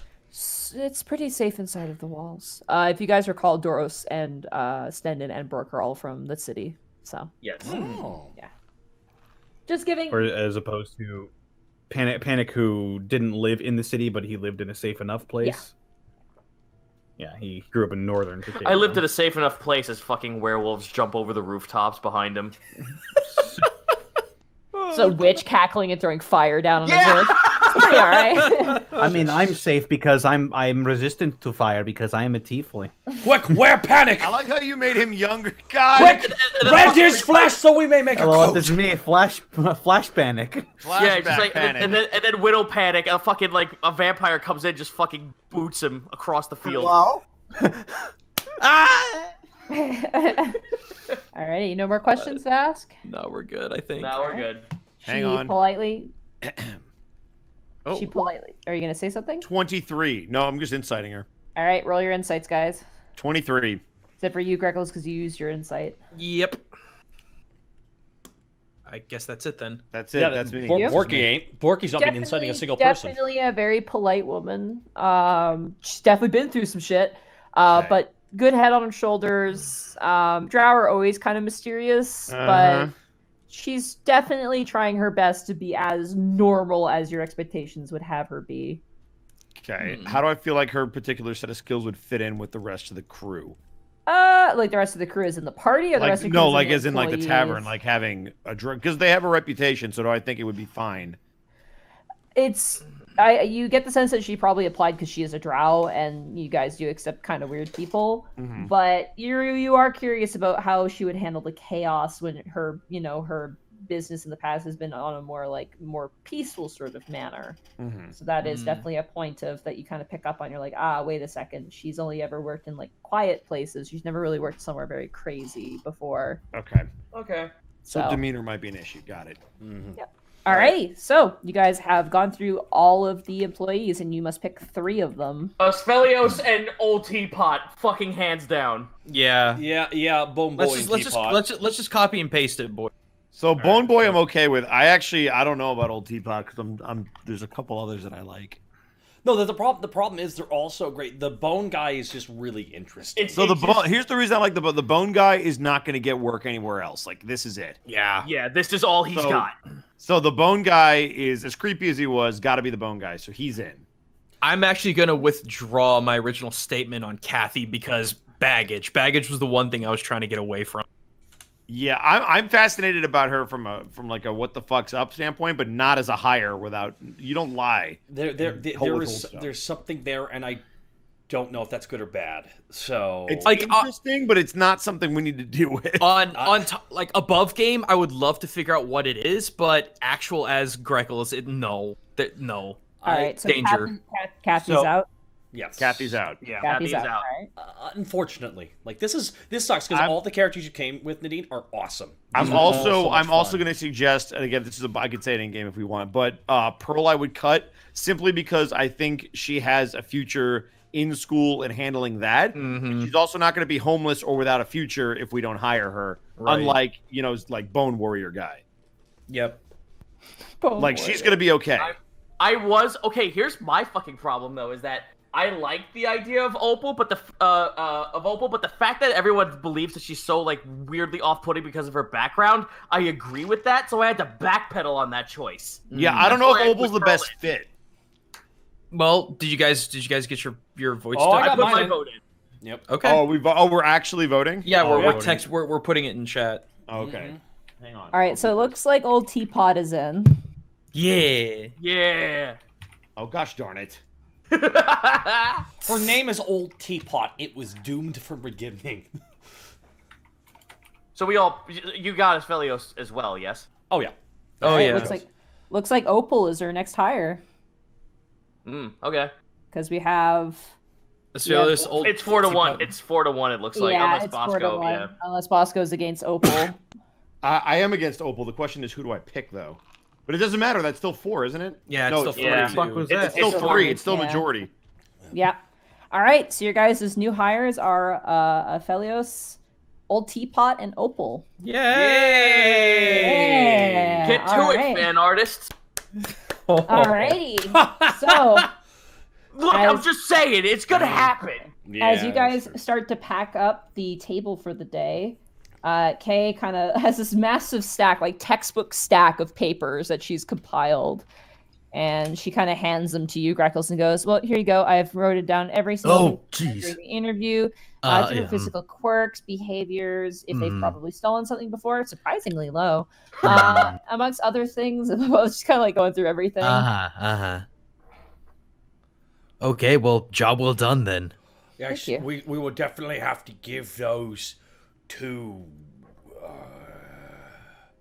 Panic. Gestures to Panic. Yeah. Sure. Just offload those when we get the librarian here. Oh, well, that was eventful, gentlemen. It's always a wonderful day when we hire new employees for our ever-growing business. Well, don't get too settled in, gentlemen. We have one more after this, and that's just going to take some time. Right. It's the druid. We got druids. That's true. Druids. You do notice in the courtyard a bunch of stuff's being like planned out with like chalk of where like plants and shit's gonna go, and there's gonna be a pond input as well. Okay, cool. The whole back area, with the exception of the temple, is being fully converted into a garden area. Oh, that's so nice to hear. One thing about do we have like the biggest establishment in the lower districts? At this point, I'd probably say, yeah, you guys have a very substantial place. We own this place. Guys, we are the hit of the lower district. This is our turf now. Okay. All I want to do is make myself more powerful. Is that normal? You're an orc, so yes. Yes. We are the lower district. I am bigger, therefore I am. Well, I think that, like Kay kind of said, I think that Mr. Doros is in fact in charge of the lower district, but that's just my thought. Way to just suck the fun out of it. Well, officially, but we are the lower district. Wait. This Kay. Yeah, you need to understand. And where does Doros sleep? In the Sweet Dragon. Well, It's true. sometimes. Because Sometimes. that guy who's in charge of the lower district is dating one of our employees, so... Real talk for a minute, Kay. This is something you're just gonna have to kind of shrug off as our general outburst. I am figuring this out. It's almost like Cole, but worse. It's like Borf and Cole had a weird baby, and it was really loud and green. I'm gonna shiver at that. Well, should we go have our... What time of day is it? It's like night at this point. Yeah, I was about to say, gentlemen, should we head off to bed? I want to go fucking like hang out with my son. I'm going to be What would be the closest region to the real world equivalent of Ireland in this world? Ireland? I don't know, man. Don't put me on the spot. Alivast. Fucking got it. Then I'm going to have an Irish coffee and go to bed. All right, you Why'd guys you have an Irish car bomb? do your respective things, and you guys head to bed. I'm going home. New employees and new investigations now falling upon your lap. And with that, we will end the session there. Well done. Bye, Austin. Austin. Love you, and we're sorry. This is 106? Not really. 106, correct. 4 hours, 8 minutes, and 31 seconds. God. Boy, Austin's gonna... He's gonna see that, and he's just gonna be like, mother... What happened? That's his first reaction. By the way, can I recommend an episode title? What's up? Get Grecked, because that's what fucking Brooke got at the beginning of this episode. He got Grecked. Come on, it can't just be that. We did. Oh, that was good though. I mean, if more people knew that the fucking like Greckles actually like make laser beam noises, I would have said pew, pew, pew. Oh. Bask in your glory. Oh, I want to stay humble though, because I don't want to. Inhumane. You stay humble, but I'm still gonna shower you with praise, you little bitch. Yeah, you did really well there, man. You Someone. Oh. Power bar. No, I'm joking. Going through all that. No. Froggy's mom said inhuman resources. That's cool. Okay. I like that. Human resources. God damn No one it. has ever done that in the history of Alivast. That sounds like something from Monsters Inc. and I love it. No, it's stupid video Well, game. isn't that nice? And I don't want to see any Paperwork. Don't forget, Panic. Always watching. Always watching. Who the fuck is the Wazowski of our group? Task! No. Borky, for sure. No, Borky's that guy who gets Sully? Borky is that guy who gets shaved. Sully is Greckles. Borky is the guy who gets shaved at the beginning. Okay, that's who Borky is. Ah, beans! Ah! Wait, so Greckles is the Sully? Yeah. Oh, That is so weird to compare. I know. I mean, I guess I could. I mean, The best and worst part about hiring new employees is that you guys get some really cool new characters, but on the downside, you can't have them all, and that's what hurts. Yeah. it hurts my us God. too. Oh my god, I just realized. I'm shocked we went with Erebus or whatever his name was. Enceladus, guys, Enceladus. please. I got close. We don't even know his name, and we hired him. If his name was Erebus, I'm pretty sure we should agree with what he's pitching us. I get it. Yeah, I know you do. This is you. I'm shocked we went with him. Who? Honestly. Yeah, same. Enceladus. The other, you know what? The other two didn't wow me. That was what I'm like. Oh, the middle guy would be great, but that's not going to happen. The other two are more practical for our current problems. But the way those interviews went, it was like, something about them was weird. I think the one thing with him is that he's definitely a more developed character than the other two, and I think that helped him out a lot. So what you're saying is DM bias. Well, Yeah, she was totally trying to get him I hired. picked him. well, the more his personality was a lot more fleshed out and like better overall, whereas the other two, Monty's got they had- quests and an assistant, and she's like, I need to use this. you know, he was gonna travel with you guys if you guys took that quest, but you didn't, so Well, now he's here. You know what, Monty? We would love to do more quest board shit if you quit getting us in legal trouble. You guys are beyond that now. Like you guys are level 9. Oh, we ascended, gotcha. We ascended. I'm just imagining all of us just slowly rising up in T-poses. That's my favorite thing. But it's like the Death Stranding trailer.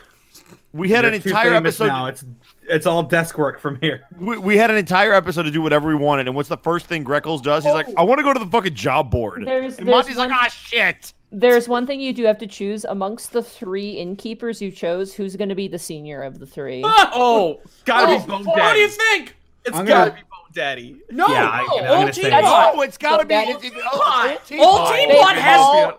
They all have the credentials to do so. I'd say probably not Opal. Honestly, Osfellos probably would have the most experience. I'll say that. So Teapot would just be an ass kicker. Yeah, Teapot would get the work done. I think Osfellos would probably. Listen, Borky, do you really want another Helga? Screw it.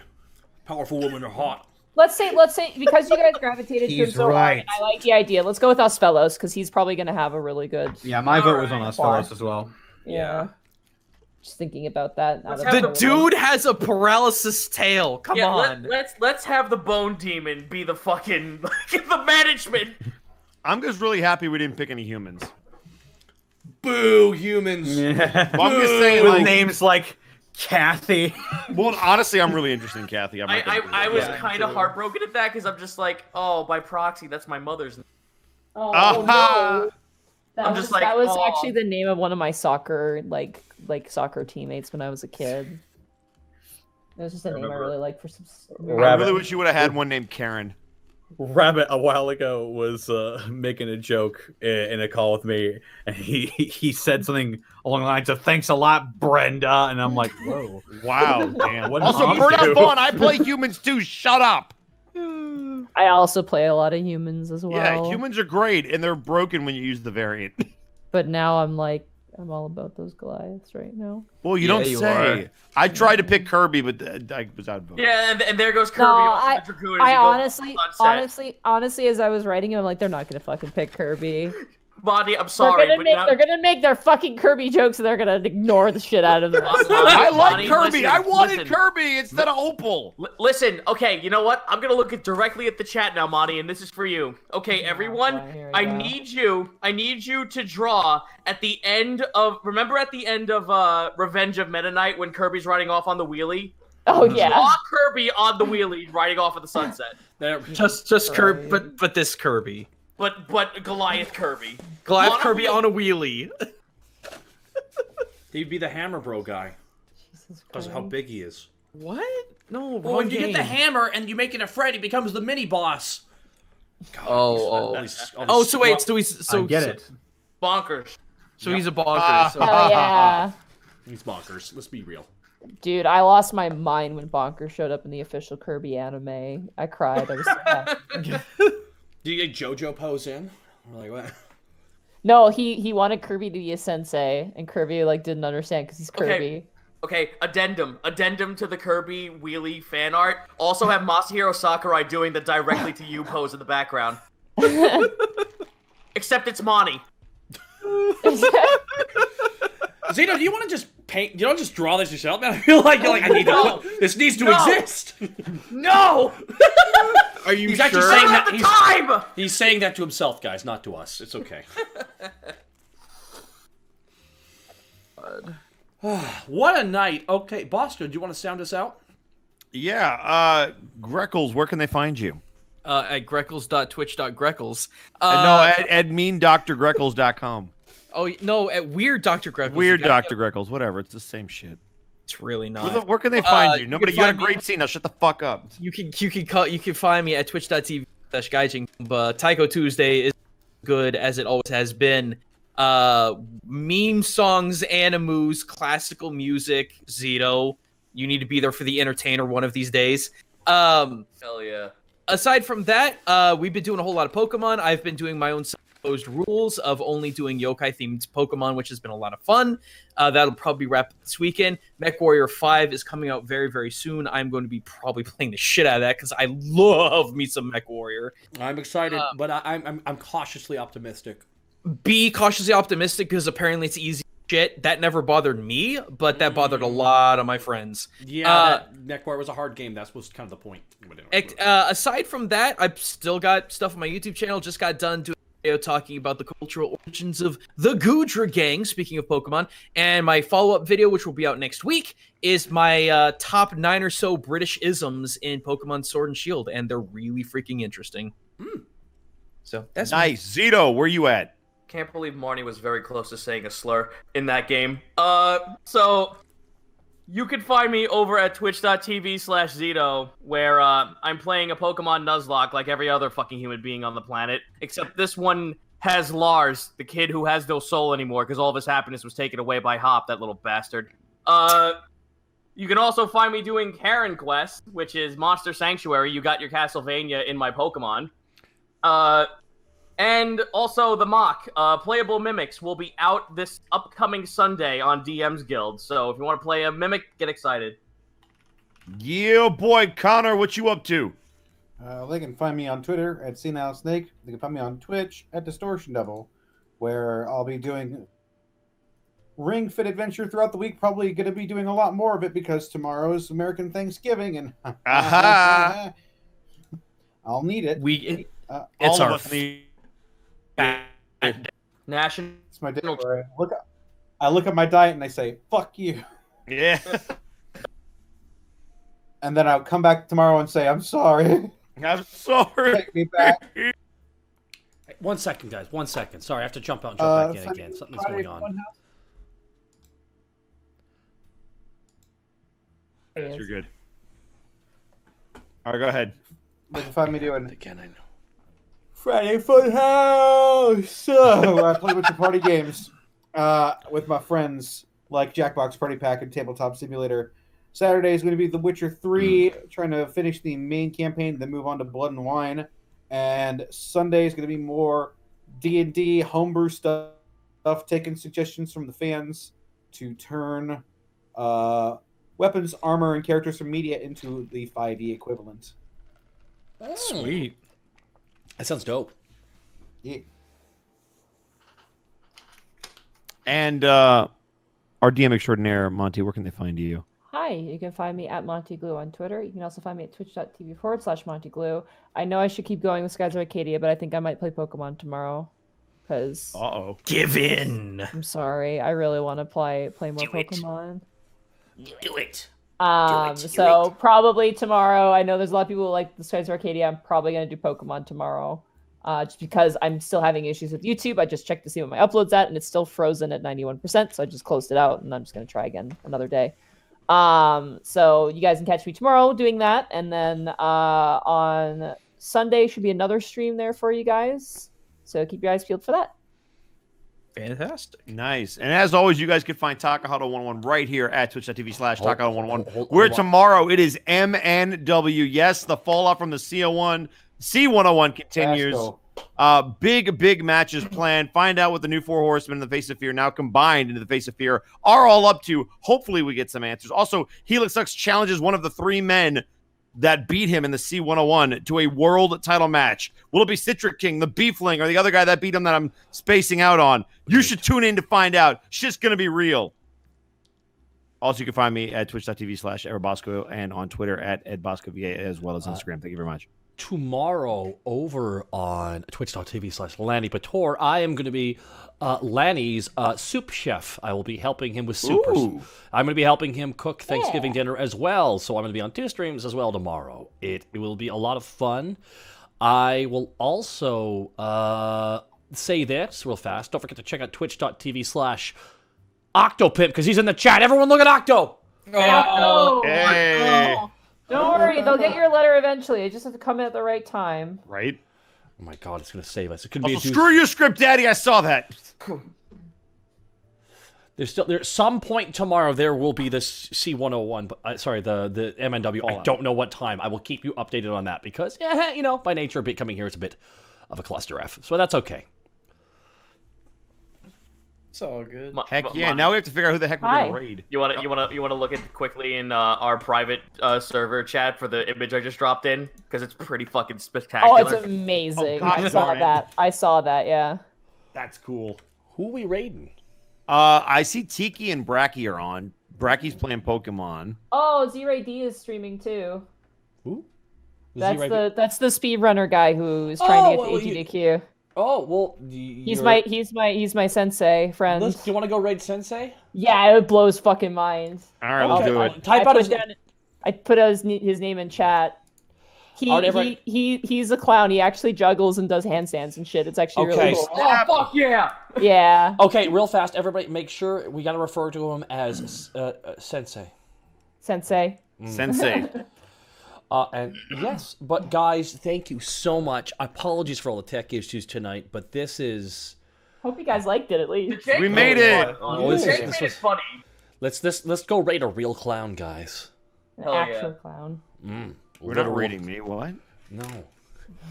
Oh my God! Hundreds of people are gonna go over. That's gonna be the most he's ever gotten. This is the most he's ever gotten, I think.